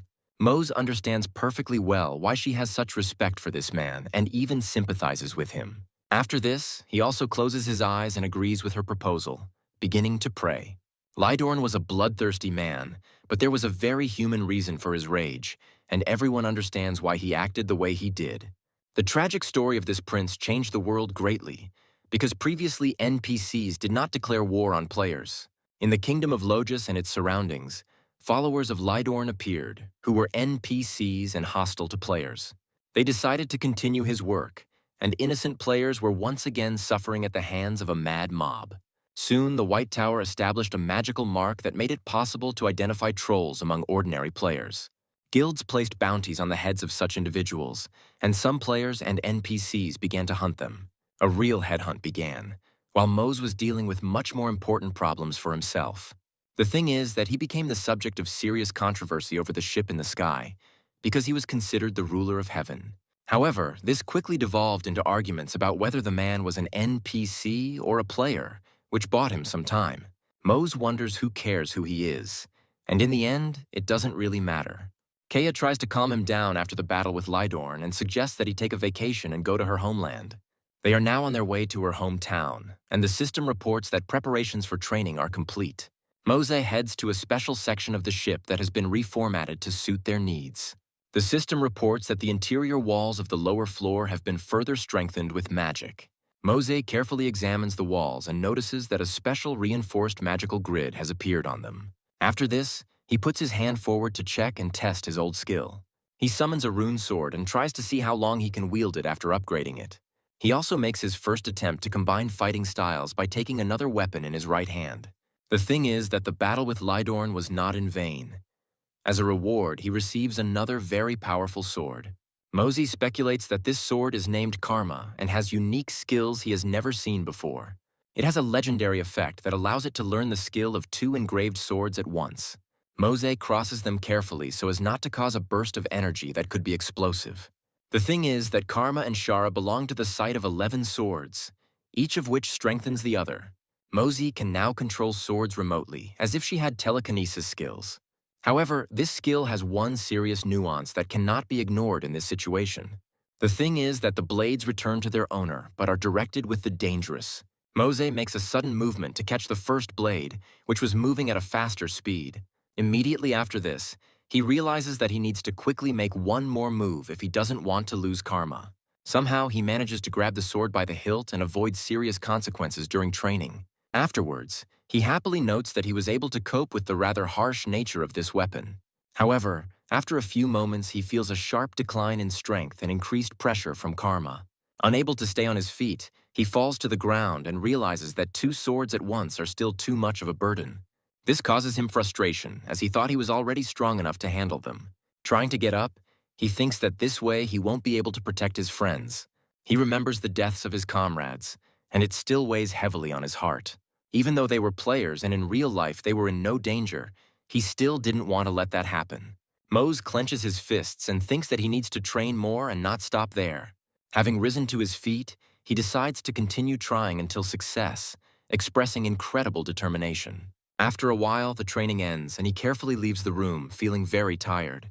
Mose notes that he can barely handle one sword, and two at once is the next level of challenge. Mose suddenly stops and notices that his good friend has been following him this whole time. Kay holds his outerwear in his hands and asks him if he has finally finished his grueling workout.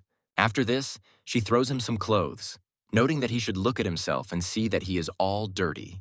Mose catches the clothes and looks at them carefully, trying to understand why she decided to give them to him.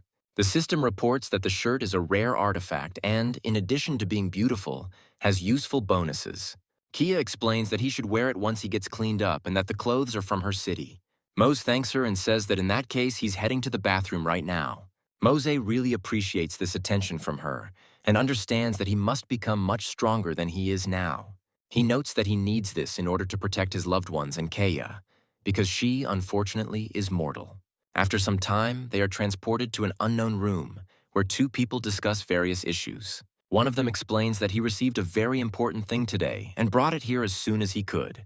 An unknown man in glasses receives the item and notes that it is a completely different matter, feeling a bright warmth. He smiles and notes that this is precisely why one cannot stop playing this game, thanks to its possibilities. Mose is on the scene and is amazed that someone could build such magnificent structures here. Azarus is a free city, and it has a developed infrastructure for a comfortable life throughout life. Mose remarks that the city is surprisingly big and he expected much less, to which Kay only giggles. She explains that this is the White Tower of the alchemist Ruse, who is a secret servant of an empire with a rich history. She tells how this place was once turned into a lifeless void so that it could be blessed by the wise guys. The elf sacrificed his soul to give this place a second chance, and that is how the city was born. Mose wonders why this city is constantly called free, and Kaya explains that there is no ruler here. Mose is very surprised by this information and asks who deals with the criminals in this case.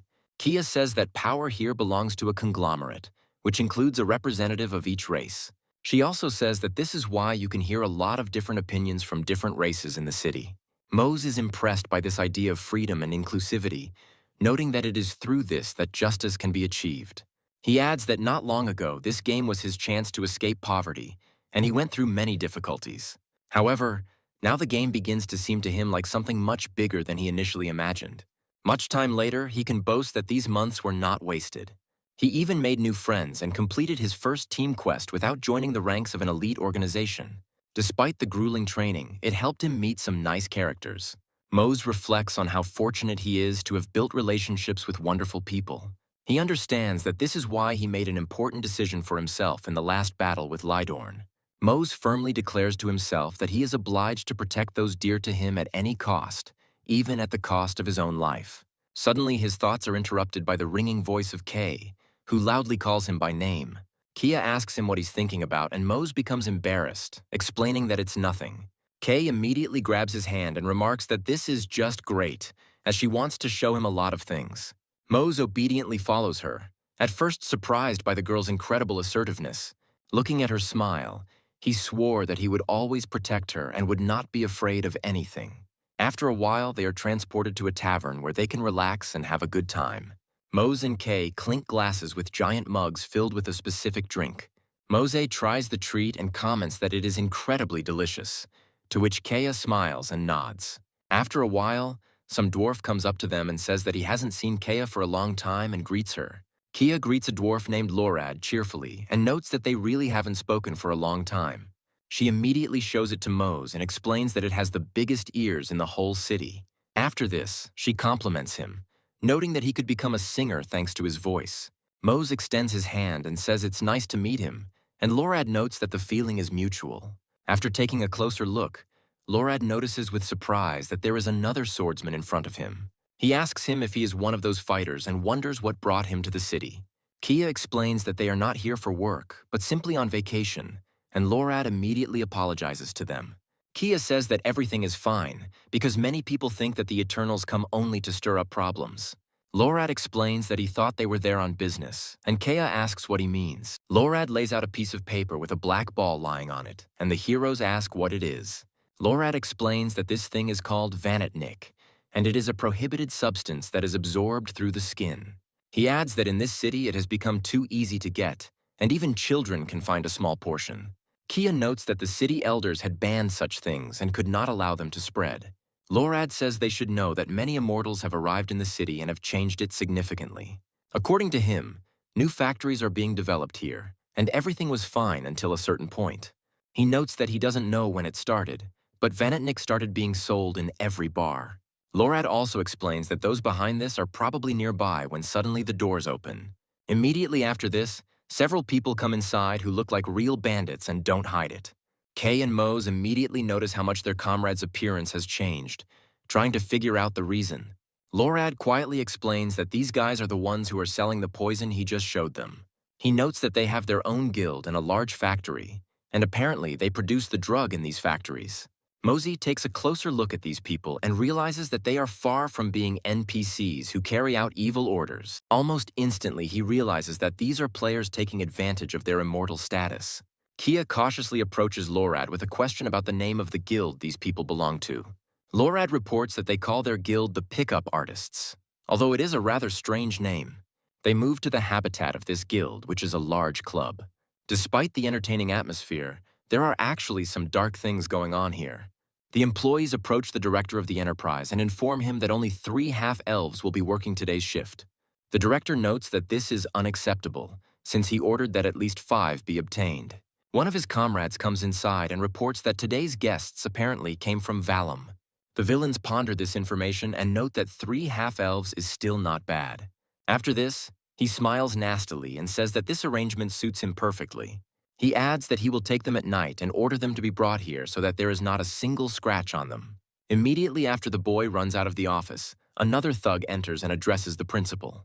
He asks if the director has decided on the choice of guests, and the director asks what he wants to offer. The leader calmly explains that he saw something interesting in the bar yesterday and took some photos. He adds that the pictures showed a half-elf in the company of a strange player, and the director's eyes immediately light up with interest. The director demands a photograph, and as soon as the bandit takes it out, he immediately snatches it from his hands to examine it carefully. Afterwards, he's practically salivating with excitement and says that this is exactly what he's always wanted. He then orders his thugs to track down the girl and bring her here as quickly as possible, preferably by evening. These scoundrels don't yet know that they have chosen perhaps the most unfortunate target, which will become the cause of their death. After some time, they are transported to a small house belonging to Kay. She hands Mose a stew that increases all stats by 1 for a full hour when consumed. Mose remarks that this is incredible and asks her if she really made such a dish herself. Kia confirms that it is, and he thanks her before starting to eat, amazed at the incredible taste. Kay asks him if he liked the dish, and he sincerely admits that he has never tasted anything more delicious in his life. Kia, smiling, says that her friends named Shara and Farah will be arriving very soon. A few moments later, Lorad suddenly bursts into the room, startling Mose greatly, causing him to spit out his food. Kay is clearly not happy about this, and Mose asks what happened and why he came so quickly. Lorad explains that something terrible has happened and suggests that they quickly get ready and follow him. After some time, they go to the hospital, the atmosphere of which becomes more and more gloomy with every second. Doctors perform emergency surgery, wondering what happened and suspecting food poisoning. Kia watches the picture with horror and realizes that in front of her is her friend Shara, who was supposed to come here. Mose wonders what's going on, and suddenly they discover that Kay's second friend, Farah, has also been harmed by Vanatik. These poor creatures show clear signs of severe poisoning from a toxic, addictive substance. Mose takes a few steps and tries to analyze the condition of the unfortunate girls in order to at least somehow help them. He looks closely at the neck of one of the girls and discovers traces of a strange substance. Kia immediately turns to Lorad and asks what is going on here, but he doesn't say a word. After a while, he sadly explains that those girls were forced to take drugs from those guys. Kia becomes even more gloomy, and Mose realizes that an operation to infiltrate the guild and destroy it is coming. It becomes clear that the main target is the guild called the Pickup Artists. His gloomy thoughts are interrupted by the desperate cry of an unfortunate girl asking for Vanatique. Mose grits his teeth, realizing that these scoundrels are not only distributing drugs in the city, but have also hooked Kay's friends. He decides that there is no forgiveness for this, and immediately turns to his battle comrade, who is already in tears of hatred. Mose declares that whoever did this to her friends will receive the punishment they deserve, and he will personally see to it. Kia asks if he is ready to swear on the name of Bellica herself, who created this world. Mose says firmly that he can swear on anything because he will still complete the task. Around the same time, the community on the forums is thrown into chaos by two simultaneous events. The Information Guild search team finds a sacred treasure, the fossilized eye of a giant. The second hot topic in the community is the production of Vanatique, which has begun to spread. If the new drug is not introduced into the body within 24 hours, severe poisoning with seizures will begin. These powders can cause death, and there is no antidote to get rid of it yet. It is known that only high-level alchemists and mages can remove the effect, but it is very expensive. Finding a sufficiently experienced magician is always difficult, as they can be counted on the fingers of one hand, which creates a bleak picture. After a while, they are transported to the entrance to the main building of the guild, which is guarded by only 2 guards. Mose and Kay slowly climb the stairs, realizing that a real massacre is about to begin here. Mosey asks Kay if they've come to the place Lorad spoke of, and she nods. Lorad managed to tell Kaya in the hospital that Shera and Farah received an invitation from the troll's henchmen. Lorad is very upset, noting that the girl's birthday is coming soon, and a bard was supposed to come to town. He claimed that it was all his fault because he had been too careless and should have stopped them. Kaya remembered that the cause of everything was the troll's minion, and in this situation, it was the players. Kia thanked Mose for deciding to go with her despite having to go against the players. She also stated that she wanted to inform him that she was going to chop everyone here into small pieces. Mosey stated that he completely agreed with her, since such creatures cannot be forgiven, so that new Lydorns do not appear. As they got closer, they realized it was time to really stretch their legs and let off some steam on those guards. However, as soon as they came even closer, the guards stopped them, informing them that there was nothing for them to do there now. One of the security guards noted that only web personalities were allowed in today, and the space was reserved for the evening. However, he suddenly announced that an exception was made for half-elves and she could use any of the premises. The security guard explained that this was the organizer's order and they would follow it without question. Mose said he would be her escort, but the guard said they didn't care at all. He began to look sternly at the protagonist and noted that he was not a half-elf, and therefore of no interest. He advised him to leave quietly and peacefully, and Mose was already preparing to smear him across the stone wall with his bare hands. Kaya suddenly walked on, causing Mose to be greatly surprised, as this was not how he had imagined this trip to go. Mose asked her where she was going when the guard tried to push him aside and not let him go any further. Kia explained with a smile that there was nothing to worry about. She just wanted to see what was going on and come back. Mose said that if something happened to her, he wouldn't be able to come to her aid because he wouldn't even know about it. Mose clenched his fists again, preparing to simply knock out this bastard who was bothering him. Kia suddenly came closer to him and gently took his fist in her hands to calm him down a little. She explained that she only needed 2 hours to sort everything out and take care of all her affairs. She looked at him worriedly and informed him that if he did not return within this time, he should act at his own discretion.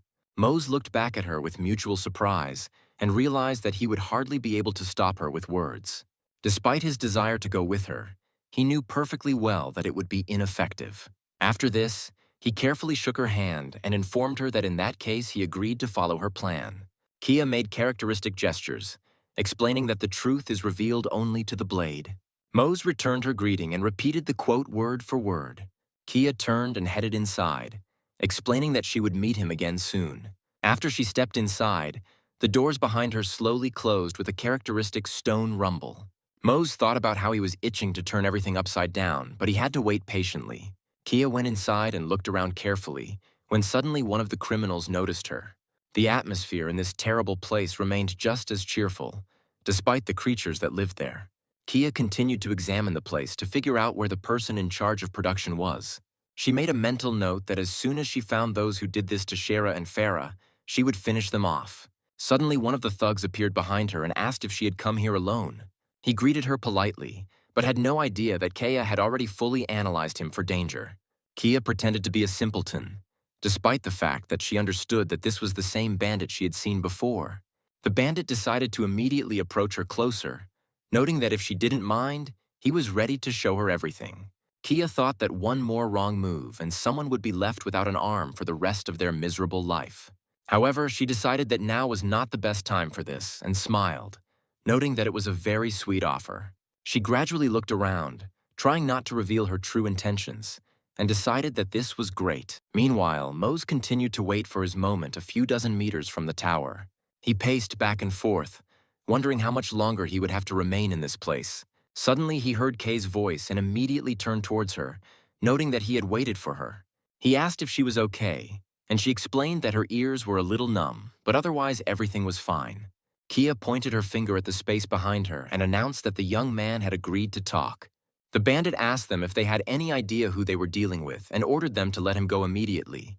He also said that he is a very famous big shot, and they have no idea what awaits them next. Mose looked at him with disdain, realizing that now he would have to talk to him in a bad way. He dealt a brutal blow with his sword right on his shoulder, so that the bandit would feel at least some pain. The young man fell to the ground and admitted that he had never experienced anything more painful in his life.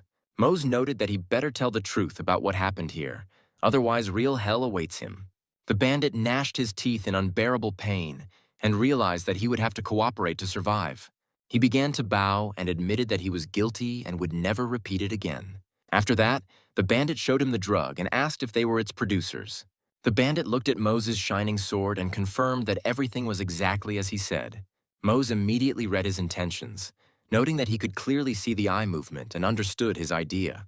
The bandit said that Venetique is made by a guy named Jason, who doesn't really know anything about making it.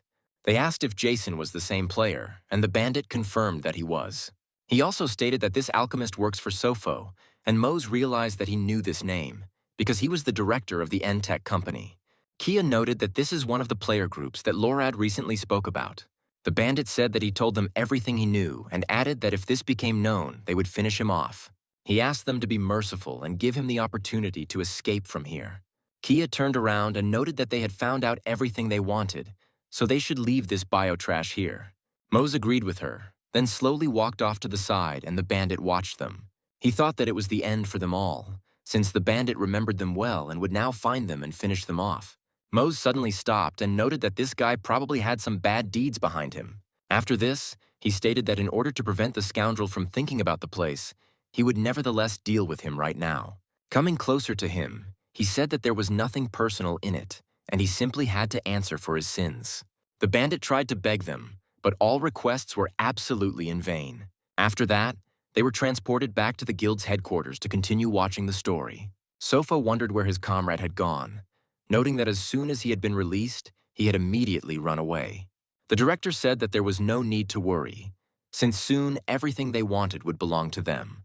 Sopo irritably poured a drink in his guard's face and asked when they would bring him what he needed. Sofo told Jason that he was a good man for making the substance, but he also had to deliver it on time. He added that as soon as Jason took the required dose, he should immediately get some for him too. Jason apologized to the director and said that he would order his people to handle the delivery faster. Sofo ordered him to get out of there, adding that the only thing he knew how to do was clean with his tongue. Immediately after this, he turned an irritated glance to the servants and wondered what they were doing here. Grabbing the bottle, he ordered them to leave the room immediately before it was too late. The unfortunate servants quickly ran out of the room, realizing that a little more and things would have been much worse for them. Sofo tried to figure out where his henchman was by checking all the other people. Meanwhile, Jason and his henchmen finally reached the location of the bandit they were interrogating. All this time, he was banging his head on his knees and repeating the same meaningless phrases, as if he had lost the thread of the conversation. Jason took out a special ampule, noting that this thing cost a fortune, and asked to look at him. Immediately after that, He roughly grabbed him by the cheeks and poured a small portion of truth serum into his mouth. After the bandit cleared his throat, Jason ordered him to tell what exactly had happened. The bandit fearfully declared that the half-elf and the player were to blame for everything, having kidnapped him and brutally beaten him. Jason listened carefully and realized that he was talking about those that Director Sofo had spoken about. Jason looked at the time and noted that it had happened recently, meaning they hadn't gone far. He ordered his people in the village to be contacted and declared that all buildings in Azarus must be destroyed, leaving no stone unturned. After some time, real anarchy began in the peaceful town, and all the guards were incapacitated. Civilians also suffered greatly, and many of them were left in critical condition due to the bandits' raid. Mose suddenly returned to the city and looked in shock at the apocalyptic image that had taken hold here. They wondered what was happening here and how they managed to destroy half the city. Mose noted that he would definitely not leave this unanswered, while Kaya discovered something very important. He asked her what was wrong, and she replied that he should come closer and see what was written on the wall. There was writing on the wall that Mose and Kay needed to come to the guild building if they wanted to save the pathetic gnome. Mosey noted that, apparently, the Pickup Artist Guild decided to take revenge and deal with this village themselves. Kia gritted her teeth with hatred and added that she would never forgive them for what they did. She declared that she would tear these creatures into small pieces and get them wherever they were hiding. They both turned and headed towards the giant tower to put those scoundrels in their place. Ji-hyun once again connected with her audience, announcing that she would be hosting a special broadcast this time. She stated that she was in the place where the guild would bring the holy treasure they had recently obtained. She also noted that soon a new generation of humanity will show them its power, and it will be interesting to see what happens. A few moments later, she felt an incredible earthquake that prevented her from staying on her feet. After this, it turned out that the holy treasure had fallen onto the roof, and now one could see what it was really capable of. A few moments later, the strange sphere, resembling a giant eye, froze in place. After a short pause, there was a powerful flash of light that spread for many kilometers. People nearby felt the arrival of a powerful shockwave and tried to cover their eyes to avoid being blinded. Some symbols appeared in the sky, and all the correspondents tried to quickly decipher them in order to understand the message. The message said that someone was revealing all the secrets of this world, and people would see the greatest miracles they had ever seen. The system announced that the popularity of each player would now be revealed, and Mose was at the top of the leaderboard. After some time, they were transported to the headquarters of the Pickup Artists Guild, which also received news about the popularity ratings. They wondered what it was all about, noting that similar functionality was in every game. After some time, they realized that this was most likely a new rating system that had only just been released. They immediately began to look at the player in first place, noting that he probably had nothing better to do. Meanwhile, Sofo approached Jason and asked when the package would arrive, to which he replied that it would arrive soon. He also noted that he had heard that the package was a bit unusual and might require a lot of effort to tame. Sopo stated that taming is his specialty because he gets bored when victims are docile. After that, he said that another person was needed, who needed to be brought here, but he was settling in. The door opened and Kay and Mose walked in, carefully assessing the situation, preparing for battle. Kia also came here empty-handed and brought her sword so as not to stand on ceremony with her opponents. Sopo noted that it was incredibly fast and added that Kay looks even cooler in real life than in the photo. He also noted that he had expected much less, but then he received such a gift that he no longer wanted to wait. Immediately after that, he ordered Jason to bring them here as quickly as possible, and he stated that it would be done. Coming closer, he announced that he was the guild master and noted that they had had a good time with his subordinate. After this, he stated that if they go where they shouldn't, he must tell them what the consequences would be. Snapping his fingers, he noted that the girl needed to be alive, and it was advisable not to harm her. After some time, the system notified him that the N-Tech Guild and Mose were receiving the status of potential enemies. Jason looked closely at the inscription and wondered if he was really fighting against the legendary Mose. The whole point was that the hero was the most popular player who took first place in the ranking. Mose, of course, was completely indifferent to such a confession, and he only wanted to avenge his comrades. Summoning two blades at once, he launched a powerful attack at all his opponents, incapacitating them in seconds. Jason realized that if a player who was in first place in the ranking came here, then this was very bad. Watching him brutally hack apart all the guards, Jason realized it was time to get out of here. He understood perfectly well that he did not have a single chance when fighting against such a strong enemy. However, a few moments later, he discovered that the time for escape had already passed, and a projectile was flying towards him. To at least somehow protect himself, he used one of his most powerful spells, creating a barrier. It didn't take long for his barrier to be destroyed and his wand to be cut into pieces. Jason couldn't believe that his defense had been broken by one blow and wondered how it was even possible. The system notified him that he was being attacked by the legendary sword, and Jason realized the magnitude of his mistake. The moment Karma's sword pierced him, he realized that he had messed with the wrong guy when he challenged him. Mosey, meanwhile, had increased the level of his skill, which allowed him to use telekinesis to control weapons. Immediately after that, he realized that he had only one goal left and tried to find Sopo. However, the occupant of this vile den was too busy with his miserable life to die like a man. He ran away in panic, wondering why the person at the top of the list had come here. He quickly got behind the car, noting that he was too important a person to die like that. He then contacted his company's emergency security system to relay the message.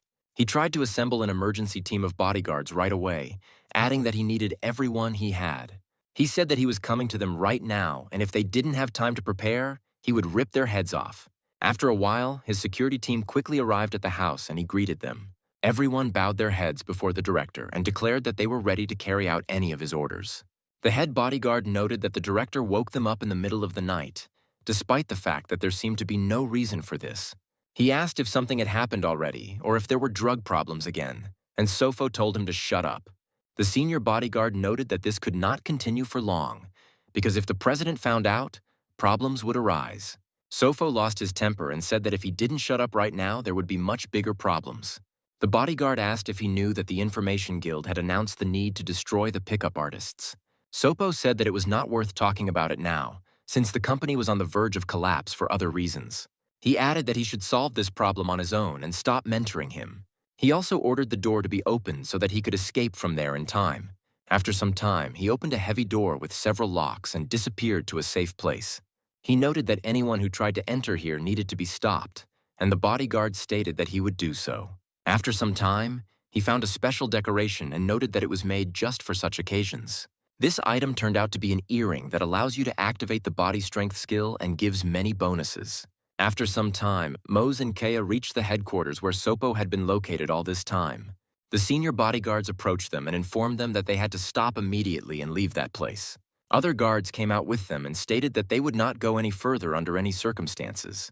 Mose noted that he was not against this, but in that case, they would have to deliver Sofo to them themselves. He also noted that in this case, they would remain alive, when suddenly his parents turned to their friend. The comrade showed them a small suitcase containing a huge amount of money. He asked them what they thought about it, noting that it was a very large sum to live on. Kea ordered him to shut up, adding that Sopo should answer for everything, because he ruined the lives of her friends. The bodyguard smiled and noted that these were very serious accusations that required strong evidence. He also said that the company would suffer losses due to such actions, but Mose said that they did not care. He ordered Sofo to be brought immediately, and after that, the bodyguard became much more strict. He added that he had no idea who was standing in front of him, but he had to know his place. Looking at Kay with disdain, he called her a pathetic NPC and said that she didn't understand anything. Mose stood up for his friend and said that he would make them pay if they treated her like that again. The bandit guards looked at Mose with a smile and noted that the guy probably thought he was the coolest one here. They also added that one of the senior representatives of this city is on their side. Mose ignored the idle chatter and pulled out his weapon, wondering if they were done talking. The senior bodyguard looked at him in surprise when suddenly the system popped up in front of him and created a notification.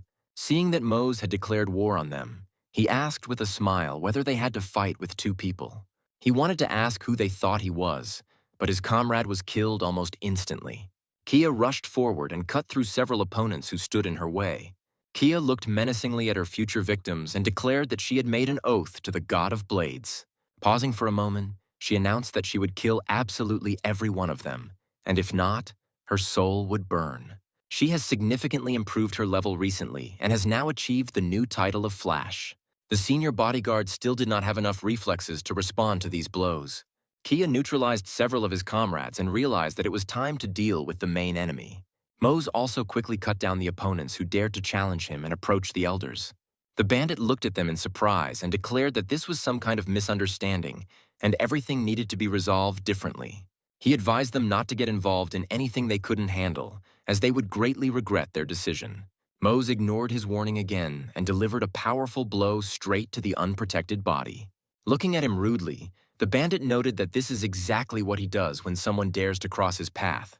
He added that if they hope to fix everything just by relogging in, then that's a mistake. After this, he raised his sword and declared that he would leave no stone unturned in this organization. After a while, we are transported to a secure room where Sofo cowardly fled. He was breathing very tensely, and even the earring pulled onto his ear did not help much to calm his spirit. He said he didn't want to do it, but apparently he had no choice. Taking out a lighter, he noted that there was no other way, since there was a lot of evidence left in this place. Coming closer to the boxes containing a huge amount of goods, he declared that everything needed to be destroyed. Throwing the lighter forward, he noted that the player who had infiltrated the factory could definitely be blamed for this fire. He also said that the investigation would be carried out by one of the city's senior residents, nicknamed the Swamp Sage. He smiled and noted that this man was on their side, so they had everything under control and nothing would happen to them for this. Meanwhile, Kay and Mose had entered the warehouse and continued to search it, trying to find Sopo. Sofo appeared in their path and, armed with a knife, said that he did not expect to meet them so soon. Rubbing his neck, he noted that in front of him were some of the most famous players nicknamed Moose. After that, he turned his gaze back to Kay and fell silent for a while, as if he had forgotten about her. He noted that she had a very cute face, adding that the elves that were brought yesterday were not even half as beautiful. Kia immediately lost her temper upon hearing such insolent words addressed to her and rushed forward to destroy him. However, just as she reached the distance to strike, there was a bright flash of light that stopped everything. Sopo smiled and noted that she was indeed nimble, and this even surprised and impressed him a little. Kia looked at her target in shock and tried to understand why she couldn't pierce him completely, since he wasn't that strong. Sofo noted that having a powerful weapon is great, but it is not enough to deal with it. After that, he swung his giant cleaver and announced that it was his turn to return the favor. Mose knew that now was clearly not the time for the villains to triumph, and he rushed to the attack.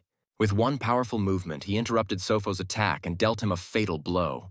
The incident caused chaos in the city, and the local branch of the Information Guild launched an investigation. They investigated everything from an attack on a village to a serious arson nearby. They also came to the attention of the distribution of a strange drug that was being produced at the factory. This series of events shocked the entire world and the public, so an emergency meeting was called. However, despite this, Mose and Kay were charged as suspects in the drug distribution case. When they appeared at the court hearing, they reported that they had caught Sofo, but for some reason the blame was placed on them.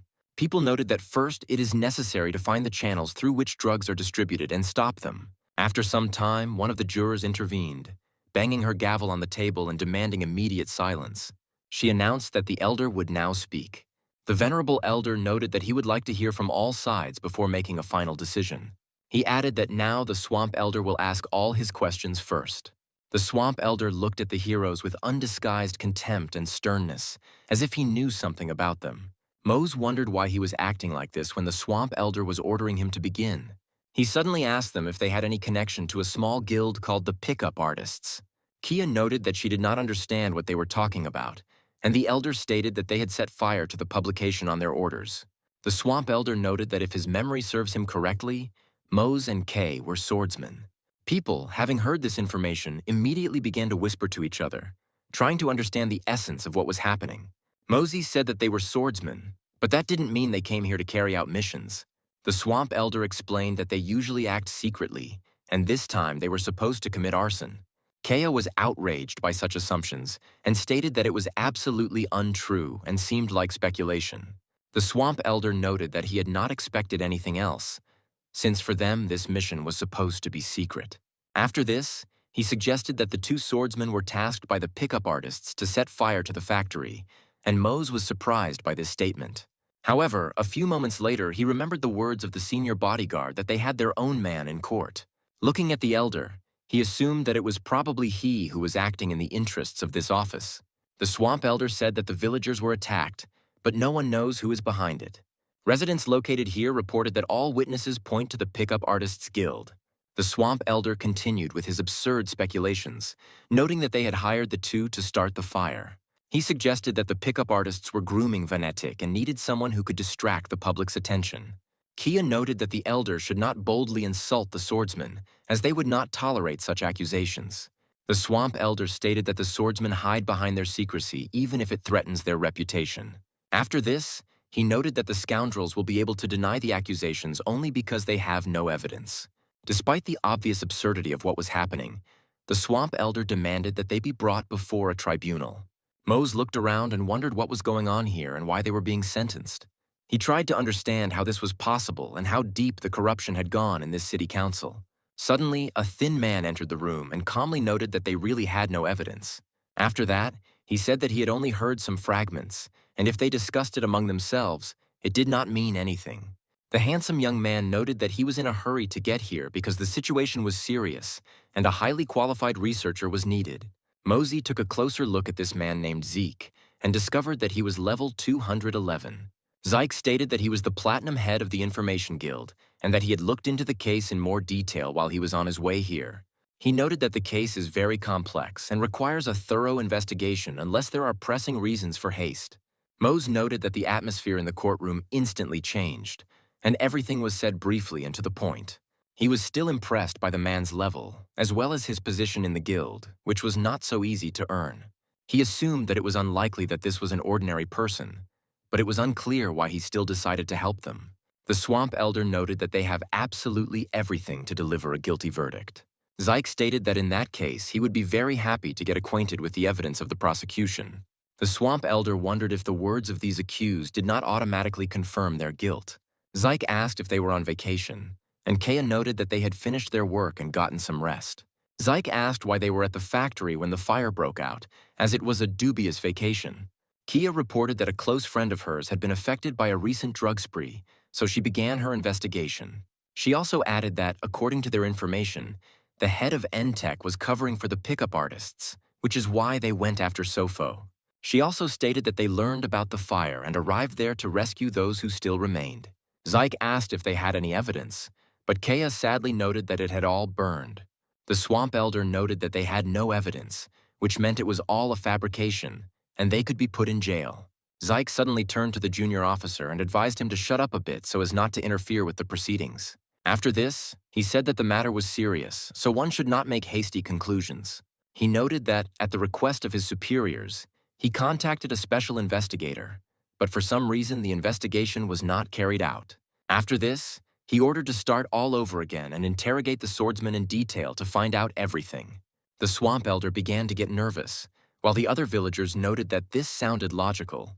After some time, an employee of the Information Guild approached them and asked them to come with him for questioning. Suddenly, a loud voice of a familiar friend who had come to help was heard in the courtroom. Mose and Kay turned around and realized that Lorad had decided to come here to testify after all. Quickly entering the hall, he asked everyone to wait a little as he had very important information. He said he was kidnapped by Sofo on the night his village was raided by a pickup artist guild. He also said that he had valuable evidence for the special investigator. Mose and Kay couldn't believe their ears and tried to figure out what kind of proof he could give them. Lorad looked carefully at everyone present, especially at the swamp elder. The swamp elder lost his temper and noted that now was not the time for this and that he was late for the court hearing. He added that they had already reached their logical conclusion, so there was no point in provoking the crowd. Lorad, in response to these attempts to hide the truth, showed his neck, on which was a brand. Zeke looked at him in surprise and noted that it was a memory crystal, which meant that Lorad was a special person. He showed respect and informed Lorad that he had the title of Voice and noted that he had fought in the past. He also said that he installed the crystal to work for reconnaissance and information transmission. After that, he gently massaged his ears to activate the memory crystal's effect. Mose and Kea heard a voice belonging to Sopo and realized that they could now find out the truth. Sopo said in the memory crystal that investigators would focus on finding the cause of the fire, and his man would help them. The swamp elder began to get nervous and wondered what it all meant and where the recording came from. The others looked at him with genuine horror, realizing that they had been next to a traitor all this time. Sofo from the memory crystal reported that the case promises to be very interesting and he will have everything under control. Lorad reported that NTech had kidnapped him, and then he decided to record everything they told him.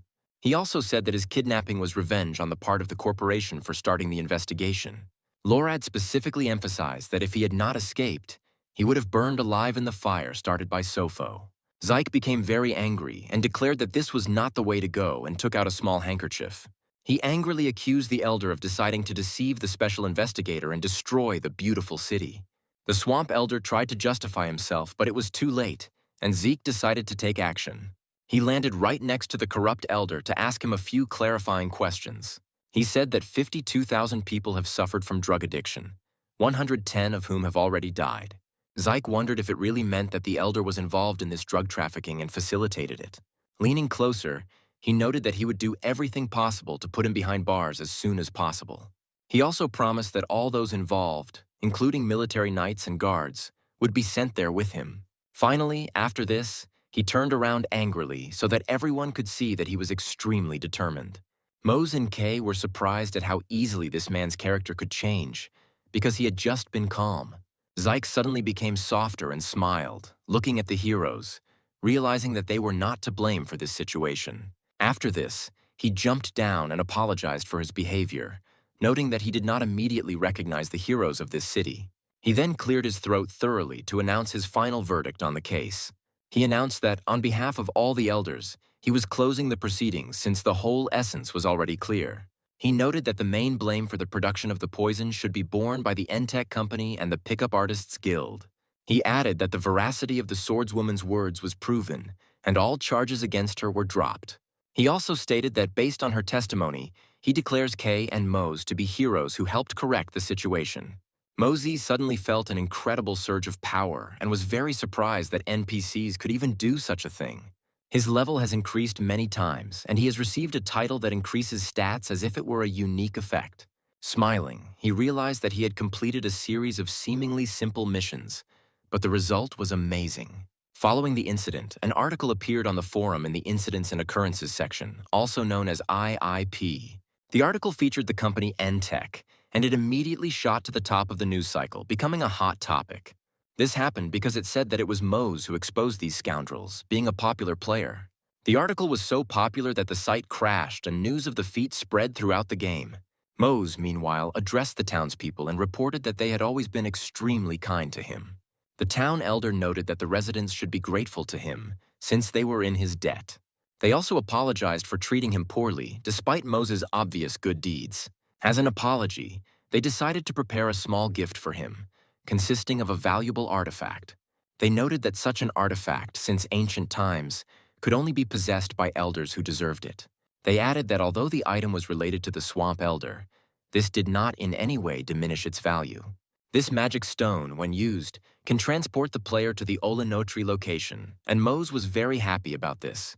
They added that it was a small gift considering how much he had helped their people and city. Mose noted that this gift was very important to him, and he would feel a sense of pride about it. After this, the elder waved his hand and wished him a safe journey and success on his difficult path. Mose returned to his flying ship to set off for an unknown destination. Kia decided to join him since her vacation was also ending and it was time to return. After that, they looked at each other and thought about where they should go now. After some time, we are transported to an unknown place, where the swordsmen fight with their brother. Despite the obvious betrayal, at this moment the forces of evil achieved a confident triumph. The unknown man, who looked like an evil wizard, wielded the sword incredibly, and some decided to swear allegiance to him. Some swordsmen realized their hopeless situation and declared that they would kneel before him. The evil swordsman reported that the immortal he was looking for had decided to become a swordsman for some time. After this, he noted that they still had a lot to do, and it became clear that their target was Mose. We suddenly found ourselves in an unknown place and realized that someone had managed to deceive Sharan. Kellyan reflected that he knew these idiots hated him, but he had no idea of the extent. He was also surprised that the villains dared to use a device called Telop to determine coordinates. Kellyan was surprised that they hid the device in the White Tower, where it would be quite difficult to find. He wondered if this much talked about boy would be able to find them. Of course he had Mose in mind, but it was not yet clear whether he would succeed. Mose, meanwhile, suddenly came to his senses after being asked another clarifying question. Kia asked him where they were going next, and he thought for a moment about his choice of route. He asked if she remembered his friend Sharon, and Kea noted that she was an archer from his squad. Mose said that since she disappeared with the mage, he has not been able to contact her, and this worries him. He added that as long as the player is in an area he has visited at least once, he can be contacted. He also noted that now he has only one blind spot left: the city of entertainment and gambling. He emphasized that the city has stunning contrasts and splendor worthy of its reputation.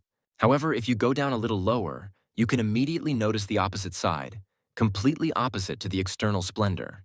Mose was in this city along with other ships that could also fly thanks to magical powers. He used a special device to save the coordinates of this location.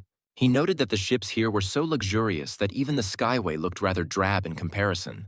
Suddenly, their thoughts were interrupted by loud cries that the poor fellow had lost all his money again. He turned around to see poor people trying to use slot machines to make a little extra money. It seemed like a rather pathetic sight, since the organizers had specifically created this casino to profit from ordinary people. Mose and Kay understood that a thorough investigation would also be useful here in order to improve life. Kia noted that Lorad had spoken of something similar when he warned them that the infection had spread. She also said that Tikris is a beautiful but at the same time cruel city, where hope and despair live side by side. Suddenly, a small rabbit appeared with them and asked if they were interested in arcade games. He claimed to be a guide to the local alleys and could tell me where the best machines were. Mose asked if it was possible to win something serious in these machines, and the rabbit said that Ormacon was lying somewhere there. He also noted that there is no point in playing slot machines for this purpose, since one can gain much greater wealth. Mose and Kay looked at each other cautiously, trying to figure out what exactly the boy meant. Kia looked closely at the boy's legs and noticed that they were covered in some scratches. After that, she came down and said that she would like to buy 10 tokens to participate. A rabbit named Foshi turned around and ran to fulfill the order of another customer. Mose asked her if she really wanted to play, and Kea added that it was okay to try once.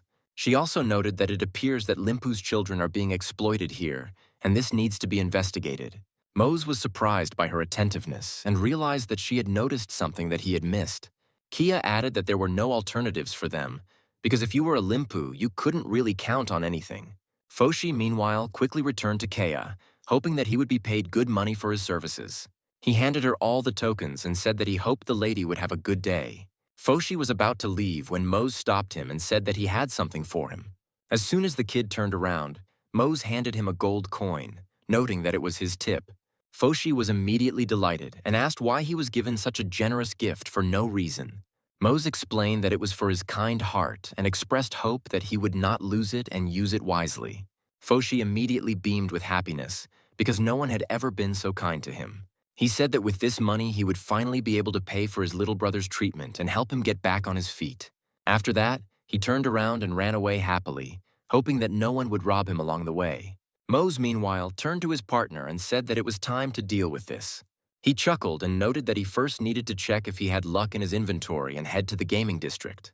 After some time, he said that he understood perfectly well that he would have no luck and would lose everything. After some time, they finally reached the place where the Tikris Information Guild is located.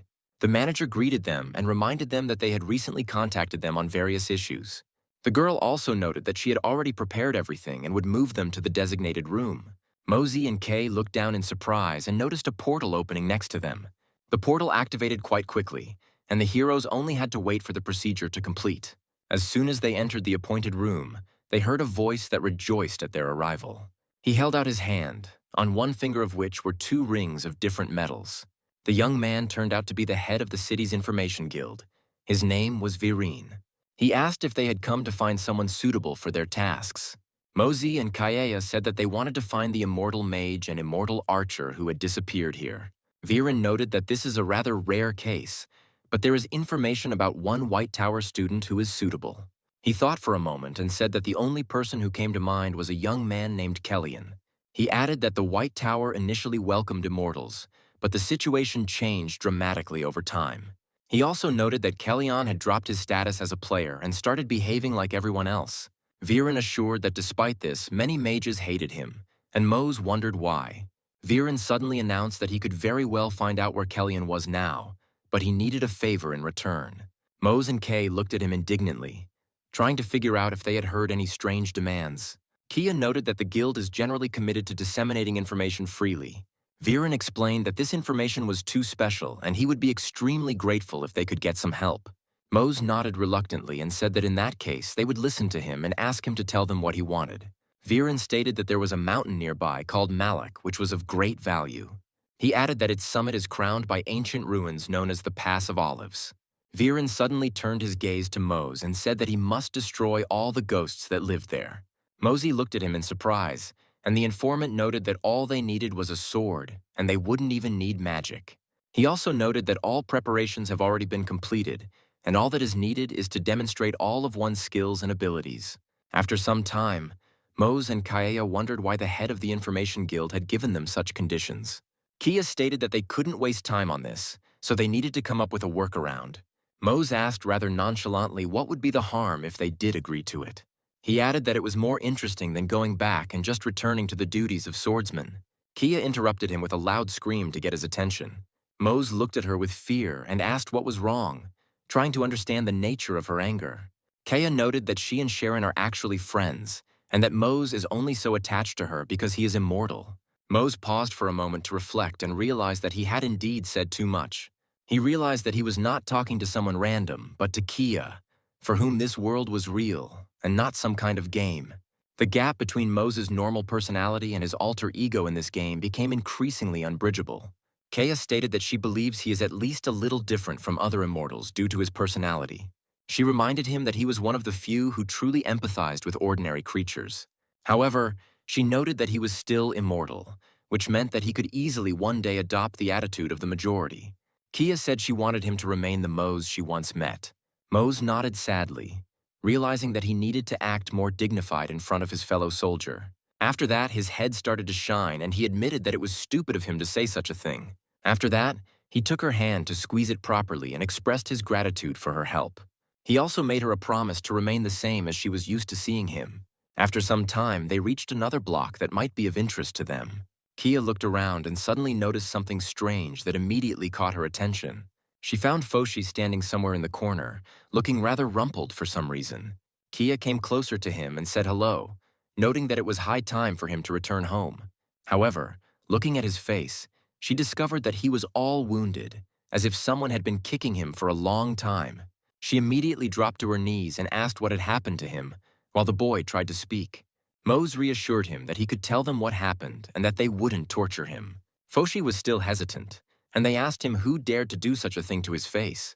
However, after some time, he realized that there was no point in trying to deceive these good people. He reported that the coin they were given was taken away by a man named Shayaman when he saw it in his hands. He also stated that they wanted to sacrifice him to the ghost of Malivkov Pass, and Mose and Kea were immediately surprised. After some time, the setting sun rose over the city, and the clouds turned into beautiful shades. Guards were stationed near the main residence of the next rich man to ensure that no one got inside. Kia and Mose had been quietly keeping an eye on this building and realized that this was where the very same Mirzavets Shayaman lived. Mose clenched his fist and noted that there were a lot of guards here, but that wasn't the most important problem. He didn't care at all who stood in his way, as he would destroy any enemy on his way to the building. Shayaman, meanwhile, was living his best life and noted that he needed a person who would be of some use. He also said that he didn't care how they did it. The important thing was to make sure the new servant didn't die. He added that his comrade received the position of head thanks to the society, but he was the one counting the money for them. He also said that they had barely earned 4,000 gold this month, and that they needed to spread the word that there were 10 Ormacons in the machines. He added that the little creatures had dared to rob him, and half of them had to be killed in public. Kia immediately rushed forward, and Mose tried to stop her, but it was too late to change anything. The scoundrel turned around, hearing a strange noise, and asked who had decided to invade them. However, almost immediately he saw a powerful fist rapidly approaching his face. Of course, this fat bastard had no time to react to such a powerful blow and received full damage. Kea exerted so much force that she was able to knock her opponent down, despite the fact that she was physically smaller. The scoundrel immediately grabbed his broken nose and began screaming loudly, trying to understand the reason for the attack.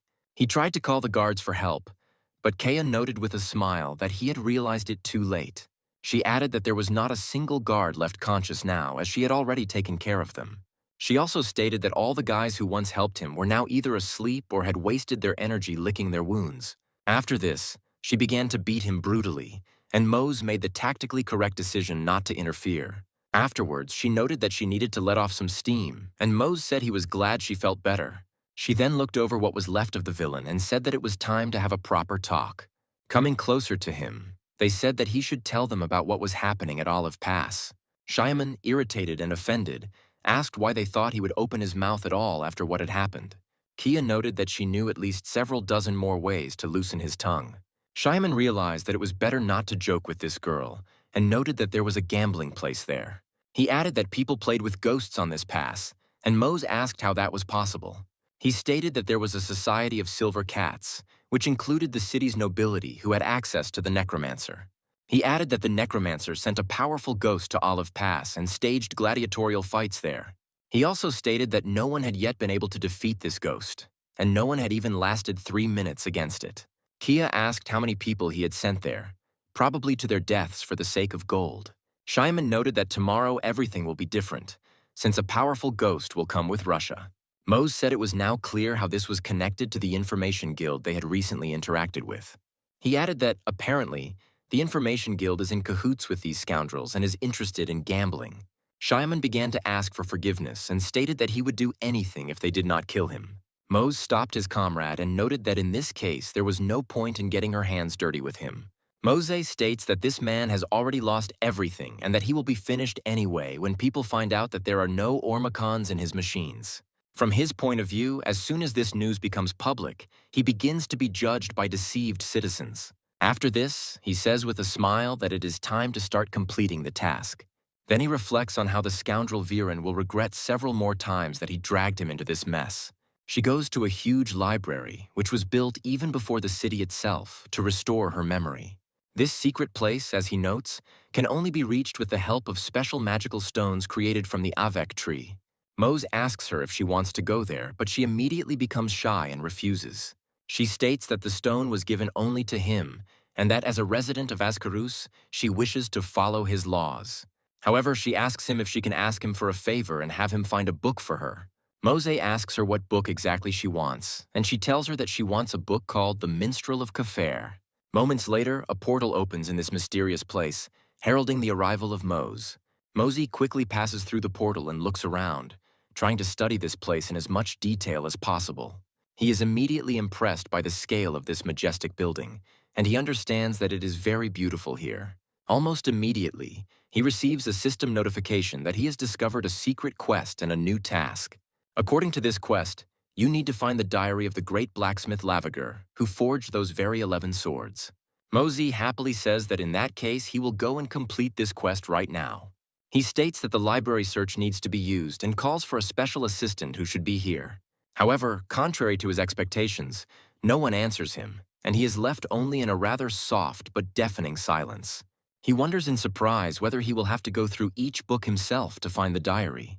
This immediately demoralizes him a little, because the size of this library is simply incredible. These searches take up a lot of his time, although time here seems to flow completely differently. Mose says he's never seen a game give a quest to find a book in an open world. Luckily, the books in this library are organized by section, but there are hundreds of thousands of them, and the shelves here are simply enormous. Thus, he has to look through many books before he figures out where the one he needs is. Mose says that he doesn't have endless time, but he will still try to find the book he needs. After a few moments, having chosen a completely random book from an infinite number, he finally finds what he was looking for. The system informs him that he is receiving a humble blacksmith's diary, and that now, after using this item, he will have access to new quests. However, in the end, he gets 5 quests at once instead of 1, and this surprises him greatly because he expected something a little different. His attention is drawn to a quest that leads him to Olive Pass, where the sword of Zherva is hidden. Smiling, he says that he is very lucky, because he might not have found it due to his reluctance to dig through a sea of books. After that, he thanks Kia for sending him here, because only to her can he be grateful for this. He then reflects that everything seems to be going well for him, and now he just needs to find a couple of books for her. After some time, he leaves the library, happily turning to Kay and telling her that he has a surprise for her. However, looking around, he discovers that she is nowhere to be found, so he tries to figure out where she went. He goes around several rooms at once in an attempt to find his girlfriend, but this does not bring much success. It's only after he enters the common room that he realizes she is there. Mose finds her lying on the couch, already asleep because he has been gone for too long. Mose reflects on how she shouldn't be doing this, as there are proper beds here to sleep on. Nevertheless, he decides to sit next to her for a while and carefully examines her beautiful face. Looking at her, he feels his heart begin to behave a little strangely, and his face turns slightly red. Mose admits to himself that he is sure that he likes her, but there is an obvious obstacle to their relationship. He wonders if he has the right to reveal his feelings to her, being an inhabitant of two worlds at once. All this time, he keeps his mouth shut because demanding an answer from her would be too selfish. After some time, he realizes that the reason for his anxiety is that he takes this world too seriously. He decides he needs to pluck up some courage when suddenly Kay wakes up and looks at him in surprise. She asks him how long ago he arrived here and notes that he should have woken her up immediately after his arrival.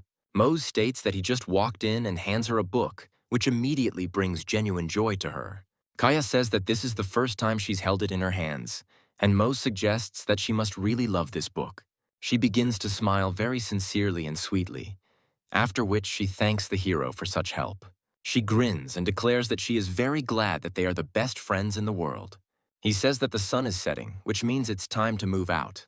Kia and Mose quickly get dressed and get ready to go on a mission to finish this off. After a while, the host says that something seems to be going on with the swordsman Mose, since he's showing himself in this way. The presenter, who is watching this, notes that those who bet money on him were very unlucky. Kia, using a mask to disguise herself, is among the other aristocrats and comments that what is happening looks amazing. Mose is clearly struggling and is made to understand that in this world he can't become as good as them anyway. Meanwhile, in front of him is a giant ghost who possesses one of the 11 swords. Mose decides to try again, because giving up in this situation is definitely not an option. To understand how things got to this point, the story moves back a few hours. A horse-drawn carriage travels calmly through the night forest, and its passengers are not worried about anything. This carriage contains many aristocrats, each of whom uses a mask to hide their identity. These aristocrats proceed further into the ruins as a special leisure event is organized here. They all go under a special energy dome to keep what is happening in the strictest secrecy. Also present is the head of the local information guild, Viran.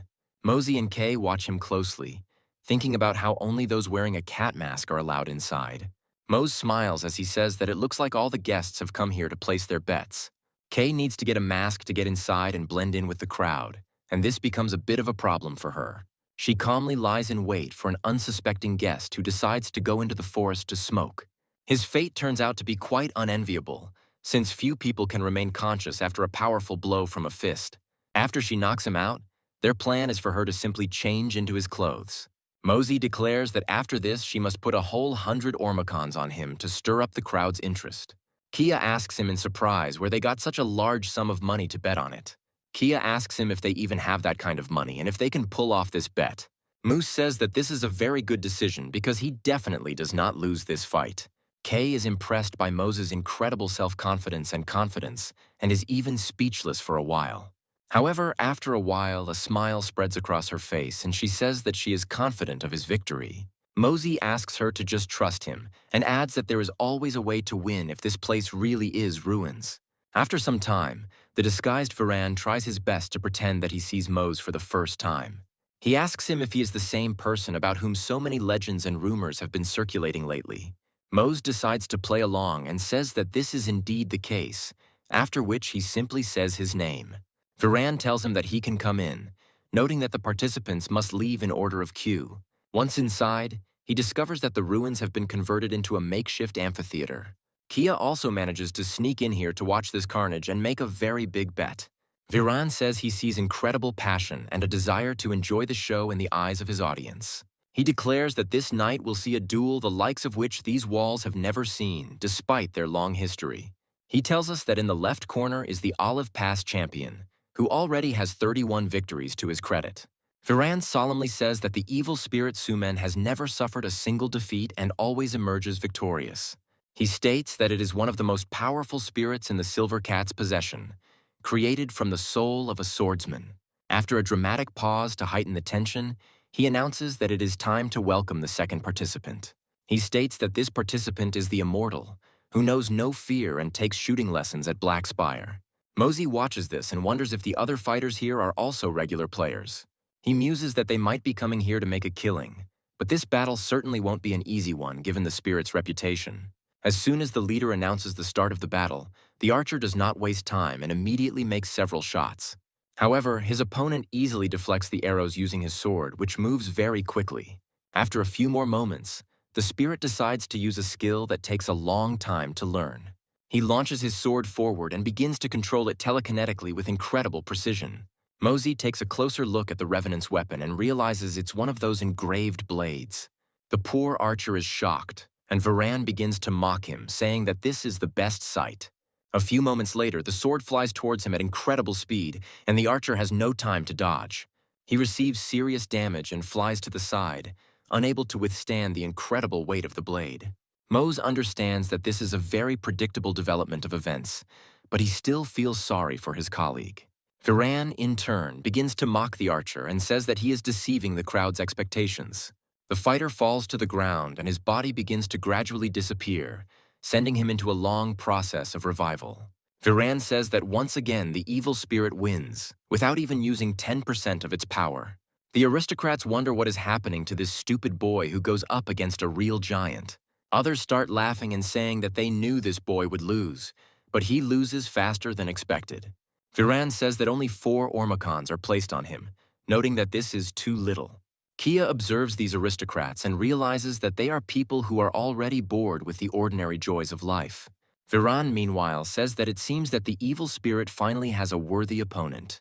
Mose steps forward and the announcer announces his name with a flourish that takes everyone else's breath away. Mose remains calm and looks around carefully, trying to gauge how impressed everyone is. The aristocrats wonder why such a man, who is also a swordsman, is here. They also say that betting in this case is pointless, because you won't be able to make money on it. Kia pauses briefly, then stands up and loudly announces that she is ready to bet a whole 100 Ormacons. The aristocrats look at her in surprise and say that this is simply an incredible amount to bet. After a short pause, Kay declares that he wants to place this bet exclusively on the swordsman. Filled with incredible confidence and determination, she repeats that she is ready to bet 100 Ormacons on Mose. The aristocrats are wondering if this girl is afraid of failing, because it looks like a very stupid decision. Viren says that this guest is not afraid to take risks, which means this fight promises to be very interesting. After a while, the host starts the fight, and now Mose has to rely on his fighting skills. The evil spirit almost instantly performs a ranged attack to hit the unprotected Mose. However, he counters with a mirror skill to summon his 2 swords and block the blow.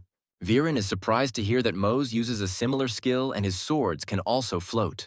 He then aims his blades directly at his opponent, causing them to quickly pierce him several times.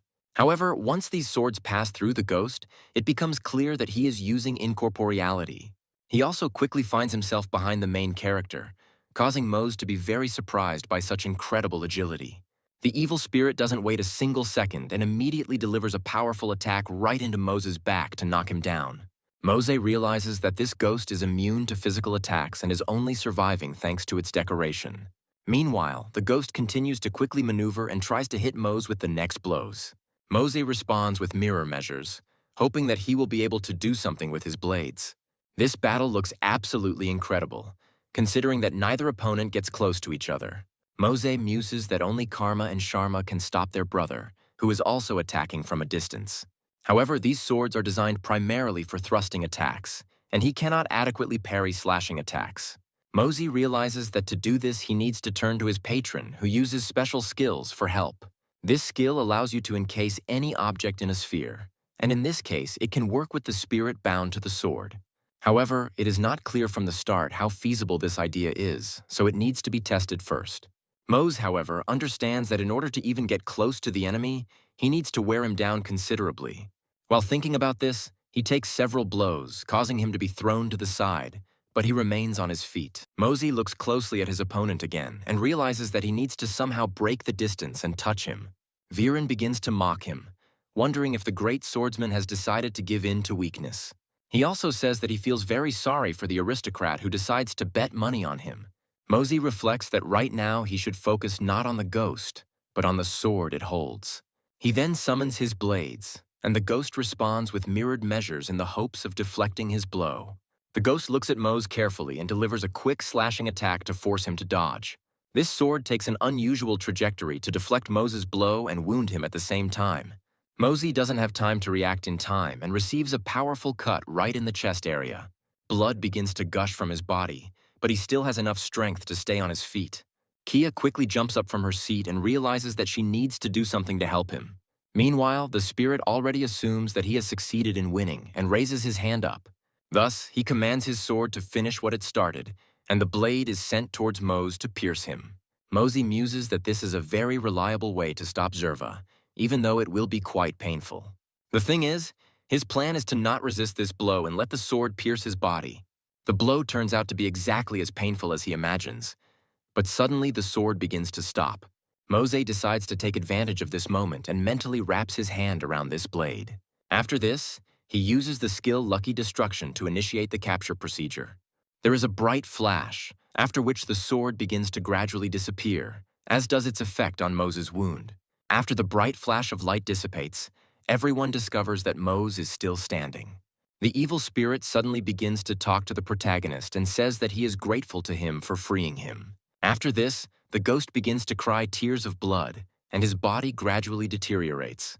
Mose exhales tensely and realizes that his plan is turning out to be perfect, and he is finally achieving what he wanted. Looking at his hand, he discovers a special sphere in it, which contains this weapon. After this, he raises his hand up and happily reflects on the fact that he is still winning this fight.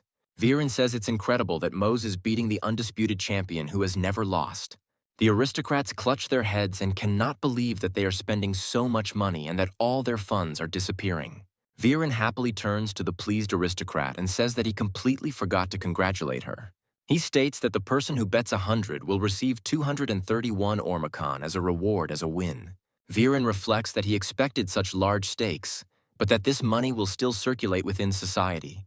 After some time, dawn comes, and all the aristocrats go their separate ways. However, this certainly does not apply to the same aristocrat who loses consciousness due to a powerful blow from Kay.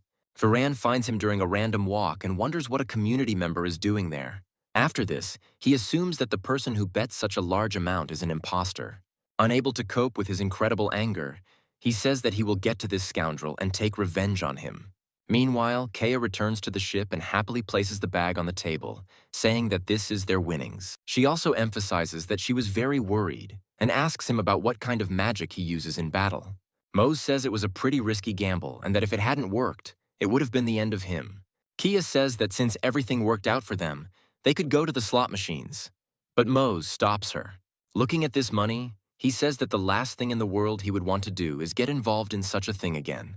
The Information Guild quickly learns of Viren and Shemayan's machinations and takes appropriate action. She puts a price on their heads the very next day after these events, but they manage to cover their tracks and disappear. After some time, the narrative moves to this very building, in which, of course, the new head now sits. Muzu and Ki give them a warm welcome and invite them for a cup of tea to discuss business.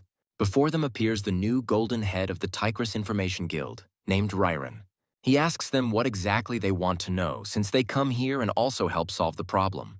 Mose says that they are looking for two immortals, one of whom is a male mage and the other is a female archer. Ryron says that this magician is a fairly well-known person, and it is not difficult for him to understand who is being talked about. He states that they know that during the previous move he teleported and that they are establishing a point of departure. He also states that they will learn that someone is using a forbidden spell to hide the coordinates. Mose wonders if it could be a kidnapping, and the head of the Information Guild says that it is possible. Ryron emphasizes that this is just a guess, which they cannot verify, and adds that no murders are known yet. The narrative, meanwhile, moves to the dungeon, which is located somewhere in the White Tower, where Sharan still sleeps. The evil mages here say that at least they will be able to interrogate this arrogant immortal. Kellyan looks closely at his teachers and understands that these are far from the best times for him. He reflects on the fact that he originally planned to teleport with her to the Toka space. However, for some reason, everything goes wrong, and as soon as he moves, he immediately realizes that he is in the wrong place. At this moment, they are suddenly attacked, causing Sharon to lose consciousness. Before Kellyan can even realize what's happening, the person currently interrogating him attacks him as well.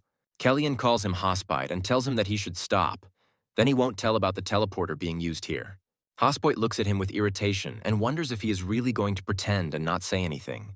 Immediately after this, He delivers several powerful blows to Kellyan's body to cause him even more suffering. He smiles and declares that this boy is incredibly cheeky for a man who has one foot in the grave. Hospoit says that pride is a sin and that he is now going to carve this lesson into his body. Immediately after this, they begin to inflict multiple blows on Kellyan's body in order to assert themselves.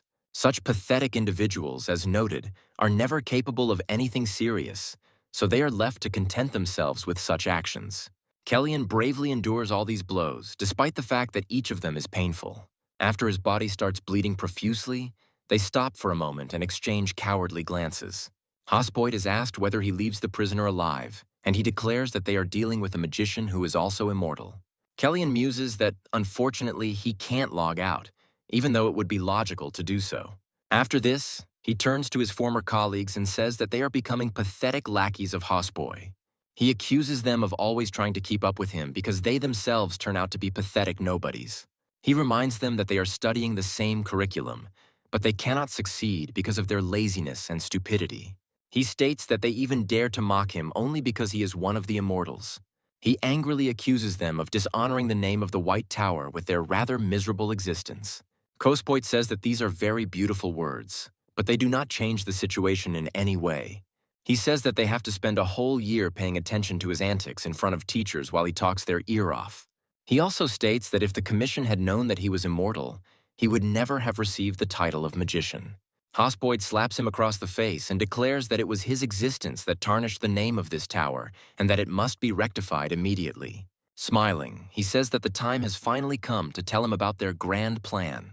Smiling, he adds that they will start, of course, with the girl he brings here. Kellyan says that the girl has nothing to do with it, but Hospoit says that his reaction doesn't suggest that. He adds that there is a laboratory for homunculi in the basement of this tower, which turns out to be very useful. He says with a smile that this immortal will surely be able to withstand a dozen experiments or even more. He smiles and declares that this will result in an excellent final thesis that will allow him to receive his diploma. Hospoit also states that if it comes to him, this game can help them get the titles of magicians. Kellyan looks at them in surprise, while Hospoit orders his henchmen to bring that very thing here. Kellyan realizes what they are about to do and tells them they are complete and utterly heartless bastards. These scoundrels are bringing here a legendary device that cannot be used unless absolutely necessary. This artifact opens the way to incredible knowledge, but the price for it turns out to be very high. Hospoit says that thanks to this, they take a step into an unknown direction of magic. Kellyan immediately receives a system notification informing him that he is activating the secret quest of the Fighting Spirit. The city of Lundervarun is a true shrine for all magicians, because in its very heart rises the White Tower. The city itself is filled with various aristocrats and very rich buildings. Mose and Kay arrive in this city in search of their comrades and carefully look around. Kia says that at first glance it is clear that this is a city of magicians, since there is a specific architecture here. Mose is also amazed by the peculiarities of this city, especially since it is located around a fountain. He notices people stepping on strange circles on the ground, after which they slowly disappear into thin air. Suddenly, a young man appears behind him and whispers that this is a detour. Mosey, jumping back in fear, says that social distancing is necessary and the boy apologizes. He reports that he appeared suddenly and did not want to scare them, but recently there have been reasons for this. He explains that the Information Guild sent him there on their own so that he could help them. After waiting for his interlocutors to calm down, he says that his name is Zaire and that he is an inquisitor. After this, he, with a characteristic smile, informs them that they should follow him so as not to attract attention. Mose realizes that this man is incredibly strong and can match Lydorn. After that, he asks him how he knows that he is really from the Information Guild and is not a planted spy. Zaire again asks for forgiveness and says that he is always in a hurry because he is still studying. He opens his eyes and reveals that he was created by the mages of the White Tower and given to the Information Guild as a homunculus. He also states that the marks on his face are proof of this, and Mose is very impressed.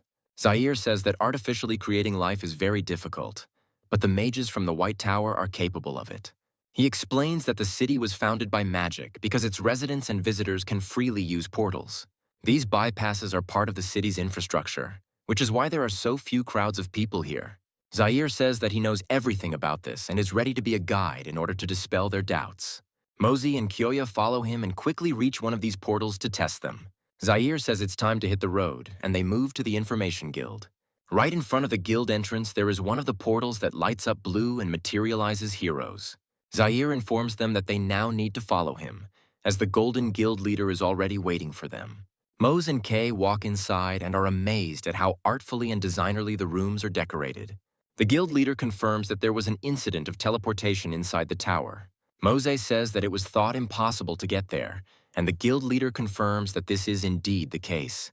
He notes that the White Tower's territory is controlled by mages, so information cannot interfere.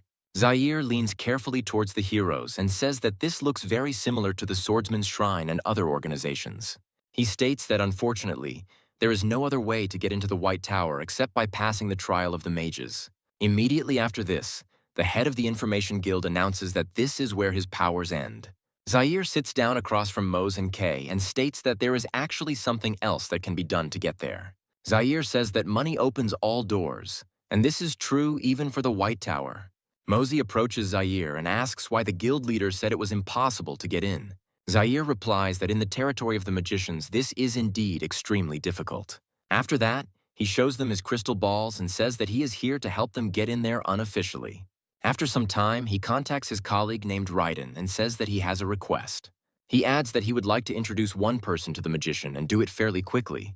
In a nervous and slightly irritated voice, he says that they need to go to the southeast building to discuss this when they meet. Zaire rises to his feet contentedly and says that in that case he needs to meet with the magician who will become the key. In order not to waste time, they immediately get up and go outside to get to the right place. Zaire informs them that they need to get out of the spatial stone zone, emphasizing the importance of this aspect. After some time, he hears loud cries that the immortals must leave this place. They are not welcome here. Zaire immediately puts the hood on Moses' head and says that it won't take long, apologizing for the inconvenience. He explains that a rally is taking place here dedicated to the expulsion of immortals from their world. A popular demonstration demands that the external intervention of unknown beings finally stop.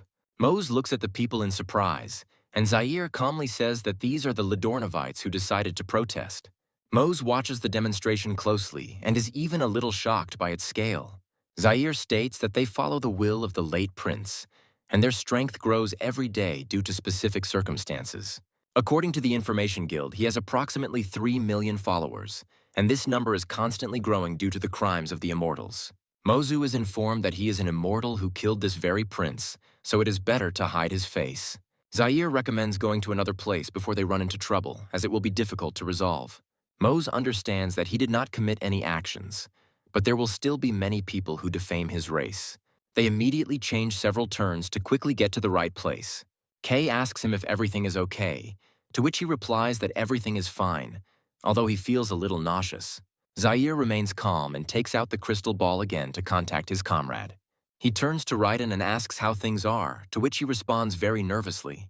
He reports that there is currently a swordsman in the building who calls himself a master. Raiden manages to say that this master came from here, from Laoswan, and soon his voice breaks through the connection. Zaire continues to try to shout to his comrade, but no one answers him anymore. After some time, a dark voice is transmitted through the crystal ball, which says that he is looking for 2 swordsmen. Mosey and Kay hear their names and realize that apparently some kind of hired killer has arrived here. The crystal ball transmits a few more fragmentary words, and the fate of Zaire's informant turns out to be unenviable. Mose wonders why a master from such a distant city suddenly decided to come here in search of them. Zaire asks them if they broke the rules of the swordsman, and Mose states that it is impossible. Kia emphasizes that if they broke the rules, the mentor would come for them, and this master has no reason to do so. Kia states that they need to go there immediately to find out what the problem is on the spot. Zaire asks them what they will do, hoping that he won't turn them over to some strange swordsman. Zaire says that this will not happen, as his job is to help them both. He also says that he trusts them more than the swordsman who attacked the Information Guild headquarters. Kia states that they need to take a detour because something absolutely terrible is attracting other attention. Mose and Zaire try to figure out what surprised her so much and turn their heads in the direction where her gaze is directed. The whole point is that the sky suddenly begins to take on a bluish tint, and the clouds thicken. Kia asks his comrades what is happening to the tower and why it is flickering so strangely. Zaire realizes that something is wrong here and says that they need to leave immediately and use the bypass. Meanwhile, the tower turns into a real fireworks display, as if some device had detonated inside it. Beams of fire begin to fall from above, damaging everything around them, and panic begins. However, amidst this fire, a strange figure appears, slowly approaching Mose and his comrades. Mose immediately notices the approach of a stranger and tries to understand who he is and what he wants. This man turns out to be the same swordmaster who destroyed a large number of swordsmen. He is missing one eye and also wields a very unusual blade made of a special material. He immediately fixes his gaze on Mose and announces that they have finally met, calling him by name. Mose looks at him in surprise and wonders who he is, since he has never seen him before. Instead of normal explanations, the man takes out a special stone to summon his students. He declares that he has found his targets, and the stone flies into the air, emitting a purple glow. After this, 2 portals are created, from which his new disciples who have submitted to him jump out. These students are named Agera and Larif, who decided to answer the master's call and arrived here at the first command. Kia realizes that there is a swordsman in front of her and wonders what the master from Luswan is doing here. She claims that this is the very voice she heard from the crystal ball a few moments ago. The man reports that for a long time he turned a blind eye to what was happening in the Espargan sanctuary. After this, he wonders if Mose actually killed Lydorn and became a folk hero. He then draws his sword and declares that the prince was young and foolish, but he was doing the right thing and freeing the world. He claims that immortals are parasites in their world, and they too will do what is necessary. Immediately after this, the swordsmen remove their rings to perform a demonstrative gesture. Kia asks them if they have any idea of the consequences of such a betrayal. One of the swordsmen wonders what the problem could be if they decided to leave the organization. He asks her if she doesn't know that immortals mock and kill people for fun. He also states that his comrade died after being accused of breaking the rules, and an immortal was accepted in his place. Larif says that they have been through a lot, and keeping secrets and carrying out missions is their duty. He also states that they have been maintaining the world balance for a long time with all their might. After this, he throws away the ring and announces that they have accepted into their ranks the one who is disturbing the world balance. Kia asks him if he has any idea how disgusting this is and what the retribution will be. Taking advantage of the moment of calm, the chief swordsman pathetically announces that he does not see a problem. After this, he states that this is just a statement of facts, because the one who remains alive today will be right. Immediately after this, he immediately rushes off to challenge Mose.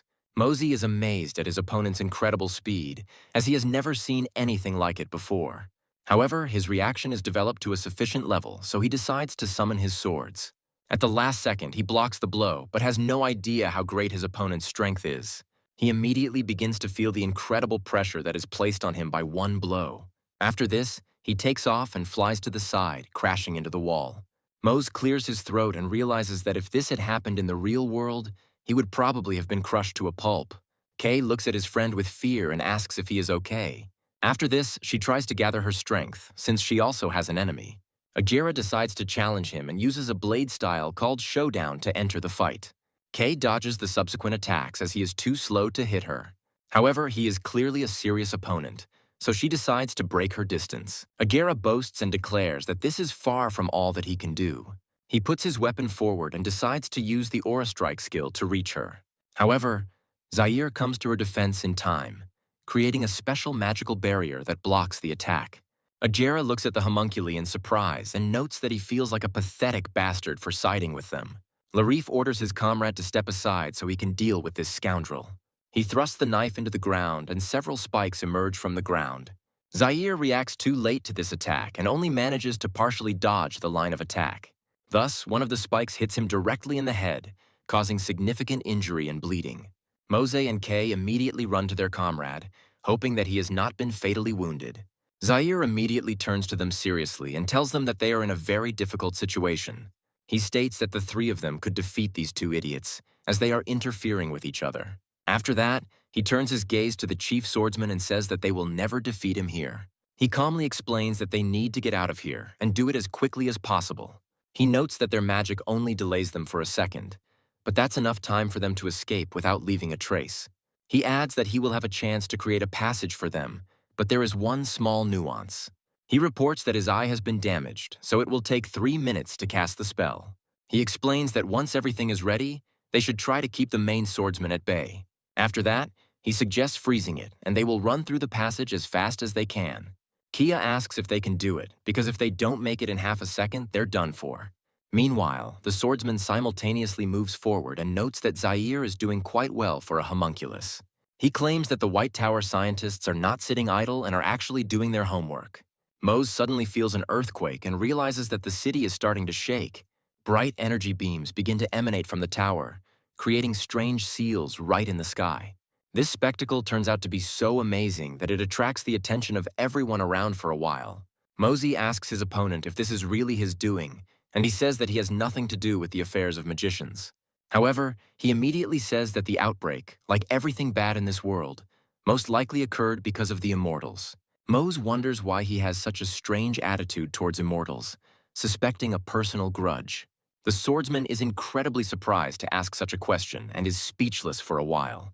After this, he takes a few moments to recount the events that took place 17 years ago. He states that he was tasked with protecting the mountain village at any cost because it was of great value. For a long time, they tried to fulfill their duty and help ordinary people out of honor. After this, he sternly reports that now all the inhabitants of this village are dead due to the actions of the immortals.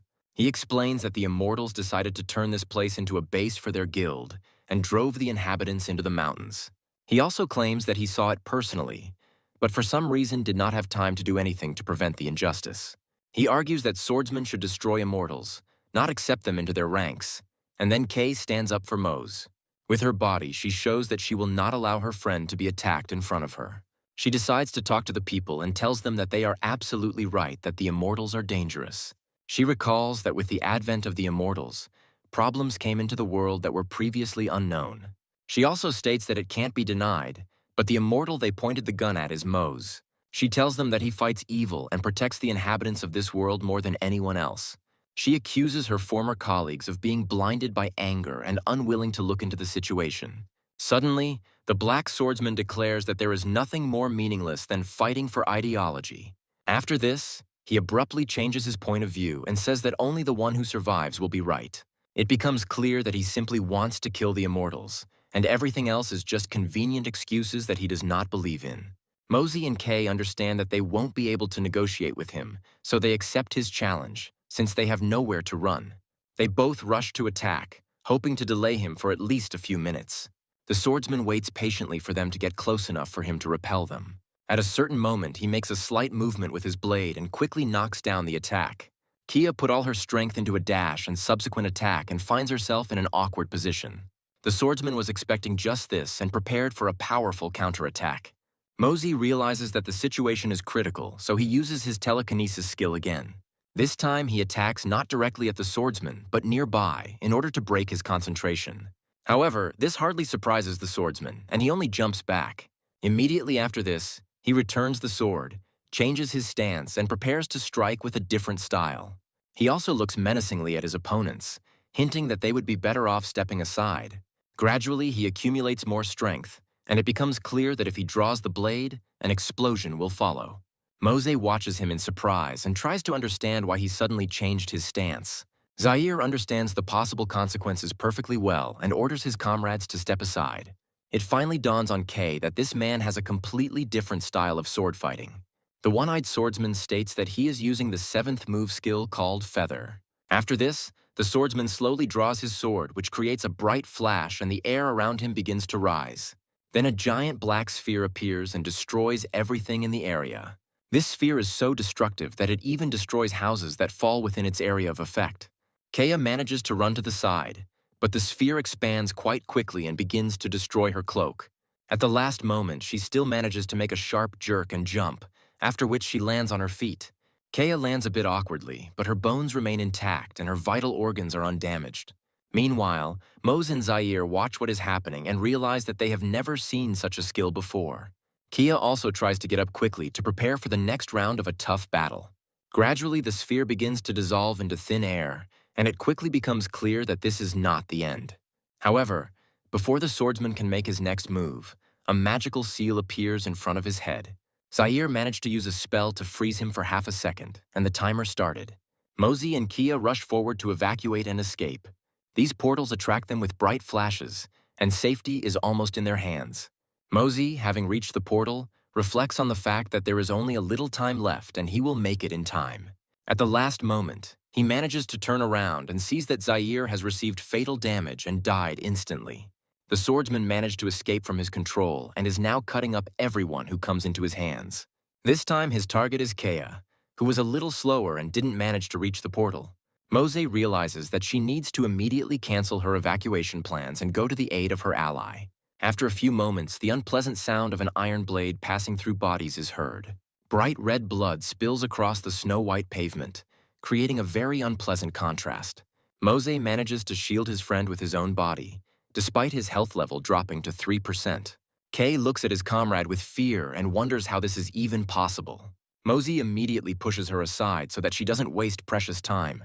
He shouts at her to run away and not to appear here again for some time. He also states that he will definitely find her as soon as he returns, because he is immortal. Kia realizes that now is not the best time to argue and runs away. The swordsman tries to run after her, but Mose grabs the blade and prevents him from moving. This behavior turns out to be very unexpected for such a callous swordsman. Mose reminds him that he's not finished with them yet, and for now they remain adversaries. To delay him for a little while longer, he summons his two swords, which fly into the air. The swordsman understands that he must first deal with this boy and makes a sharp movement. He then removes the blade from Mose's body, causing him even more serious damage, which proves fatal. Mose feels intense pain and his body begins to refuse to obey. A few seconds pass and he falls, blood still spraying from the open wound. The swordsman looks around indifferently, trying to figure out if he can catch up with Kay. Looking at the portal that was just used, he realizes that they have missed one escapee. After this, he turns around and says that they need to leave here since they are finished here. Meanwhile, Mose receives a system notification that his health has dropped to 0%.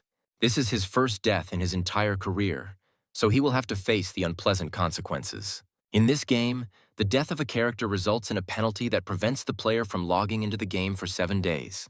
Mose quickly comes to in the real world and feels an incredible deterioration in his condition. He is overcome by very unpleasant sensations, mixed with nausea, which interfere with his orientation in space. The nausea almost instantly reaches unbearable levels, and he realizes that he needs to run to the toilet. Luckily, the toilet is nearby, so he won't have to dirty the apartment. After a while, he feels better as his stomach gets rid of the unpleasant substances. Mose realizes that his death in the game has seriously affected his physical condition in the real world. After this, he wonders if Kay managed to escape, and these thoughts remain in his head for a long time. He then learns that the master he fought is named Ginir and is a very formidable enemy. Furthermore, this formidable enemy understands that Mose is immortal and will hunt him down again and again. It is becoming clear that something must be done to prevent further deaths. After this, he again decides to become even stronger in order to deal with this man. Meanwhile, we are transported into a world of schemes, where a series of grand and frightening changes are taking place. The wanderers walk next to the knight and ask if everything is all right with him, trying to understand his condition. The knight swears in the name of the goddess that he will escort them to their destination safe and sound. One traveler notes that this sounds rather self-confident given the circumstances. They claim that the guild is unlikely to be able to deal with such a serious problem that has arisen. Suddenly, someone asks the knight if he has decided to return there. The knight turns to his comrades and says that these guys could use some help. Meanwhile, the strange spatial anomaly in the tower gradually subsides and diminishes. However, this does not mean that the problem is over, but rather that it is the beginning of a terrible era of discord and carnage. The thing is that after the anomaly in the tower subsides, portals appear in many places on the continent. From these portals emerge creatures that are far from friendly, real monsters that have been waiting for just this moment. These creatures resemble trolls and, according to eyewitnesses, thirst for blood on their island. The leader of these creatures reports that he has finally opened the passage to the world they so desperately desired. The main source of the problem turns out to be the device they used on Kellyan. Kellyan himself calls Hospoid a pathetic bastard who doesn't understand the disaster he just caused. Hospoid's minions and Hospoid himself realize the consequences of their actions and are a little scared. Kellyan claims to have opened a passage to another dimension where the Great Master resides. Hospoid doesn't believe this and claims that the portal apparently didn't open and that the gates only appeared for a short time. Kellyan explains that this is not an empty dimension where you can simply place and retrieve things, but a portal to the real world.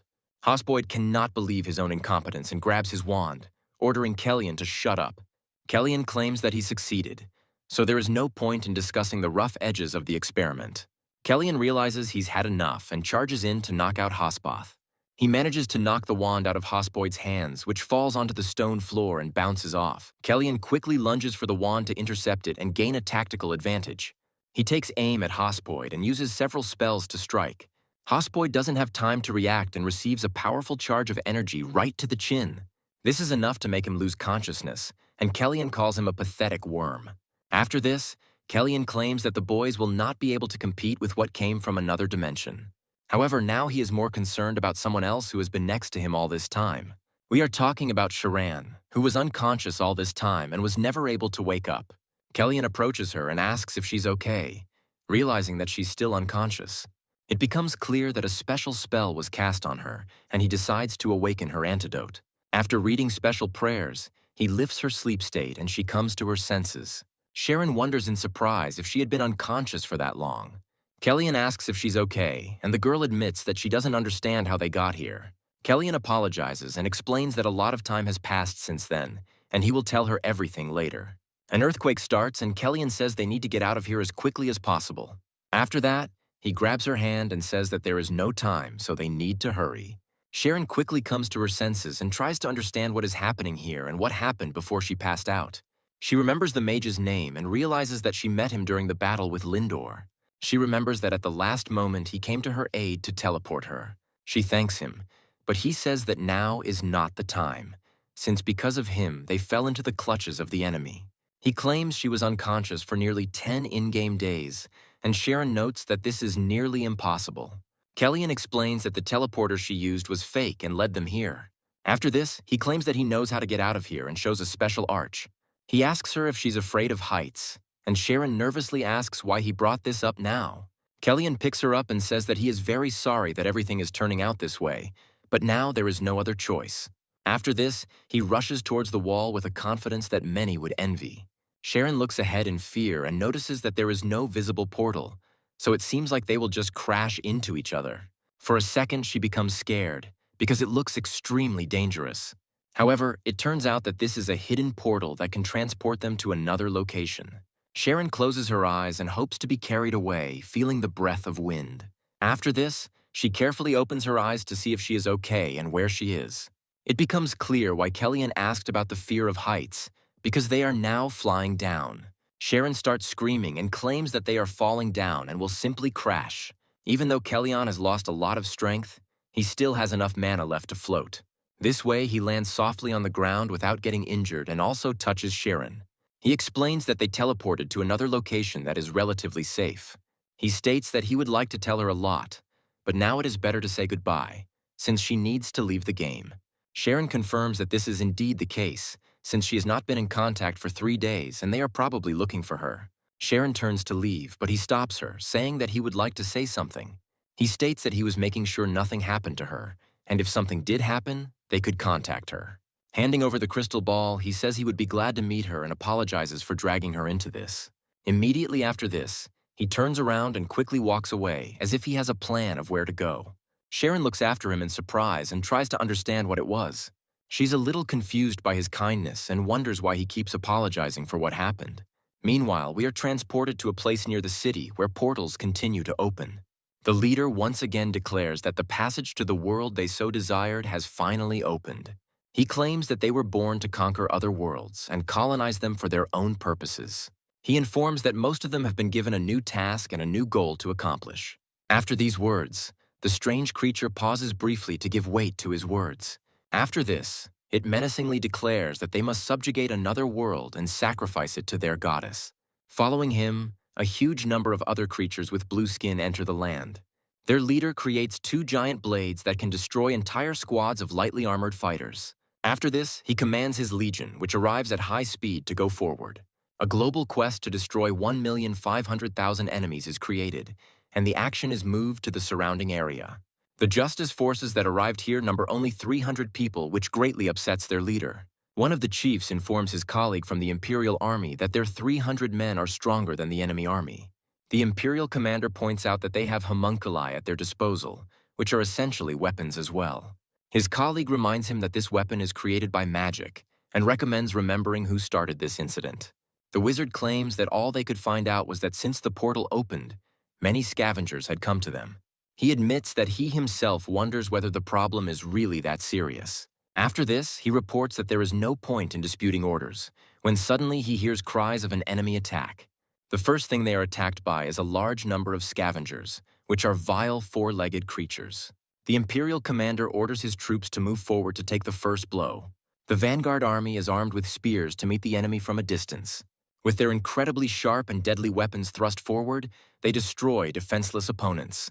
The real massacre begins, and in this situation it is necessary to maintain the formation at any cost. The Imperial commander notices that something is wrong here, as these enemies are far fewer than 100. After a while, another soldier approaches him and says that he would like to say something. The soldier notes that there are strange wounds on the bodies of these creatures that could not have been inflicted by their weapons. The commander suggests that immortals might have interfered, but the soldiers dismiss this idea. He claims that it looks more like the monsters were actively running away from something. It becomes obvious that this very thing that the monsters were running from is now moving towards them. The ground begins to shake and a huge number of monsters begin to descend from the plain. The Imperial captain notes that the number of these opponents is disproportionately large. However, he orders everyone to take up combat readiness, as the formation needs to be rebuilt. However, these creatures, which have not yet been named, turn out to be much more intelligent. Their leader gives orders in his own language to coordinate the actions of the troops.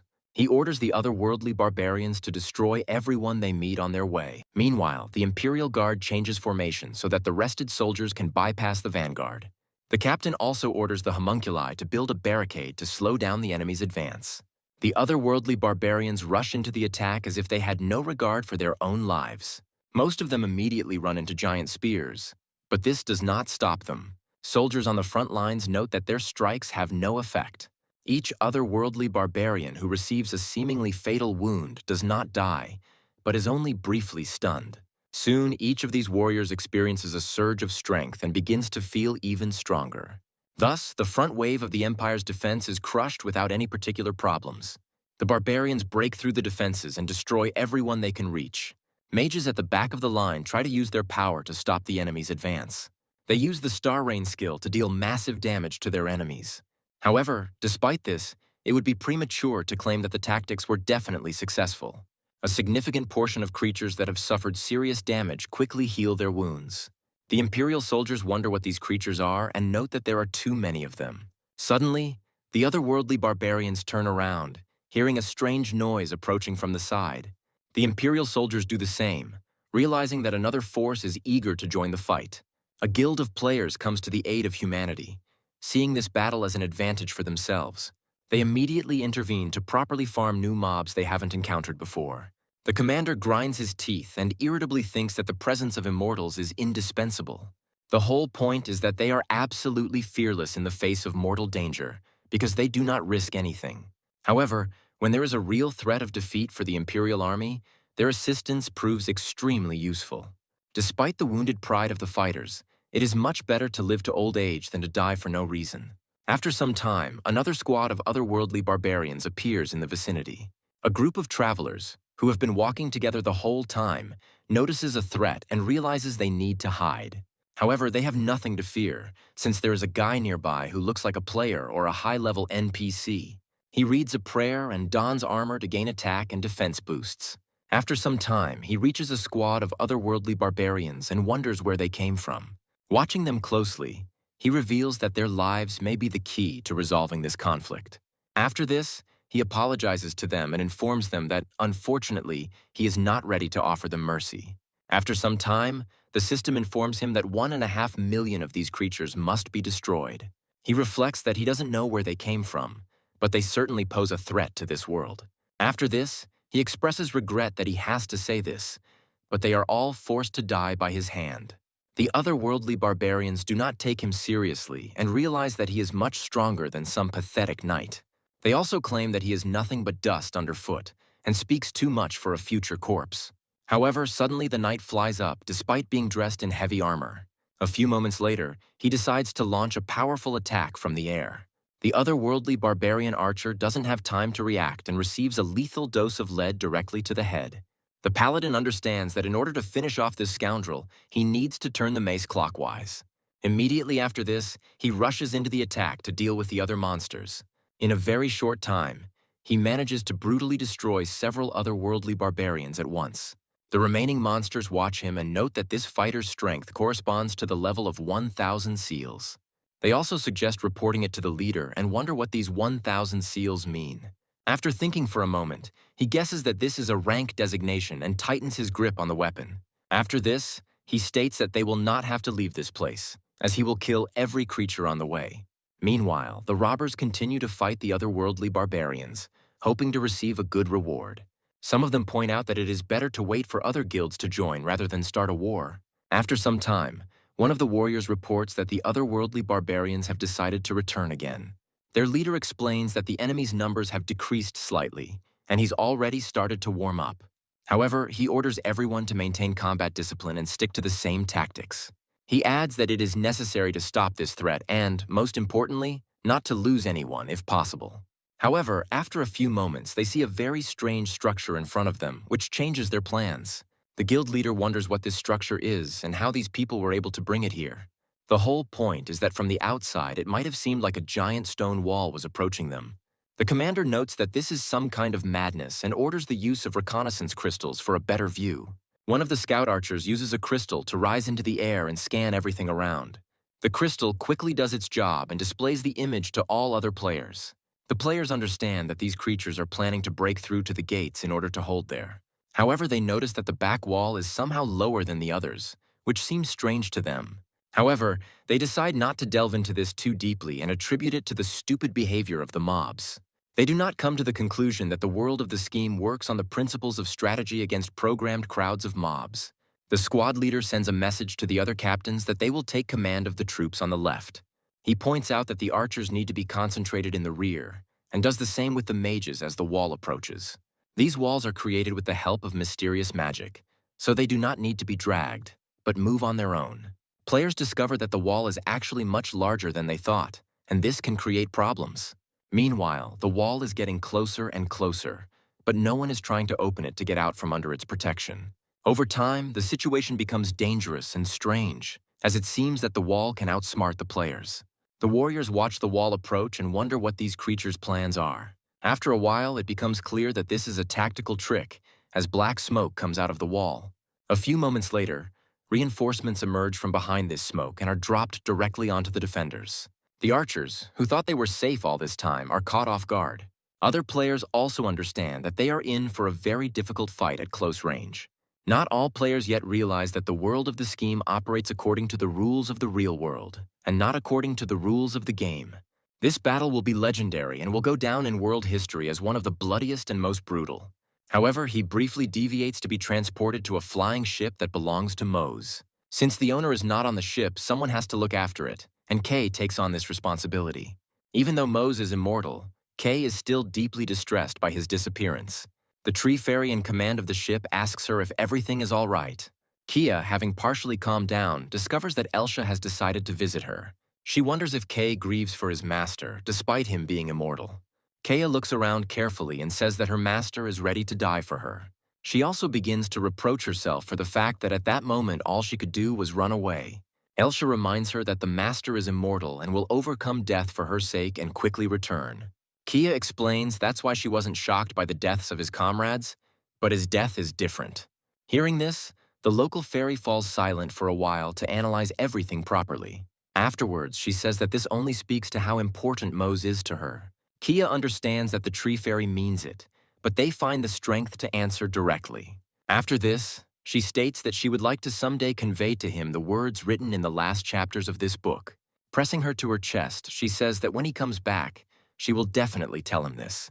Suddenly, she rises to her feet, turns to the fairy and says that she has an important task. She turns on the light on the ship and notes that she needs to head to a certain place urgently. Meanwhile, Mose decides to get himself together and resolve a few issues in the real world. He finishes his haircut, as all the time he spent playing the game had left him looking sloppy. Mose feels a little awkward and says that he is basically happy with everything. He is also surprised that the haircut turned out to be quite expensive, despite the fact that it took less than 10 minutes. When he goes outside, he surprises himself, because he would never have thought that he would go to the store to spend money. After his first death in the scheme, he decided to try to enjoy reality and only now felt his luck. First of all, he moved out of his cramped apartment and signed a lease for a more prestigious one. He also gave his parents $10 million each, despite their strong grumbling. He didn't even think about things like a penthouse or an expensive car since he didn't need them yet. The average user level turned out to be quite high during the time he was away. The world saw the average player's stats increase and rewards decrease, making it harder to earn tokens. The real value of one Ormicon token has approached 180 million. Moose traded in 2 of these tokens and had 137 left, making him a multi-billionaire. Due to high prices, volume restrictions were also introduced, but he didn't need to spend that much money.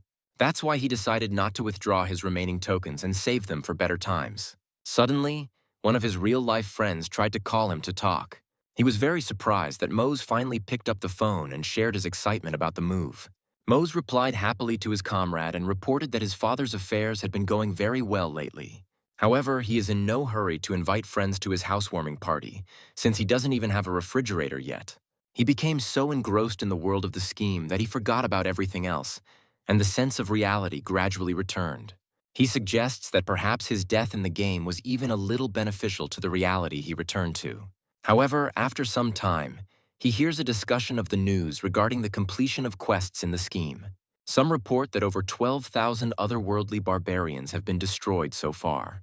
They also note that very high-level players are still actively participating and the chances are high. He adds that, unfortunately, the city of Lundavaroon is half captured by superior enemy forces. He also reports that the floating ship is one of the destroyers, but most of them were shot down. Some remember the most famous user, nicknamed Maz, who disappeared somewhere. They specify that it was the user with the golden ship, which was also presumably destroyed. They add that it is a shame that almost the only user ship was shot down. Mose runs home in fear and thinks that this simply cannot be true and refuses to believe it. He quickly puts on the VR glasses and demands access to the game. The system informs him that 7 days have not passed since the game, so connection is impossible. He again orders access to be granted, but the system repeats that connection will be impossible. Mose thinks about how he thought he sent Kay to safety by hiding her on the ship. He still can't believe that his dear friend could die and hopes that it's a mistake. Meanwhile, Kaya is indeed in a safe place and there is nothing to worry about. But Mose doesn't know this. Elsha turns to her and asks why she is suddenly so deep in thought. Kia smiles and says that she thought she heard Mose's voice. The fairy notes that they crossed a mountain and asks who she is looking for in these deserted places. Kia announces that she is going to find someone who means a lot to her. She adds that this man was once the master of the sword Espargan, although those times are long gone. After some time, we are transported to a city that is still trying to fight off the barbarians. Players are reporting that they are running low on the greenery they need to continue the battle. The captain notes that the further away, the more protected the attack of these creatures is. He explains that only a small guild is fighting against them, and the larger ones simply fled. They declare that this cannot continue and form groups of 10 people to break through to the portal stone. He also reports that some of the guild members will have to work tomorrow, even though one of them was shot. Otherworldly barbarians manage to quietly plan their next attack. Players note that these creatures are quite resourceful, and the tanks were caught off guard without having time to recover. However, one has to repel attacks even in such inhumane conditions for the sake of reward. The captain says they need to get to the portal stone to get back, and he will hold off the others. His comrades watch him warily, but he reminds them that death in the scheme is not the same as death in real life. He also notes that everyone performs well in these activities, so one cannot retreat, despite the difficulty of the task. After this, he tries to encourage his squad and rushes into the attack along with the tanks, despite the fact that he is an archer. However, after a few moments, the squad of otherworldly barbarians that were heading towards them is quickly destroyed. The system reports that the number of monsters killed increases significantly within a few moments. The squad captain and his tanks wonder what could have caused such destruction. A mysterious man comes to his aid and has finally reached the main field. A girl came with him, who had been accompanying the little rabbit all this time. She asks if he needs help, to which he replies that she knows he can handle it himself. He then charges forward, crushing the heads of any creature that dares challenge him. In battle, this man looks like a real deadly hurricane, destroying everything in his path.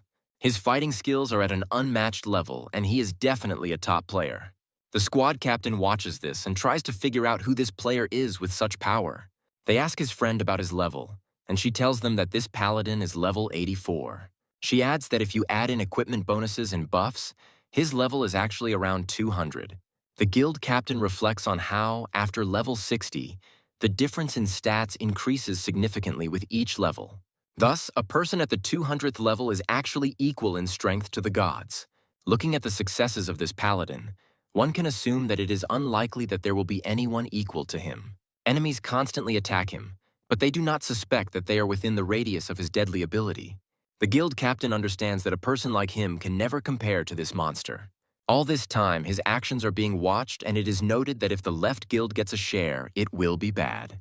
After carefully analyzing the combat effectiveness of this fighter, they realize that this can only be a certain player. This player's name is Manhwa, and to make sure of this, they decide to analyze his actions. One of the squad's scouts reports that he sees something that could greatly help them. He looks closely at Manhwa, trying to figure out what enhancements have been placed on him.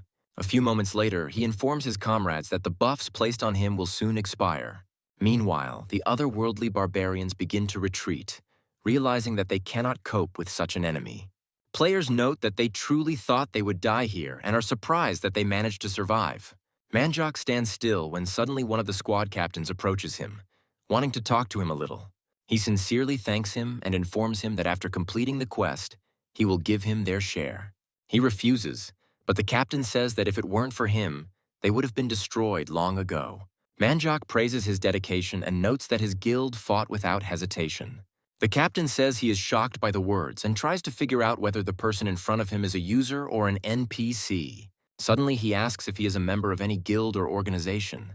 Manhwa claims to be a knight belonging to the Order of the Knights of the Smoky Flower. The captain notes that this is the first time he has seen a user belonging to any order of knights. He explains that the selection criteria there are several times higher than those of any army. It also requires living according to a schedule and undergoing tests of devotion and righteousness every day. Such difficult conditions force the captain to change his mind about going there and choose the easy way out. However, the person who has gone through the whole process appears to be a true celestial being with an impeccable reputation. He can't help but notice that Manhwa is incredibly strong, causing him to look at him in surprise. However, after a few moments, his combat instinct tells him that he needs to dodge immediately. He turns around and knocks down his comrade, warning him to watch out. A few moments later, there is a powerful explosion that pushes everyone aside. Manhwa realizes something is wrong, as this is not an attack by otherworldly barbarians and the boost time has ended. Questions arise about what happened, suggesting that they were attacked again by otherworldly barbarians. However, the situation turns out to be much darker as another player emerges from the smoke. He notes that he did not expect such selfless help to others from the exalted knight. After this, he looks closely at Manhwa and says that he already knows who is in front of him. He adds that, unfortunately, he needs to get it out of the system so that it doesn't interfere with his alcohol-addicted plans. Meanwhile, we return to the real world again, finding ourselves in Sharan's house. She contacts her friends and tells them she can't believe she slept in the game for 10 days. She also notes that it would be a good idea to contact Maz, but it's not worth writing to support right now. She reports that when she heard about the crash of his ship, it seemed as if her heart had broken. She tells what happened to her in the White Tower while she was sleeping. Having sorted everything out, she announces that she is going to try to connect again right now. Her uncle, who used to be a tank in their unit, notes that he understands her zeal. He adds that he hopes to see them again soon, noting that everyone is connected tomorrow. 2 more days pass, which seem incredibly long and tense to the protagonist. Dawn gradually breaks, signaling that his temporary penalty is coming to an end. During this time, he managed to acquire several remarkable devices to make the game easier. Mose reflects on how all the money he spent means absolutely nothing to him anymore. After this, he sits in a special VR capsule, which makes his movements even faster. He reflects on the fact that he has gained a lot in real life, but most importantly, he has lost. Mose realizes that it is too late now, but he needs to go back to help the others. He initiates the connection procedure to get to the place where he became a real hero. The system returns him to a location near the city, which is still under attack. In the church, priests note that the goddess's mistress dreamed of an immortal being who was resurrected. They add that they cannot believe it, since the temple is so small that it cannot even be called a chapel. They explain that the resurrection of the dead usually takes place in large temples, not small ones. Hearing a strange noise, they turn around and see that one of the immortals has appeared in their chapel. Mose gradually comes to his senses, and the VR capsule system synchronizes with his brain quite quickly. After the process is complete, he opens his eyes and looks around, trying to figure out where he is. He lands carefully on the ground and finds that his body feels even more responsive. He suggests that the feeling of being reborn gives him short-term but effective boosts. A few moments later, he sees two priests in front of him who look at him as if he were a god. He takes some time to explain his situation to them and listen to important information from them. They tell him that resurrections usually take place in large temples, not small ones. They also claim that each such resurrection is manifested by a bright flash of light, similar to a real miracle. After this, they fold their hands in prayer and say that they are grateful to the goddess for this. Mose watches them with a slight smile and understands that they also need his protection. He reflects on the fact that it has now become clear to him what he needs to do to never die again. However, before he starts training, he wants to find Kay to avoid any unpleasant consequences. He understands that heavenly rules can influence fate, and perhaps she died and is in that city. He hopes that she is still alive, and then rushes towards the expected city. Meanwhile, Manjak asks his opponent who he is and why he came here. His opponent replies that it doesn't matter, since he just has to rush into battle and that's it. After this, he asks with a smile whether the enemy was afraid to fight without reinforcements. Manjak pauses briefly, then confirms that this is indeed true. After this, he rushes into the attack, declaring that he will fulfill the enemy's wish to fight each other. A few moments later, he delivers a quick jab, but the opponent manages to jump aside. He smiles and notes that swinging a heavy weapon like that will make it very slow. However, a few moments later, he pays for his words and suffers a severe fracture of his arm. The impact is so strong that he feels discomfort even through the gaming device. The observers are surprised that the opponent pretended to be tough, but in reality, he is not equal to Manjak. Falling to the ground, he begins to get indignant and wonders how the enemy managed to strike while dodging. A moment later, his comrades approach him, asking if he can't cope alone. The squad consists of several fighters and a healer who help despite doubts about his abilities. His comrades ask why he is laughing at him and order him to do something about his hand. The squad leader says that we need to somehow get this fighter to stop screaming loudly. The healer gently touches the affected hand and casts a special spell to heal it. Within moments, the wounds and fractures are completely healed, and the mercenary is back in action. He smiles and notes that they have a good healer, to which she replies that it was a waste of time. Manjak realizes that these people are clearly mercenaries and asks them who they are. The pompous leader of the squad reports that their acquaintance was delayed because of an impatient guy. He claims that they are mercenaries, willing to provide necessary services for money. After this, he adds that when you order, they do everything quickly, easily, and at a fair price. Manjak asks them who and what they ordered, assuming that they came for him. The mercenary states that this is not directly related to him, but he is required to stop the quest. Manjak asks why he should do this, since the disaster affects the entire world. The mercenary says that he doesn't care about noble causes at all because he acts differently. He explains that large guilds wait for personal requests from owners without interference.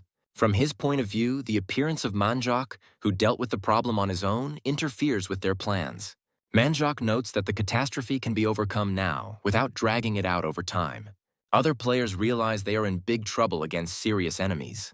The squad captain reminds that small guilds, including them, fought to the death for several days for this. He also asks that if they had done just one thing, things could have ended much better. The mercenary smiles and says that he doesn't care, since money is important in any world. Smiling, he approaches them, adding that they are still losing and he will give them another chance. Meanwhile, we are transported to the besieged city, which presents a very sad sight. Almost all the houses in this city are destroyed and burning, and squads of otherworldly barbarians roam the streets. Mose enters the city and wonders what this all means, as it seems like some kind of joke. The city he had recently seen in perfect condition was now turning into smoldering ruins. A little boy is stuck in one of the burning buildings and is trying to save his friend. The building is gradually falling apart, facilitated by one of the otherworldly barbarians prowling here. He notices the children and thinks that there are some creatures hiding here that need to be destroyed immediately. Their plan does not have time to come to fruition, since they die almost instantly on the spot. Mose comes to the aid of unfortunate people and understands that their creatures must be killed without trial or investigation. After this, he carefully examines the ruins and realizes that the children need to be evacuated from here immediately. He asks them if they are okay and shows them the way out of the castle. He watches them go and understands that now they will definitely be able to get out of here safely. He briefly considers that if he were with Kia now, she would tell him what to do. However, right now he cannot tell himself exactly what is the best way to act in this situation. That's why he decides to trust his intuition and destroy as many opponents as possible. At this time, the mercenary captain decides to try his luck and rush into an attack on Manjak. Despite his outstanding speed, he cannot match him, even when they are equal in numbers. Manjak continues to confidently block attacks and gradually unravels the enemy's behavior pattern. At a certain point, his head drops down and it takes him a little while to raise it again. Another mercenary decides to take advantage of this and rushes into the attack with her sword. Manjak partially manages to dodge, although he receives a small wound from the blow. He then delivers a powerful kick to her with his armored leg, incapacitating her. However, his difficult fight does not end there, as he has to fight other opponents. The pyromancer tries to attack him again and thinks that now he can knock him down. After a few moments, it creates a powerful fire blast to block vision and deal damage. Manjak takes light damage, but his combat stamina can gradually run out. Taking advantage of an improvised smokescreen, the mercenaries attack him. Manjak doesn't have time to dodge and receives 2 hits from powerful blades at once, which reduce his health. He falls to the ground and with great difficulty holds his head, which helps him stay upright. After this, he turns to face his opponent so as not to miss another blow. The mercenary assumes that it was a heavy attack and that fighting in this situation will be difficult.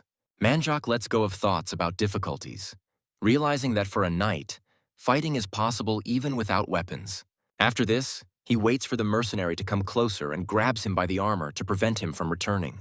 Immediately after this, he introduces the enemy to a heavy armored fist right in the stomach. This time, not only the pride of the arrogant mercenary leader suffers, but also his health. However, he still has reinforcements ready to use dirty tricks against the knight. Manjak's arm becomes entangled in chains, preventing him from freely attacking his opponent. The short robber declares that he has finally caught this enemy and will not let him move from his place. He claims that the battle with the Devil's Lake will be over, but a powerful shot pierces his head.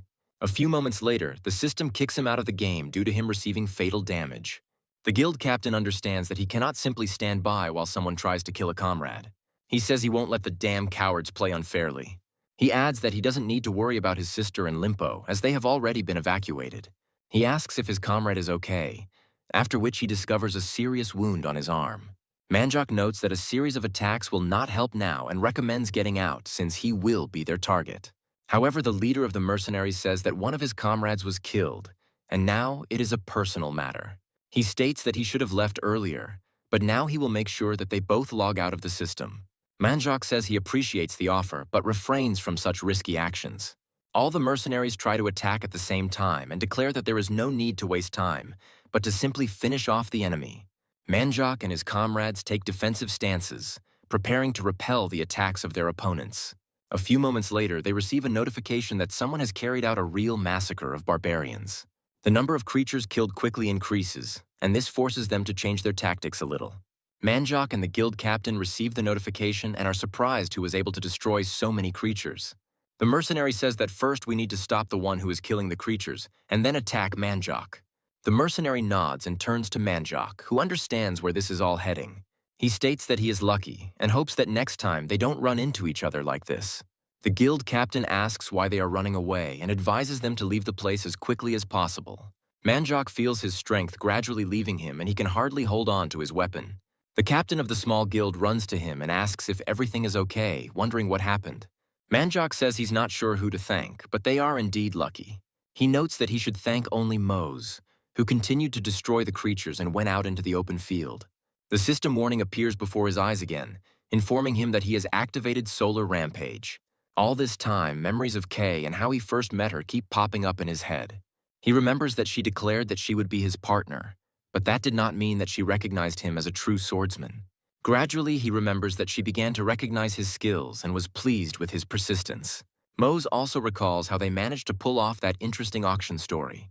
During this time, they got to know each other well, and he even managed to see her from a more vulnerable side. Finally, The last thing he remembers about her is the warm memory of him bringing her that very book. Despite the pleasantness of these memories, they cause true rage in his heart. Because of this rage, he continues to fight, regardless of his health indicators. Any monster that comes within dangerous distance of him is instantly destroyed by him. Mose moves from side to side like a fighting moth, burning everything in his path. In this state, he can barely distinguish between allies and enemies. But fortunately, there are only enemies around him. He tries to understand why everything is so unfair, destroying tens of thousands of these creatures. Mose reflects that even if he completes the task, he knows he will never get her back. He feels a rejection of the loss, but understands that this is not a reason to give up. From his point of view, it is precisely because he cannot return anything that he is obliged to destroy all enemies. After this, he thrusts the sword into the ground again and creates a powerful fiery funnel that cuts through the space around it. Gradually, he also creates a solar storm, which destroys more monsters than an entire guild. Meanwhile, we are transported to the southern region, which is almost destroyed by the barbarians.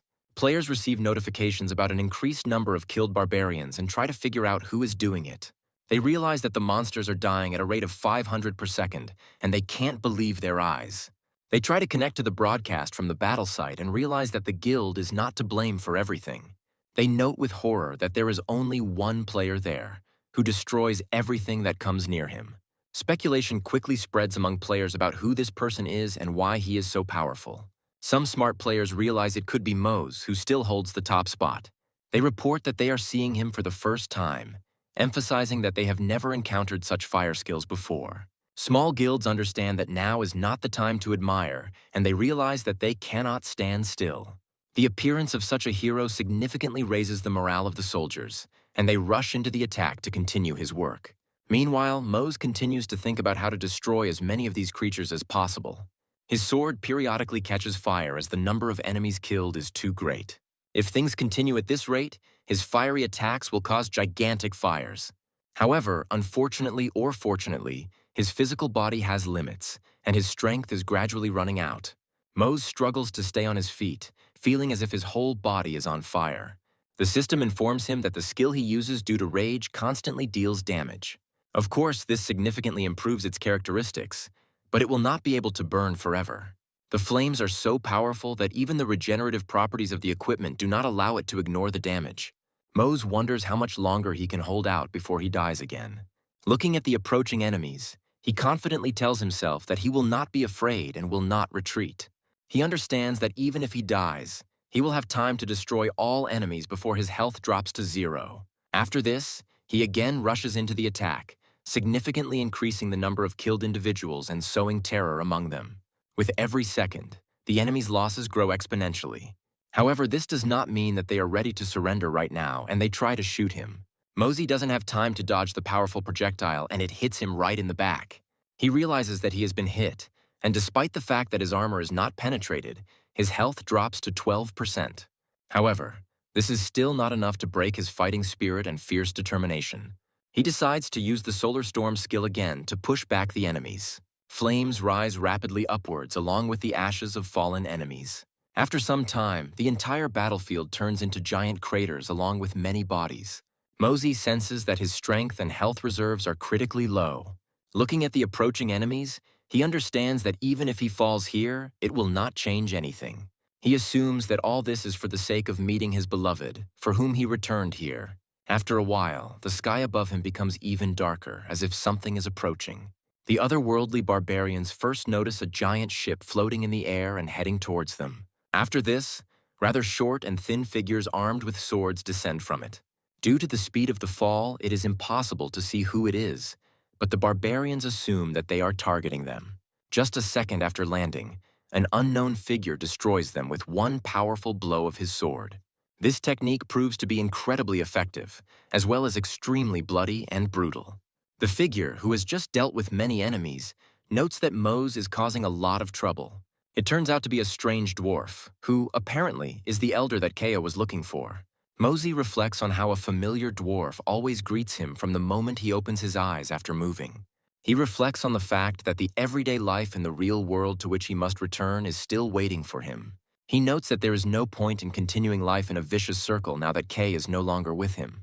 A memory of Kay's smile appears in his mind, a smile he will probably remember for the rest of his life. After this, he decides it is time to wake up and slowly opens his eyes. To his surprise, he sees in front of him the ceiling of the ship on which he usually travels. He wonders how he ended up here, when suddenly he hears the familiar voice of Kay, who had been nearby all this time.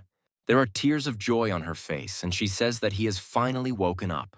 Mose can't believe her eyes and is surprised, asking if she is really here. He jumps out of bed and looks around, trying to figure out if he is dreaming. After this, he makes a dash to take her into his arms and make sure that it is really her. Mose is relieved to know she's alive, and glad he didn't feel like she was gone after all. Kaya starts crying with happiness, and with a trembling voice says that everything is exactly like this, and she is fine. Mose gently releases her, and they have a moment to look at each other calmly.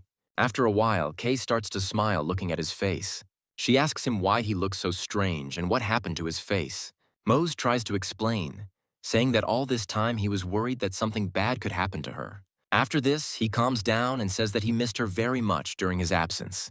Kay gently takes his head in her hands and carefully lifts it, looking at him carefully. Smiling, she says that she also missed him very much, because for her, this time seemed like an eternity. After some time, he tells her how he ended up on the battlefield, noting that he thought she was dead. He also says that he tried to destroy as many of these creatures as possible, and then lost consciousness. After this, he asks her if it was she who came to his aid to deliver him to the ship. Mose is surprised that she decided to do this while she was in the midst of a giant army. Kia explains that this is not entirely true, and adds that she was going to tell him about it as soon as he woke up. After this, she mentions that she would like to introduce him to someone, hinting at that very master.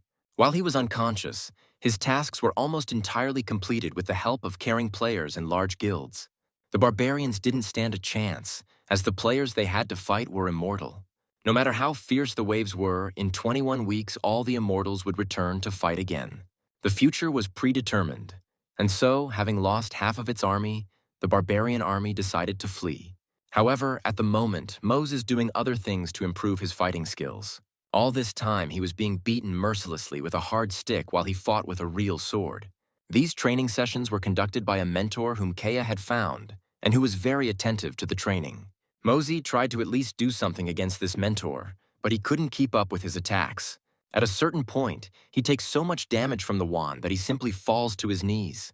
He muses that he doesn't see a single damn hit, as if he lacks dexterity points.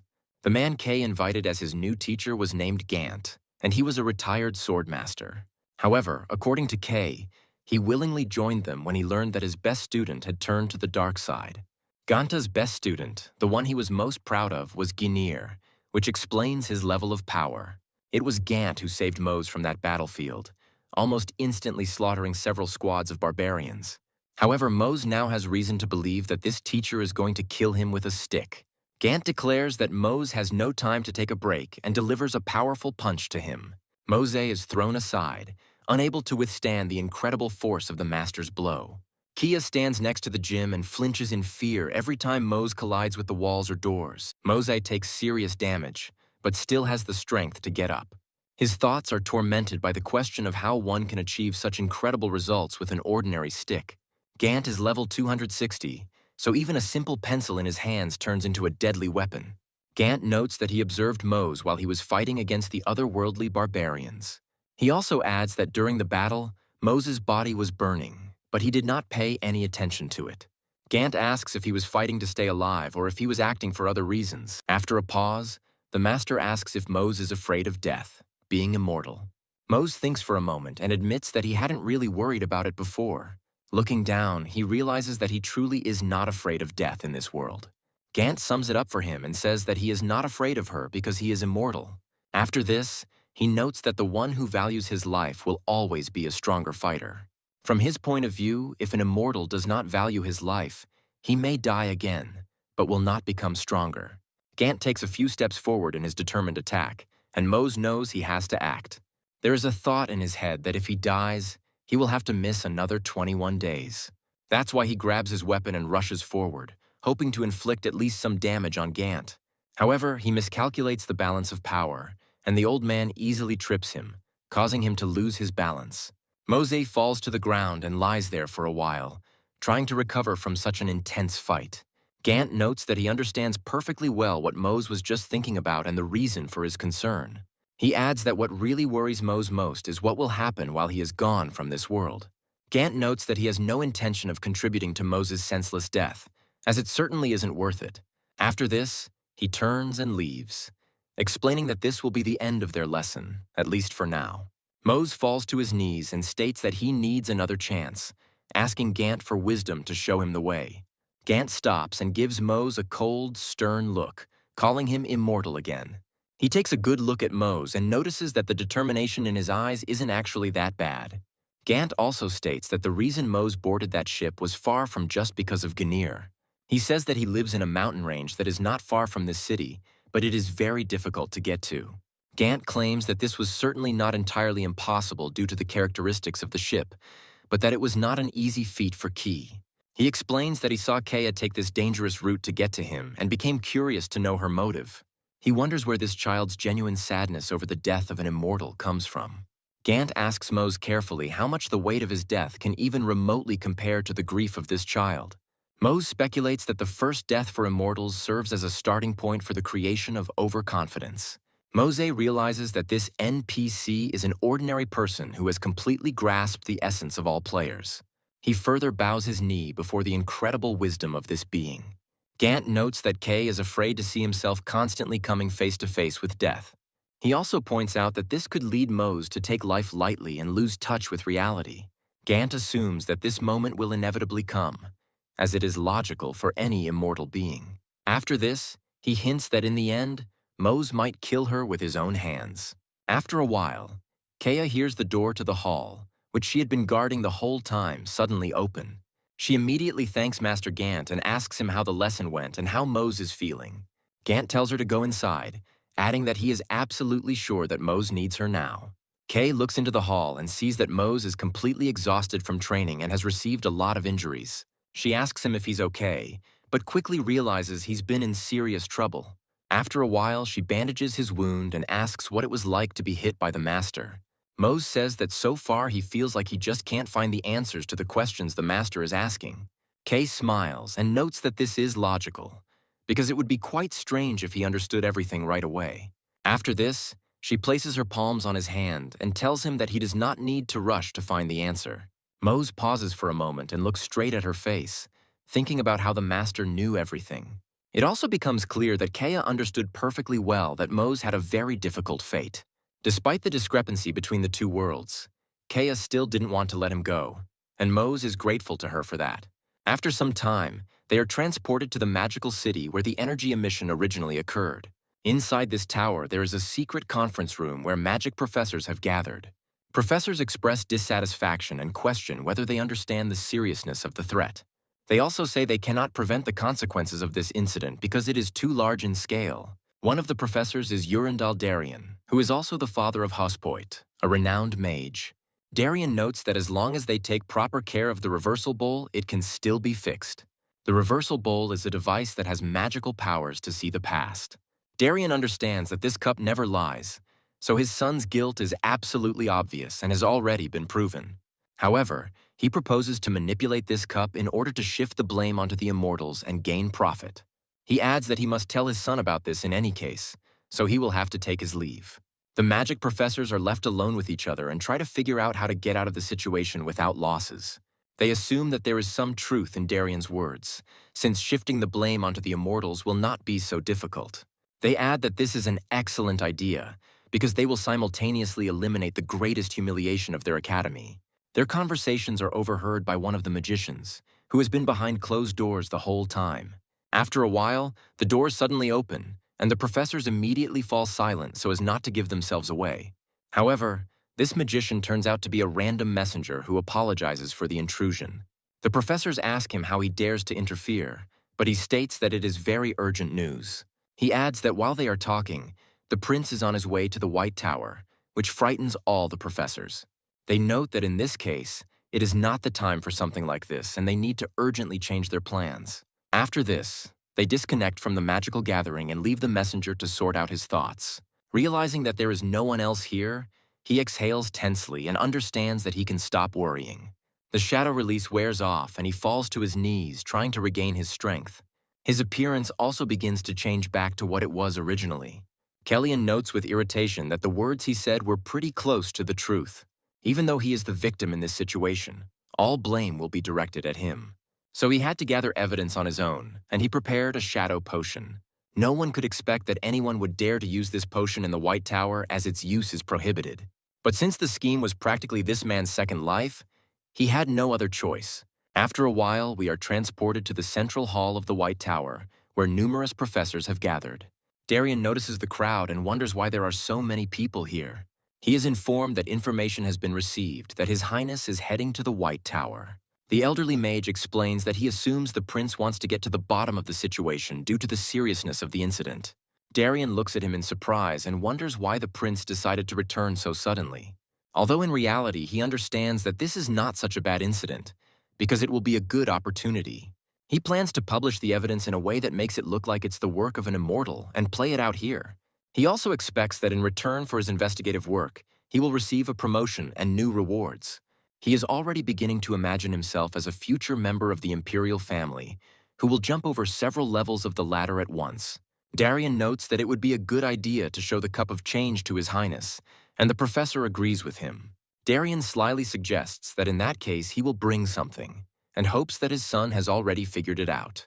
However, a few moments later, a hooded figure appears before him, informing him that the prince will not be coming here. Kellyan slowly removes her hood and explains that there are much more important matters to discuss. He appears before those present and declares that he has brought the cup of memories here to show everything. Darien calls him a pathetic cur and asks how he dares to appear here before the arrival of His Highness. Kellyan reports that His Highness will not be coming here, as the prince's visit was a lie that he made up. Everyone else present looks at him in surprise and wonders if this is true. Kellyan notes that he will be punished for posing as a messenger. But first, he wants to show something important. Immediately after this, he opens his inventory and takes out a cup that shows the past. Darien wonders where he got this relic from, since it should have been with Hospoid. Darien claims his son was supposed to store it in storage, but Kellyan says his son suddenly became dizzy. In fact, he used the shadow potion to pretend to be Hospoid and get closer to Darien's real son. Immediately after this, he delivers a powerful blow to Hospoid's head to stun him. Taking advantage of the enemy's temporary absence, he managed to remove the bowl from the warehouse and prevent it from being damaged. After this, he turns to the chairman and says that he has something that he would like to show to the others. Darien orders Kellyan to be seized immediately, but the chairman gestures for him to be silent. Meanwhile, Kellyan reads the correct spell to activate the past currents. Everyone is shown images of Hospoid deciding to tell Kellyan about his brilliant plan. The same applies to threats and bullying from women and the homunculus laboratory. Finally, Hospoid specifically laid out a plan on how to open the gate to another dimension. Other magic professors not implicated in the corruption scandal are wondering what this means. Their gaze falls on Darien and they ask him why his son is behaving so badly. Kellyan continues to show the memories so that everyone can enjoy the crimes of Hospit. Darien understands that such irrefutable evidence will be almost impossible to refute. After this, Hospoid is captured, given a fair trial and imprisoned for a long time. Kellyan closely monitors the processes to prevent fraud. After the meeting is over, he receives a notification that he has completed his quest and cleared his reputation. Meanwhile, we are transported deep into the continent, to remote mountain ranges. There is a mountain there, and in that place there is a small, very peaceful village. Mose notes that he didn't expect the swordsman's final hometown to look exactly like this. Shining Mountain is a place where retired swordsmen remain with their swords until their last moment. Swordsmen who no longer wield their swords finally find a stable life and the opportunity to retire. Even though they are retired, they are still creating new blades. Kea reveals that her sword was created by a great swordsman named Garum, who now resides in this village. Mosey looks closely at her blade and realizes that he never thought about the quality of her equipment. After a while, he turns to her and asks if he can look at the sword she wields. Kay hands him the weapon without hesitation, telling him he can examine it carefully. Mosey calmly receives the rapier and carefully analyzes it to understand its quality. Despite the lack of special characteristics, it contains a fragment of history. Mosey hears the thoughts of the blacksmith who forged the sword and reflects on how kind and brave Kaya is. The blacksmith hoped that she would not be afraid of simple beauty, which people call a curse. He believed that she was a unique person and gave her this sword, which would be her first and last gift. Mose reflects that Kea is truly one of those people who can't help but receive love from those around her. After this, he assumes that Garam really loved her and treasured her very much. Kay looks at him in surprise and asks if he really figured it out just by looking at the sword. Mose is briefly stunned, realizing that only he can see the weapon's history and understand its meaning.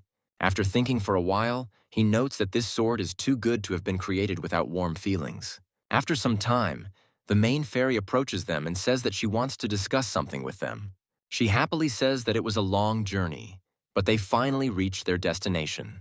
Their ship begins to slowly descend, heading towards that very village in the remote mountains. After a while, they descend, and now you can truly enjoy the local scenery. A giant ship in such places is a real curiosity, since no one is used to such a thing. The swordmasters watch the proceedings and note that the dear guests have finally arrived. Gradually, the ship slows down and very carefully descends like a feather. Short women with red hair see their dear lovers and immediately rush to meet them. Gant is her lover and runs to her, explaining that he apologizes for making her wait so long. Mose and Kea are amazed that such a tough man like Gant is capable of a real relationship. The elf watching them notes that they are making quite a scene in front of the young people. After this, he says that they should go inside, as they are probably tired from the journey. After some time, they enter the guest house where they will be able to spend the next weeks. Kaya reveals that the elf next to Gant is Master Shiaran. Mosey bows to him, explaining that he is a swordsman from Asparagon, and Shiaran waves him off, laughing. Shiaran reveals that he is now just a blacksmith hiding in the village, and Mose looks at him in surprise. Shiaran explains that he came to greet them as a villager, but also at Kea's request. After this, he asks to show him the equipment and notes that Mose has obtained priceless items. He then says in surprise that he has never seen anyone treat them so rudely. He grins and notes that this is definitely not just any ordinary equipment, but the people who created it are no match for him. After this, he says that in 2 or 3 weeks he will make equipment for him that will correspond to the scale of the upcoming battle. During this time, Mose and Kea go about their daily routine, helping others with the housework. Mosey also learns blacksmithing, as maintaining equipment is a responsibility for any swordsman. Over time, he manages to make a real spoon that can be used for cooking. After a while, we are transported to one of those quiet nights that are felt especially sensually in this place. Mosey, next to Kay, remarks that he is honestly very surprised, and she asks him what exactly surprised him. Mosey explains that he is surprised that everyone here was once a swordsman, but despite this, they live peacefully. Kay asks if he thought all swordsmen died tragic deaths, and Mose laughs.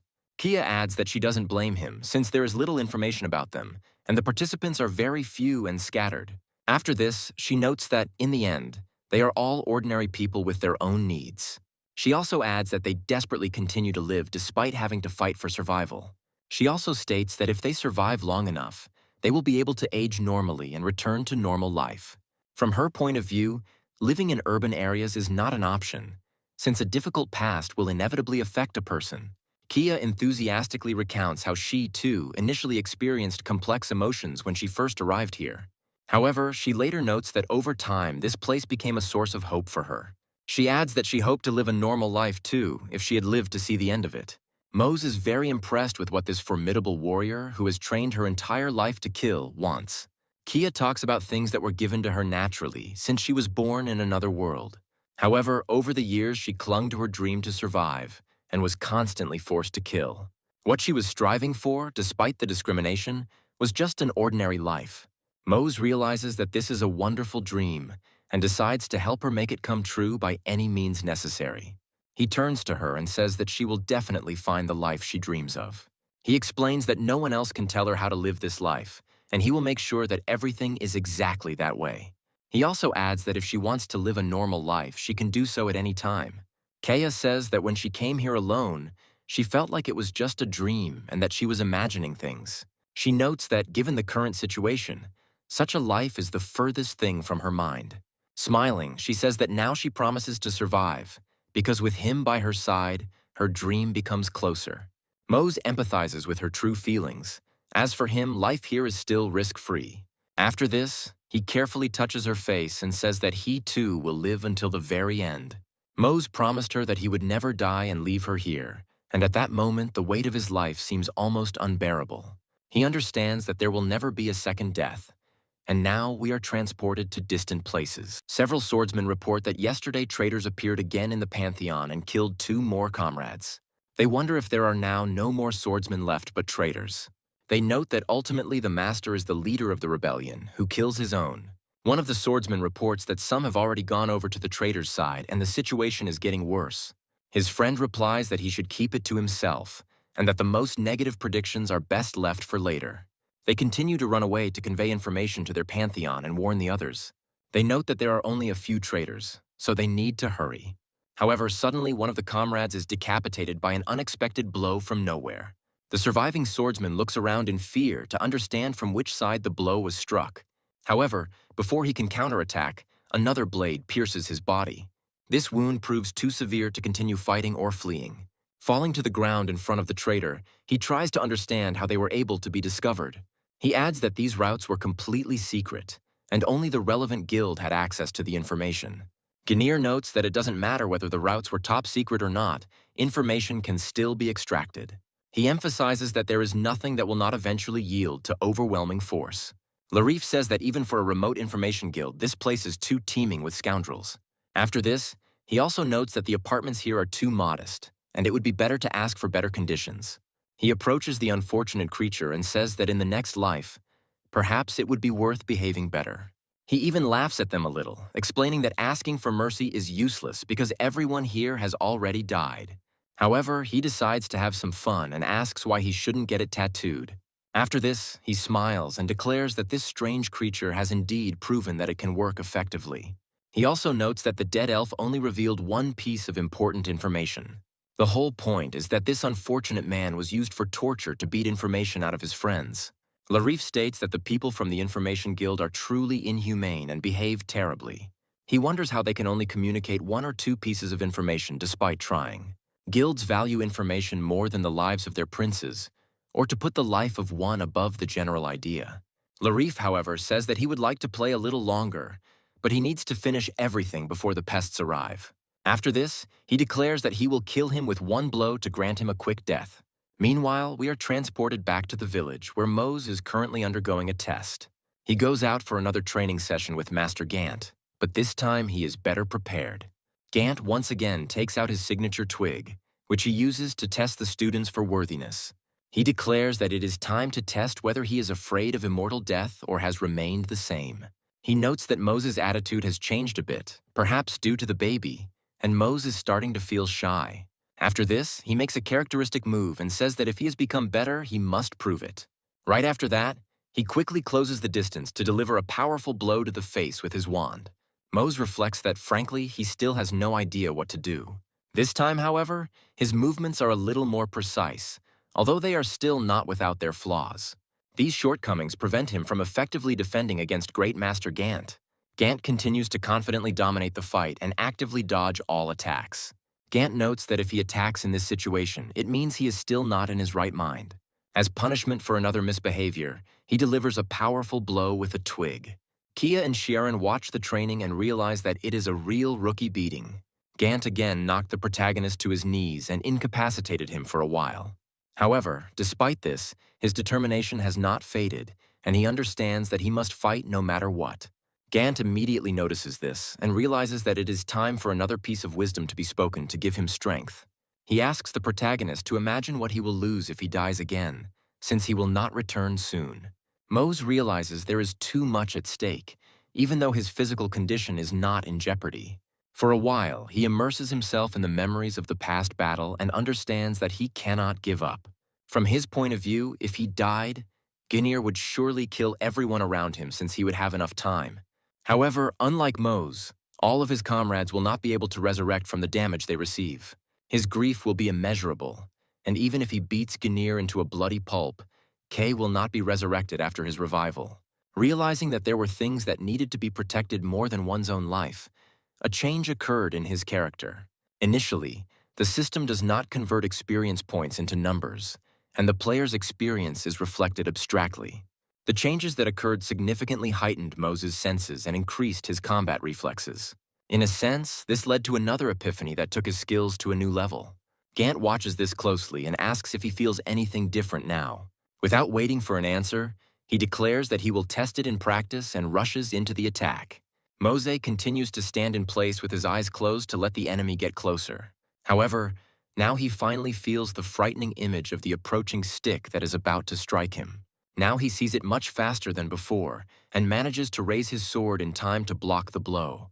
Gant looks in surprise at the stick the student is holding and realizes that progress has been made. Shiaren and Kea are amazed that Mose was able to block the master's own blow. Gant is not very impressed with the result and decides to test how well the student's skills have been consolidated. He then attacks with his legs to deal more blows, but Mose blocks them as well. Gant mentally notes that the student is ready for further attacks, and this is very good. After this, he continues to attack again and again, but Mose dodges in time. Only at a certain point does he allow himself to become a little confused, which can be costly. Gant delivers a powerful blow, but Mose manages to block it with his sword. Mose is thrown back by the force of his momentum, but retains almost full health. Gant looks closely at the student and notes that his behavior was different this time.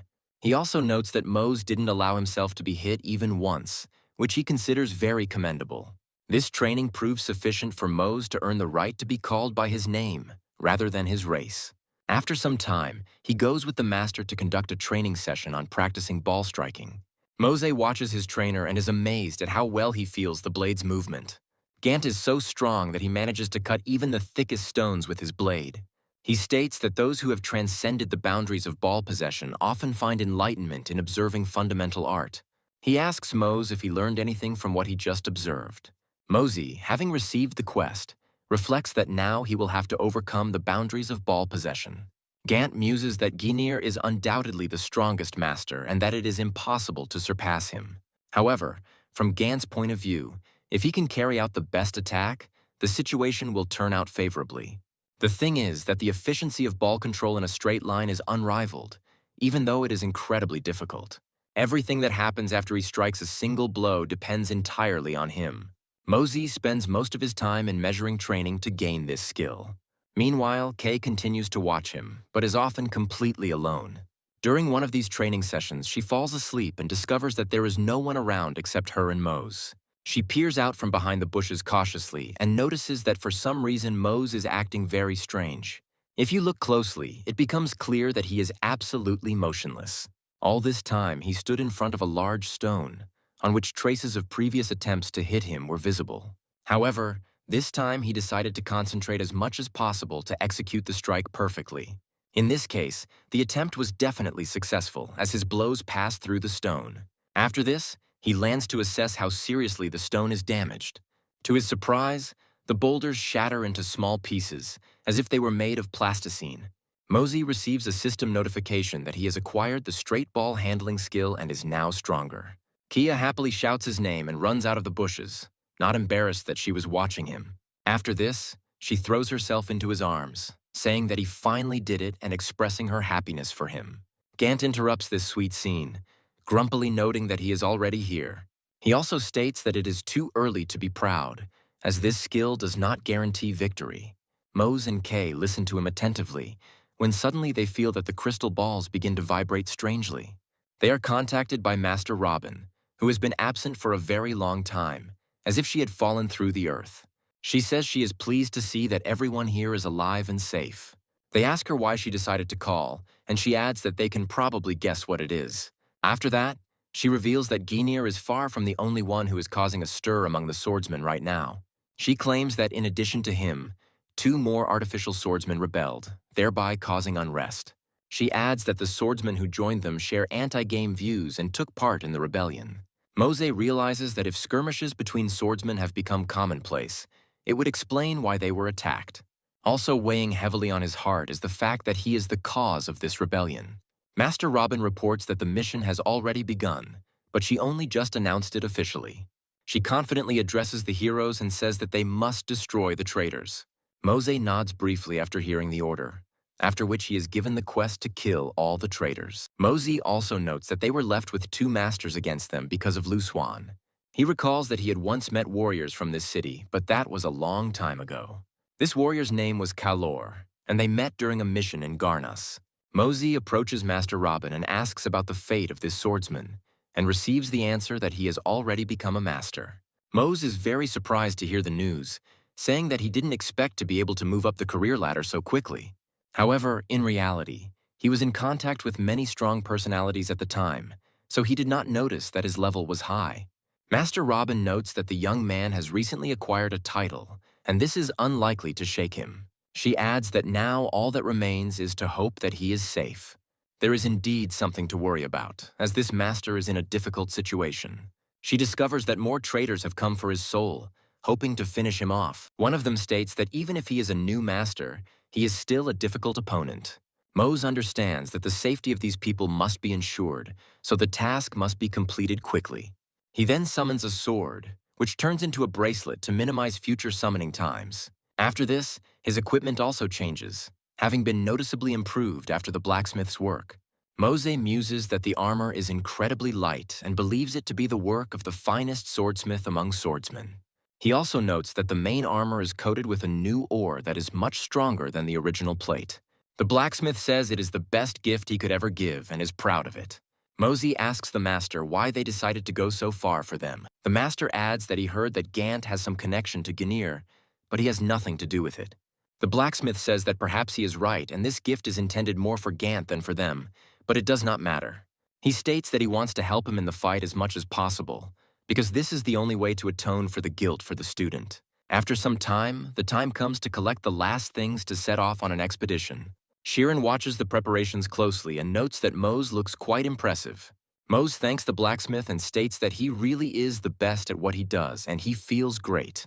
He notes that he had no idea that such heavy armor could be light, as if he wasn't even wearing it. Shiaran says with a smile that Kia would probably be very happy to see him in these parts now. Mose asks where she went, and someone adds that she needs some time to get ready. Mose looks on in surprise and wonders what this all means when he suddenly hears Kay's voice. She also decided to change her clothes and asked if she had kept him waiting for too long. Mose is simply taken aback by the incredible beauty of his companion. Kyoya says that his new armor looks really cool, and Mose asks her what kind of armor it is. Kaya reports that Master Shiaran found a suitable option for her and made it from parts of his equipment. She adds that he chose something suitable from his collection and used the finest leather. He remembers that the armor is made of black leather, which he received at the very beginning of his journey. Gant slowly approaches them and notes that preparations for departure seem to be nearing completion. Mose asks if Gant has decided to go on the trip with them this time too.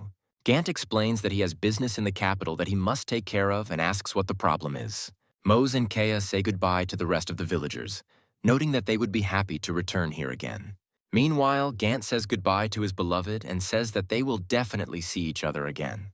After a while, they all climb onto the ship and fly away, leaving the villagers alone with their problems. After some time, we are transported to the hideout of the swordsmen of Asparagana when the deep night falls over the city.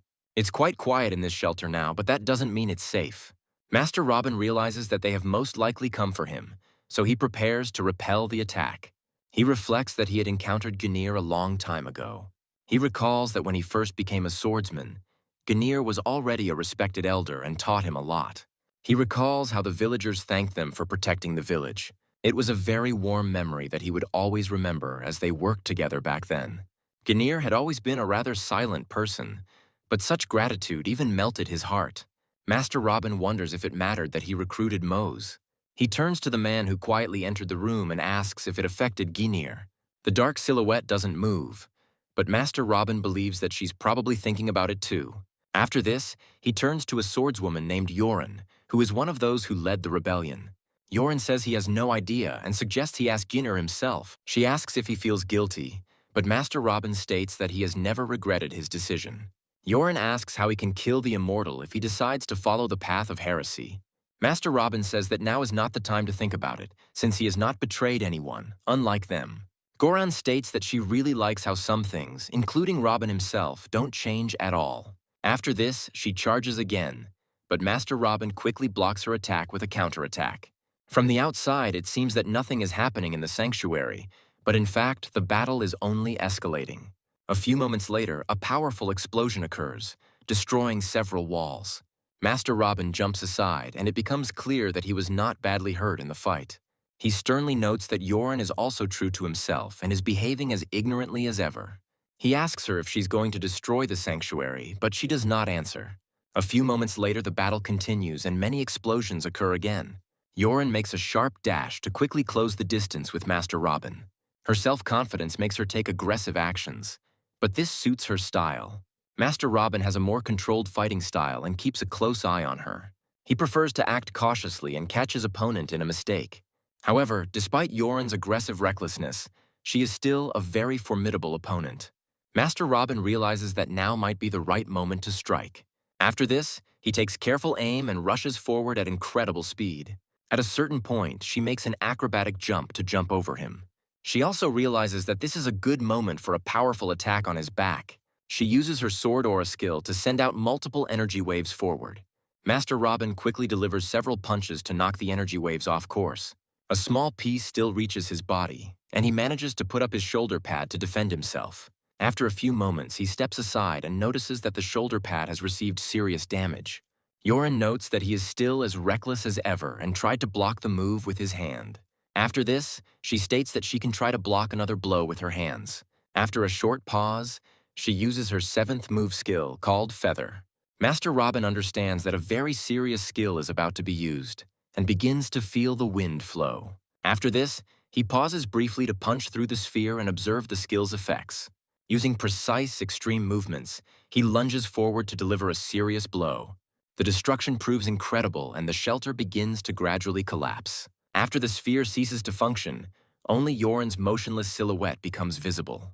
Master Robin notes that Yorin's sphere has become larger than before and speculates that she is using that mana crystal. Yorin looks at him intently, and then one of her eyes begins to sparkle brightly. Mosey asks her why she became one of the leaders of the rebellion if she only sought power for her own purposes. Yorin thinks for a long time and explains that there are several reasons for this. She states that ever since she became a swordswoman, she has only had one goal: to gain glory. She dreamed that her power would inspire others to greatness, but this power came at a price. She notes that when she achieved everything she wanted, she realized that this strength also became her burden. She adds that this was followed by the mistakes of those who followed her along her difficult path.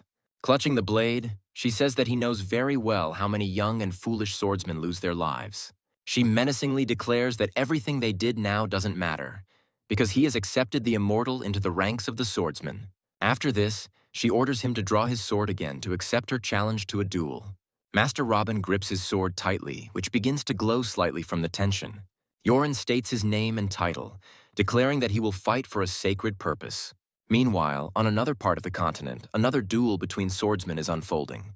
Mosey's old ally dodges a powerful throw from an ancient weapon that would knock him off his feet. His opponent tries to limit his mobility in order to deliver a fatal blow with his scythe. However, the swordsman turns and prepares for a powerful counterattack with his weapon. Rushing forward, he delivers a sharp blow, but the enemy manages to dodge. After this, he makes several more movements, trying to shackle the enemy with chains. All this turns out to be in vain, as this swordsman's skills are too good. Jumping to the side, he carefully reads every movement of the enemy. Gradually, the green-haired elf comes closer, spinning the chain to intimidate. However, this is unlikely to have any effect on the new master, because he already understands how valuable his life is. After carefully assessing his opponent's fighting style, he realizes that he is using a chain sickle to grab the sword. From his point of view, if he lost the sword, the fight could end in his death. The elf states that the person in front of him is probably a master from the city of Rosban, and he is unlikely to try to run away. After this, he loses patience and says that if the enemy does not act, he will have to attack first. He jumps into the air, trying to deal multiple blows to the opponent. Despite the ferocity of each technique, he fails to achieve his goal. At a certain point, he still manages to entangle his opponent's hand with heavy chains. The elf happily notes that the enemy has finally been caught and victory is only a matter of seconds. The swordsman realizes that he has trapped himself, and now he urgently needs to do something. There is no sign of panic on his face, and he understands that the situation can be turned to his advantage. Straining his arms to the limit, he prepares to pull the chain towards himself to pull his opponent up.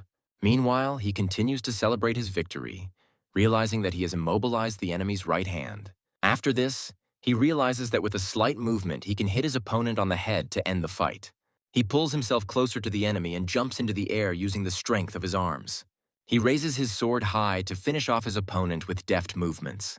At the last moment, it becomes clear that he underestimated something when jumping into the air. The opponent suddenly knocks him into the ground, forcing him to hit his face.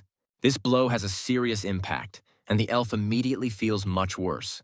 The swordsman thinks this is stupid since he too can pull the chain and win the tug of war.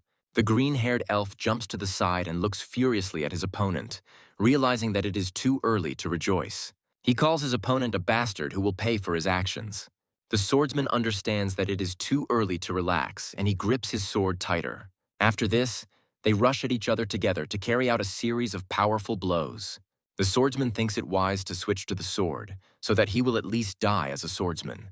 After this, he quickly knocks the weapon out of the enemy's hands, realizing that there is no longer any defense. He complements the attack with a powerful dash and blow that breaks through the green-haired elf's defense. This is the last battle of the arrogant scoundrel who decided to leave the valiant path.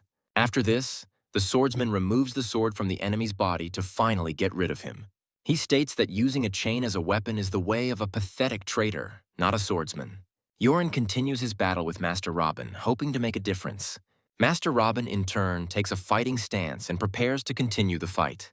The fight becomes more and more furious with every second, and here the fate of two ideas is decided. Yoren jumps to the side, landing several blows, but they miss their target. She once again uses the sword aura skill to launch a ranged attack on the enemy at a random moment. Master Robin continues to fight off these waves, as he has already learned to read his opponent's behavior patterns. He understands that his opponent is fighting seriously, so he will have to use several hidden skills. He makes a firm decision to take the fight seriously, as he does not intend to die. Yoren jumps to the side and looks in surprise at the enemy, who had previously fought completely differently. She continues to dodge, but Master Robin's aura gradually becomes more and more threatening. She watches his every move closely and wonders if he's been pretending all this time. A few moments later, she receives a light blow that cuts off parts of her braid and causes a slight injury. Yoren looks at him carefully and notes with disdain that the years have not been wasted. She states that in his youth, during training, he was never able to defeat her even once. Master Robin states that it took him a long time, but he is grateful to her for giving him a chance. After this, the atmosphere between them becomes calmer, although tension remains at extreme levels. Master Robin watches his opponent's movements closely and becomes lost in his memories. He remembers how he first met her long ago and how he tried in vain to win her over. They used to be comrades in arms and went through many missions together, but now everything has changed. After this, he slowly lowers his weapon to talk to her for a moment. Master Robin realizes that they have known each other for a long time and adds that he did not expect such a turn of events. Yoren grins and says that this is not true because there is nothing unexpected here. She states that ever since they put the seals on their fingers, they have always been ready to kill each other. Yoren adds that the swordsman will be able to overcome the destruction of the world for a better future, or they will fail. Master Robin notes with a smile that this is indeed the case, although they see the world differently. After this, he states his name and title, saying that he came here to stop the traitor Yoren. Pointing his weapon at his opponent, he says it's time to start the duel for real. Yoren agrees and rushes forward, trying a new tactic. She quickly raises her hand above her head to deliver another punch. Mosey thrusts her weapon forward to collide with her opponent and break her momentum. However, it suddenly turns out that his weapon is not durable enough and it breaks. Yoren realizes that this is her only chance to lunge forward and kill her opponent. Master Robin receives a serious wound to the shoulder, but it is not enough to render him unconscious. After this, he makes a sharp decision and quickly rushes forward, directing the fragment of the ball. Yoren doesn't have time to react and ends up being pierced through and through into her vital organs. She says they fought each other for years, but it only took a moment to kill. After this, life gradually leaves her eyes, and she slowly slides down the enemy's body. Master Robin stands sadly in place, realizing that this was a forced measure to stop his comrade. The legendary quest Destroy the Rebels is updated to indicate that Yoren has died. Meanwhile, we are transported to the Tigris Information Guild to the external department. A guild employee reports that the rebel was eliminated on the spot. He adds that according to witnesses, it was a swordsman who came from Rosban. While passing on the information, he turns to a colleague and asks what the suspect's name was. After some time, he reveals that his name was Agera. His fate was unenviable, as he lost both limbs before he was killed. A guild member notes that there was no seal on it, and despite a search, nothing was found. He adds that given the information the swordsman was looking for, they were apparently fighting each other. He is asked about the guild's losses in this battle. An exasperated employee reports that the guild has lost 47 employees. He adds that 18 people from the administration were taken hostage and killed. It is also reported that a total of 27 bronze, 2 silver, and several inquisitors were killed. Guild officials say the attackers targeted the Central Information Guild alone for unknown reasons. It is also noted that Agera put up fierce resistance upon the guild's arrival. The employee adds that it seemed he was ready to sacrifice himself in this fight. Approaching a colleague, he asks if there is any news and reports that he has not found anything new. They assume that there is no more evidence to be found here, but the employee continues to examine the room. The employee wonders why the swordsman suddenly started massacring. After this, she goes outside to make a drastic and important decision. Through the astral sphere, she communicates that she wants investigators to find out everything that is known about the swordsman.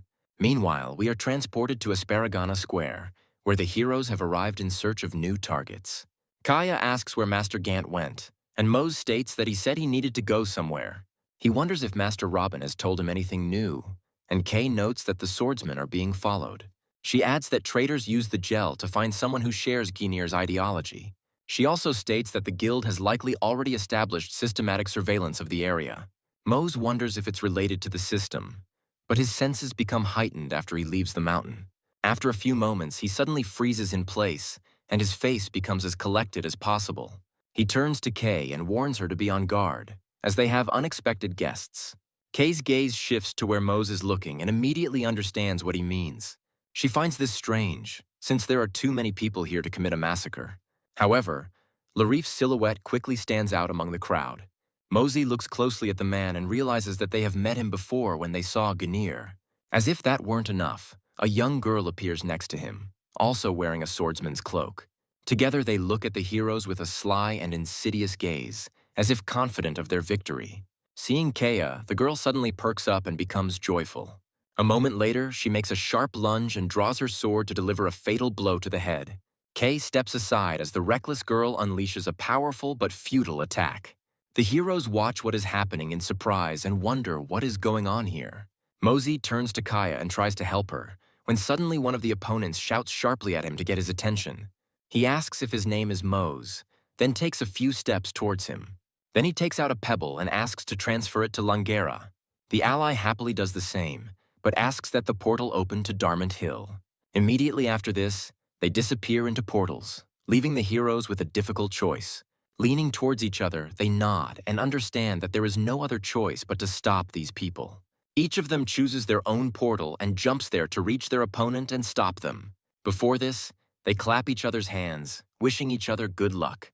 Mose goes to the area around Langaroo, which is a low mountain range. He realizes he's been here before, then smiles and says he chose this opponent. Mosey explains that he simply saw his comrade go after Kaya, so he decided to choose this portal.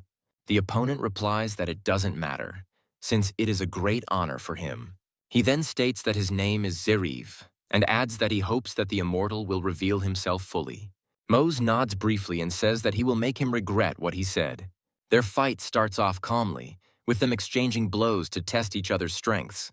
Mose feels confident in fighting Zeriv because he has achieved a certain level of enlightenment. He carefully watches his opponent's every move to determine the moment to block. Any attempts by the opponent prove futile. Mose tries to use Atoria's sword art skill to gain an advantage. He makes several precise and quick strikes, but Zeriv manages to dodge them. Moose doesn't give up and continues to aggressively press, giving his opponent no time to rest. At a certain point, he manages to deliver a confident blow that goes through the block. Zeriv jumps back and notes that Mose is truly strong, and not many people say that. He adds that he is on the level of Kalar and perhaps even better. Mose looks at him in surprise and wonders how he knows this man. Zeriv is mutually surprised and tries to understand how they know each other, to which Mose replies that they worked together. Mose remembers that he used to be scared by the man's strength, but now everything has changed. He smiles and notes that many now consider him capable of surpassing this man. Zeriv claims that Kalar is the most powerful swordsman in all of Razban, but they find themselves on opposite sides. They note that in any case, he always wanted to defeat him in open combat and gain his respect. After this, he decides to continue the fight, intercepting the weapon to change tactics. Mosey is surprised that Zeriv suddenly uses a reverse grip, as it is uncomfortable. However, Judging by the precision of his movements, he had practiced fighting with this grip a lot. Mose speculates that his opponent is sticking to basic moves and adding variations to them. Looking closely, he realizes that Zaref is swinging his sword, but he doesn't sense the important aspect. Mosey realizes that this youth is not like either Ginir or Aegir, as he does not hate immortals. He takes a few steps to the side and decides to talk to him a little. Mosey asks why he betrayed the order and if he has a score to settle with the immortals. Zarif smiles and says that it's a good question, but he hasn't really thought about it. He explains that acting without thinking is sometimes necessary and not necessarily a bad thing. He adds that he doesn't care what the immortals think, and he only chose Ginir because he started the rebellion. He adds that he had to fight many battles with such people, and this was the only thing he really wanted. Zarif claims that he acted in order to become stronger and gain even more fame. After this, Zarif says that he himself would like to ask Maz a question, since they decided to have a heart-to-heart talk. He adds that it has probably already become clear that he is seriously inferior to Mose in terms of skill level. Zarif correctly assumes that all this time he could have been killed long ago, but for some reason Mose does not do this. Mose hesitates for a moment, trying to understand the reasons why he hasn't done it yet. Then he realizes that the reason is that he just doesn't want to do it. The whole point is that in the scheme, Vision feels exactly the same as in real life, and it is unlike anything else. However, despite this sense of reality, Mose never kills anyone unnecessarily. The rebels choose their fate and run into the sword, and this applies to other villains as well. Sopo was destroyed because he had to defend himself from enemies and save his beloved partner. Mosey understands that when you have a villain in front of you that needs to be destroyed, the decision becomes easier. Zarif looks at him in surprise, amazed that he is taking so long to think about simple answers. Mose states that Zarif is not his enemy, so he has no particular reason to kill him. Zarif asks in surprise why Mose is even looking for reasons, since he is a rebel. Mose states that he has no reason or purpose for the rebellion, and that it is impossible to control the killing of a man without reason. Zarif says that there is actually one very good reason for killing him. Mosey looks at him in surprise and tries to understand why this guy has absolutely no feelings. Zarif adds that immortals are especially aware of the reasons for killing others. He adds that he will receive experience points for killing him, which puts Mose in an extremely awkward position. Meanwhile, we move to the Darmund Hill, located near Lake Saloti, which looks magnificent. As soon as Kay passes through the portal, she finds her rival, who happily turns towards her. Smiling, the girl says that she was sure that it would be Kia who would come here, and not that boy. As she walks towards her, she states that Kay is really cute, which is why she decided to choose her as her opponent. A slightly crazy smile appears on her face, and she remarks that now they will finally be able to have a proper time. However, their battle does not begin immediately, as Kay acts very carefully and tries to understand the trick. The enemy wonders if she thinks this place is incredibly beautiful. She says she loves this place where the tutelata flowers grow and that she was named after this flower. She then asks Kea if she likes her final resting place, where she will die.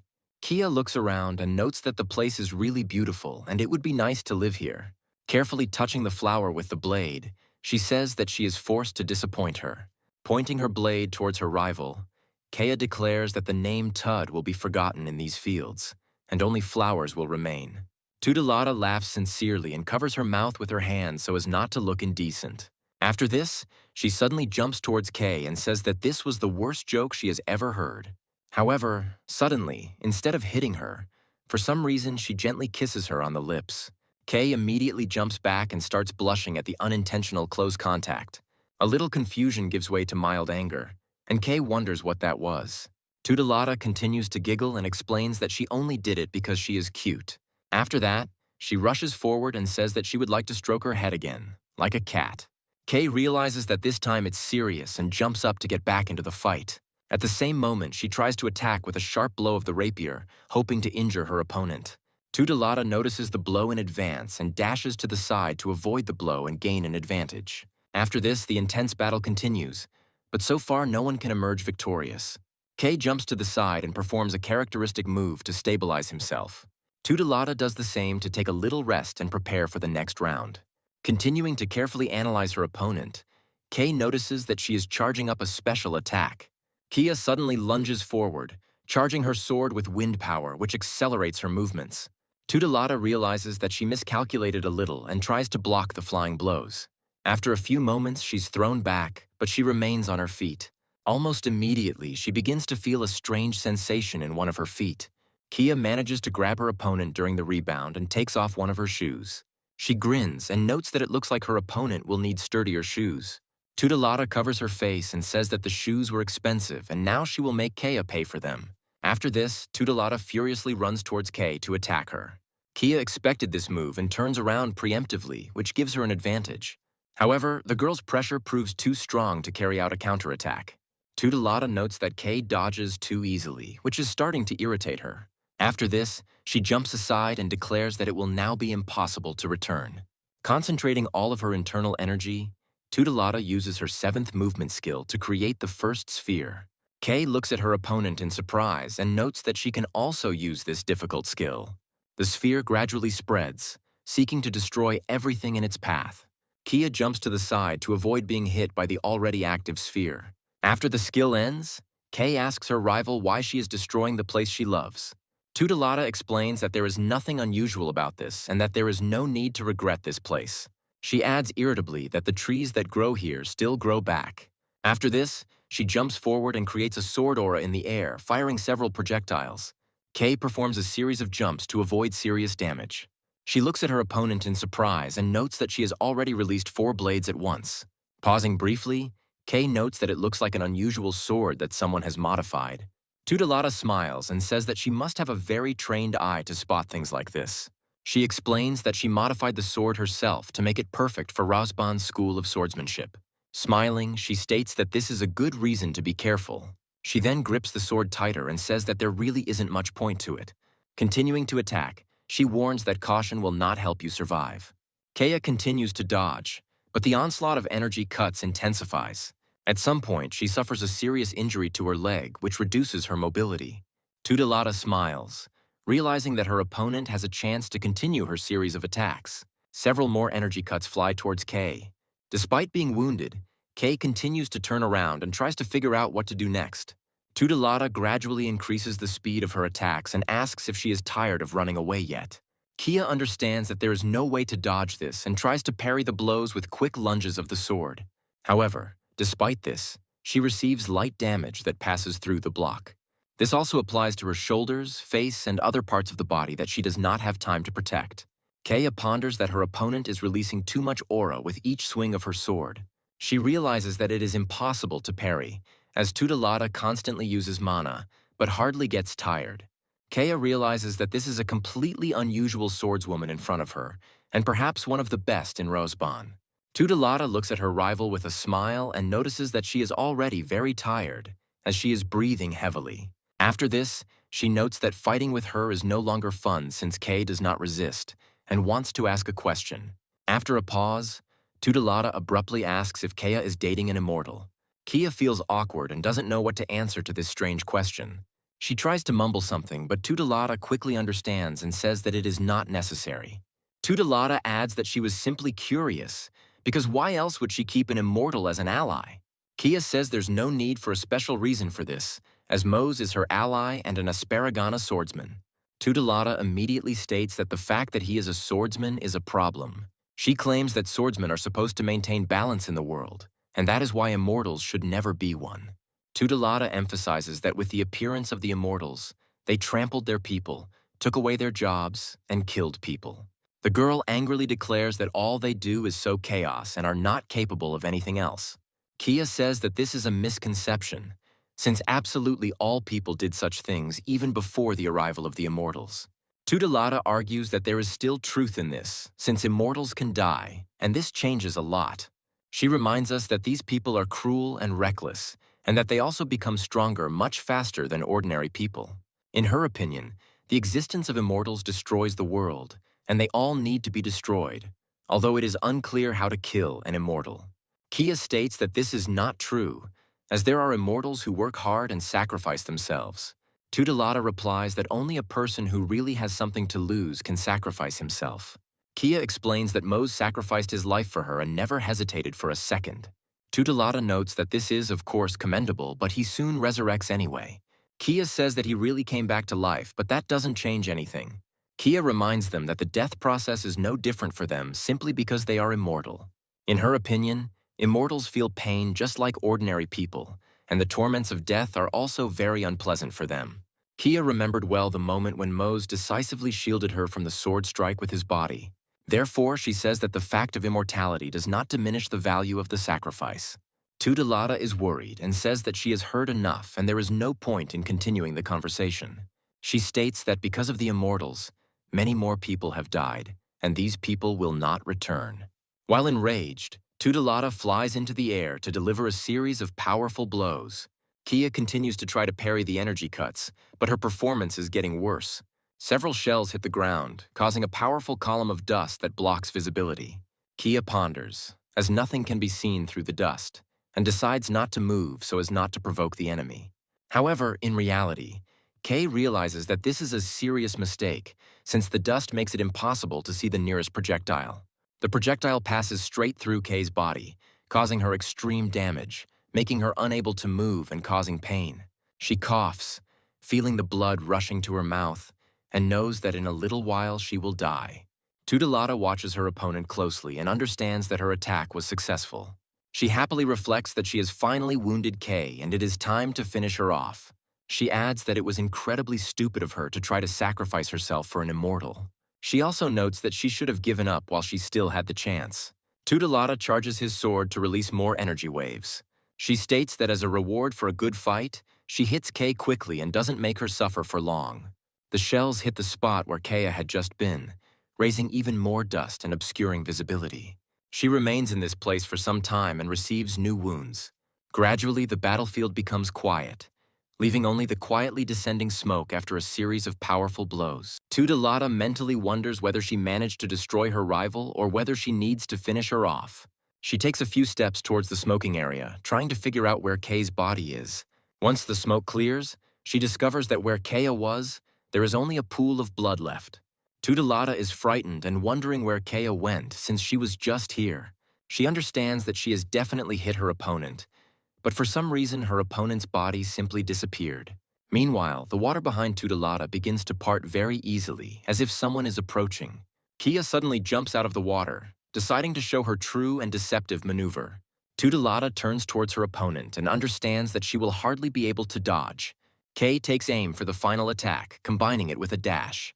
Throwing the blade forward, she makes a sharp movement, realizing that there will be no other chance. The attack is successful, the blade piercing Tutelada's heart in just an instant. However, despite winning the fight, Kay cannot hide the bitterness on his face. Tutelada looks at her body and begins to cough up blood heavily. She then staggers a few times and falls gently onto her back, no longer able to maintain her balance. Kia can barely stand on her feet, but she still has the strength not to fall. Tutelada begins to slowly choke on blood, and such a wound cannot be cured without a healer. Kia decides to get closer to her rival to get a better look at her. This time she feels that her strength has almost completely left her, so she falls to her knees. Now that Kay has the opportunity to take a closer look at her opponent, she realizes something important. Analyzing Tutelada, Kaya comes to the conclusion that the girl is still very young. Her age is even younger than her own. She suggests that Tutelada went through rigorous training to become the swordswoman she is. Kia begins to cry, thinking about why everything had to end this way, when there could have been a different choice. Tutelada places her hand on Kay's cheek and remarks that she never expected to see such beauty. She smiles and declares that Kay is several times cuter when he cries in this position. Tutelada adds that she was confident of victory, but chose the wrong path, which is why she lost. Kay carefully takes her rival's hand to support her as she leaves this world. She sadly reflects that they all went down the wrong path when they started killing each other. Tutelada dies, but Kaya is seriously injured and needs immediate treatment. She tries to press on the wound to prevent the blood from coming out too profusely, but she has almost no strength. She doesn't even try to get to her feet, as her vision has darkened. Thus, Kay falls to the ground and loses consciousness, thinking about how much he misses Mose. Meanwhile, we are transported to an unknown village nearby. Ganir is walking through the dark streets when he suddenly feels his crystal ball begin to ring. He gets in touch, asking what happened and why they decided to contact him urgently. He is told through the crystal ball that the Information Guild's liquidation department has eliminated Ager for the attack. Larif also states that the Tikris swordsmen have apparently decided to begin hunting Ganir. He adds that he wanted to discuss with him the information that Ager managed to obtain before his death. Larif reports that the master and two swordsmen have gone to a small village, but the search for them continues. Ginir says that this is indeed the case, and he already encountered them a few minutes ago. He indifferently states that he has finished them all off and there is no need to worry about them anymore. Lara feels goosebumps after these words and says that there is one more important piece of information. He announces that the immortal Mose has returned, and Ginir grips his sword tighter upon hearing this. Larif adds that Zeraif of Razban is currently fighting him, which makes Ginir smile. Ginir notes that this is very interesting, since this swordsman has always been quite strong. Zeriv, meanwhile, states that the immortals he saw were always logical and rational.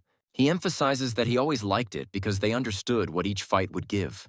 He adds that it seems like his people are gaining measurable experience by fighting others and are leveling up from that. Zerev asks in surprise why Mose denies his primal urges, because one must be true to oneself. With these words, he rushes forward in the hope of gaining an advantage. Mose grips his sword tighter and realizes that there is no way to resolve the problem peacefully in this situation. However, despite his philosophical thought, Zerev still makes too many mistakes during combat. One of these mistakes causes him to strike at the wrong angle, causing the sword to break. The fragments fly in all directions and fall onto the snow, rendering him completely incapable of combat. Zerev, smiling, notes that this is what needed to be proven, believing that he was able to easily defeat Mose. He then says with a smile that it is time to finally finish him off and achieve victory. Mose says he has no intention of doing that and would like Zerev to show him mercy. Larif smiles and reminds that Mose was always looking for a reason to kill someone. After this, the cutter takes out a short knife, which is barely suitable for combat, but still remains a weapon. He states that if Mose doesn't kill Zerev within 10 seconds, he will descend into the city and start killing people. Watching Mose closely, Zerev begins counting down 10 seconds, waiting for action. Mose still has doubts and orders Zerev to stop this nonsense and listen to reason. Zerev ignores him and continues to slowly but methodically count down the seconds to 1. Mose loses patience and asks if he really has to keep up the count. Zerev moves closer, spreading his arms to the sides to make it easier to deliver the killing blow. Mose feels his opponent's hands begin to shake and grips his sword tighter. However, as soon as Zerev counts to 1, Mose realizes there is no point in holding back. He steps forward and delivers a powerful blow that proves fatal to Zerev. Zerev falls to his knees and feels life gradually leaving his body. Mose is still trying to understand why the boy had to die when he posed no threat. Zerev explains that through death he will become stronger, so he doesn't understand why Mose looks at him like that. Mose breathes heavily, trying to recover from killing an unarmed and harmless enemy. Zerev falls to the ground and states that he feels as if he is immortal, and Mose dies, after which he loses consciousness. After a while, we are transported to Asparagana Square, where life has been in full swing all this time. Grandfather informs them that Sharon should arrive here soon and they need to wait a little. Guile suggests that they could use the communication crystal to find out where she is. However, before they can do so, they hear a familiar voice calling out to them joyfully. She runs towards them and says that she came as quickly as she could. She hugs her comrades and notes that they haven't seen each other for a very long time. The thing is, this is their first meeting after the battle with Radorn. Sharon asks how they are doing and notes that she has heard about the consequences of death, which are quite unpleasant. Uncle says that they need to talk somewhere else so that they won't be overheard. Before they go about their business, she stops them and tells them that there is one more thing. She adds that there is a person whom she really wants to introduce to them. Gale asks if she has a boyfriend now, and Sharon immediately grabs him by the nose. After a while, Kellyan approaches them and says that he is glad to meet them. Sharon states that this is her new comrade, who will be happy to join their group. She adds that he is a high-ranking mage, which is very useful since such people are rare. Kellyan notes that his rank is not as high as it used to be, but he hopes not to let them down. Uncle and Guile are overjoyed, noting that a real magician will appear in the group. Gale and Sharon say that the rest of the business needs to be discussed in the tavern, but now they need to go. After some time, they enter the tavern and book a table for several people at once. Kellyan decides to tell why the reflection into this world occurred. That is, the invasion of an otherworldly race of barbarians. He also reports that some residents praise them for stopping the invasion. Sharon says people still can't stop talking about how impressive Mose was. He possessed the strength of an entire guild and single-handedly destroyed a huge number of invaders. After this, everyone falls silent, realizing that a tense silence has fallen. Sharon notes that since this battle took place, no one has been able to contact him. They wonder how he is doing, and at that point we are transported to Darmont Hill. Mose gets to the vessel and tries to find her friend very carefully. After some time, his gaze stops on a small river, where he discovers the bodies of Kea and Tudelata. It's hard to convey the terror that grips Mose because this time he really might lose her. He runs up to her and shouts her name loudly, hoping that she will wake up. For some time he tries to talk to her, believing that she will wake up only from these words. However, upon closer inspection, he realizes that she has a serious injury that needs urgent treatment. Mose understands that every second here is too important, so he needs to act. He quickly takes out a small stone, thinking that he will never let Kay die. After this, he creates a portal that should direct him to Asparagan, where one of the best hospitals is located. The next minute, he finds himself in the hospital, hoping that the staff is already at their posts. He runs inside and loudly announces that he needs urgent help. The doctors ask him what happened, and Mose explains that the girl was seriously injured. After looking at Kyoya, the doctor easily determines her race, after which he asks Mose if he is a user. Mose confirms that he is the user and the doctor orders him to follow him. The doctor explains that people of this world cannot recover the same way as users, so the treatment is carried out differently.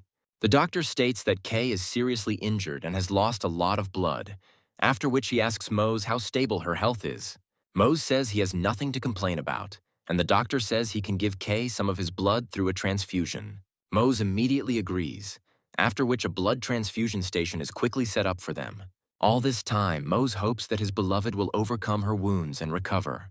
Not much time passes, but for the main character it feels like an eternity. The doctor reports that the danger has passed and that Kea should now start to recover as the stitches are holding. The doctor thanks Mose for the blood he donated, explaining that such a procedure usually requires 5 people. Mose leans over her happily, thinking that this is the biggest relief because Kay will get better. The doctor also notes that she has lost a lot of blood, so recovery will take time. After this, they hand him a crystal, informing him that someone is trying to contact her. After answering the call via the astral crystal, he realizes that Master Robin is trying to contact them. Mose announces that he is on the line, and the Master is very surprised to hear his voice. The Master asks if something happened to Kea, and Mose explains that they were fighting against the rebels. He adds that Kea suffered serious injuries, but the doctor said that she would soon get better. Mose asks if the Master himself is all right, to which he replies that the swordsman shouldn't worry about him. After this, the Master suddenly announces that he is going to find Ginir and finish him off once and for all. He orders Mose to stay put and protect Kaya, but Mose turns to him again. He says that he wants to go with them since he also has his own scores to settle with this vile scoundrel.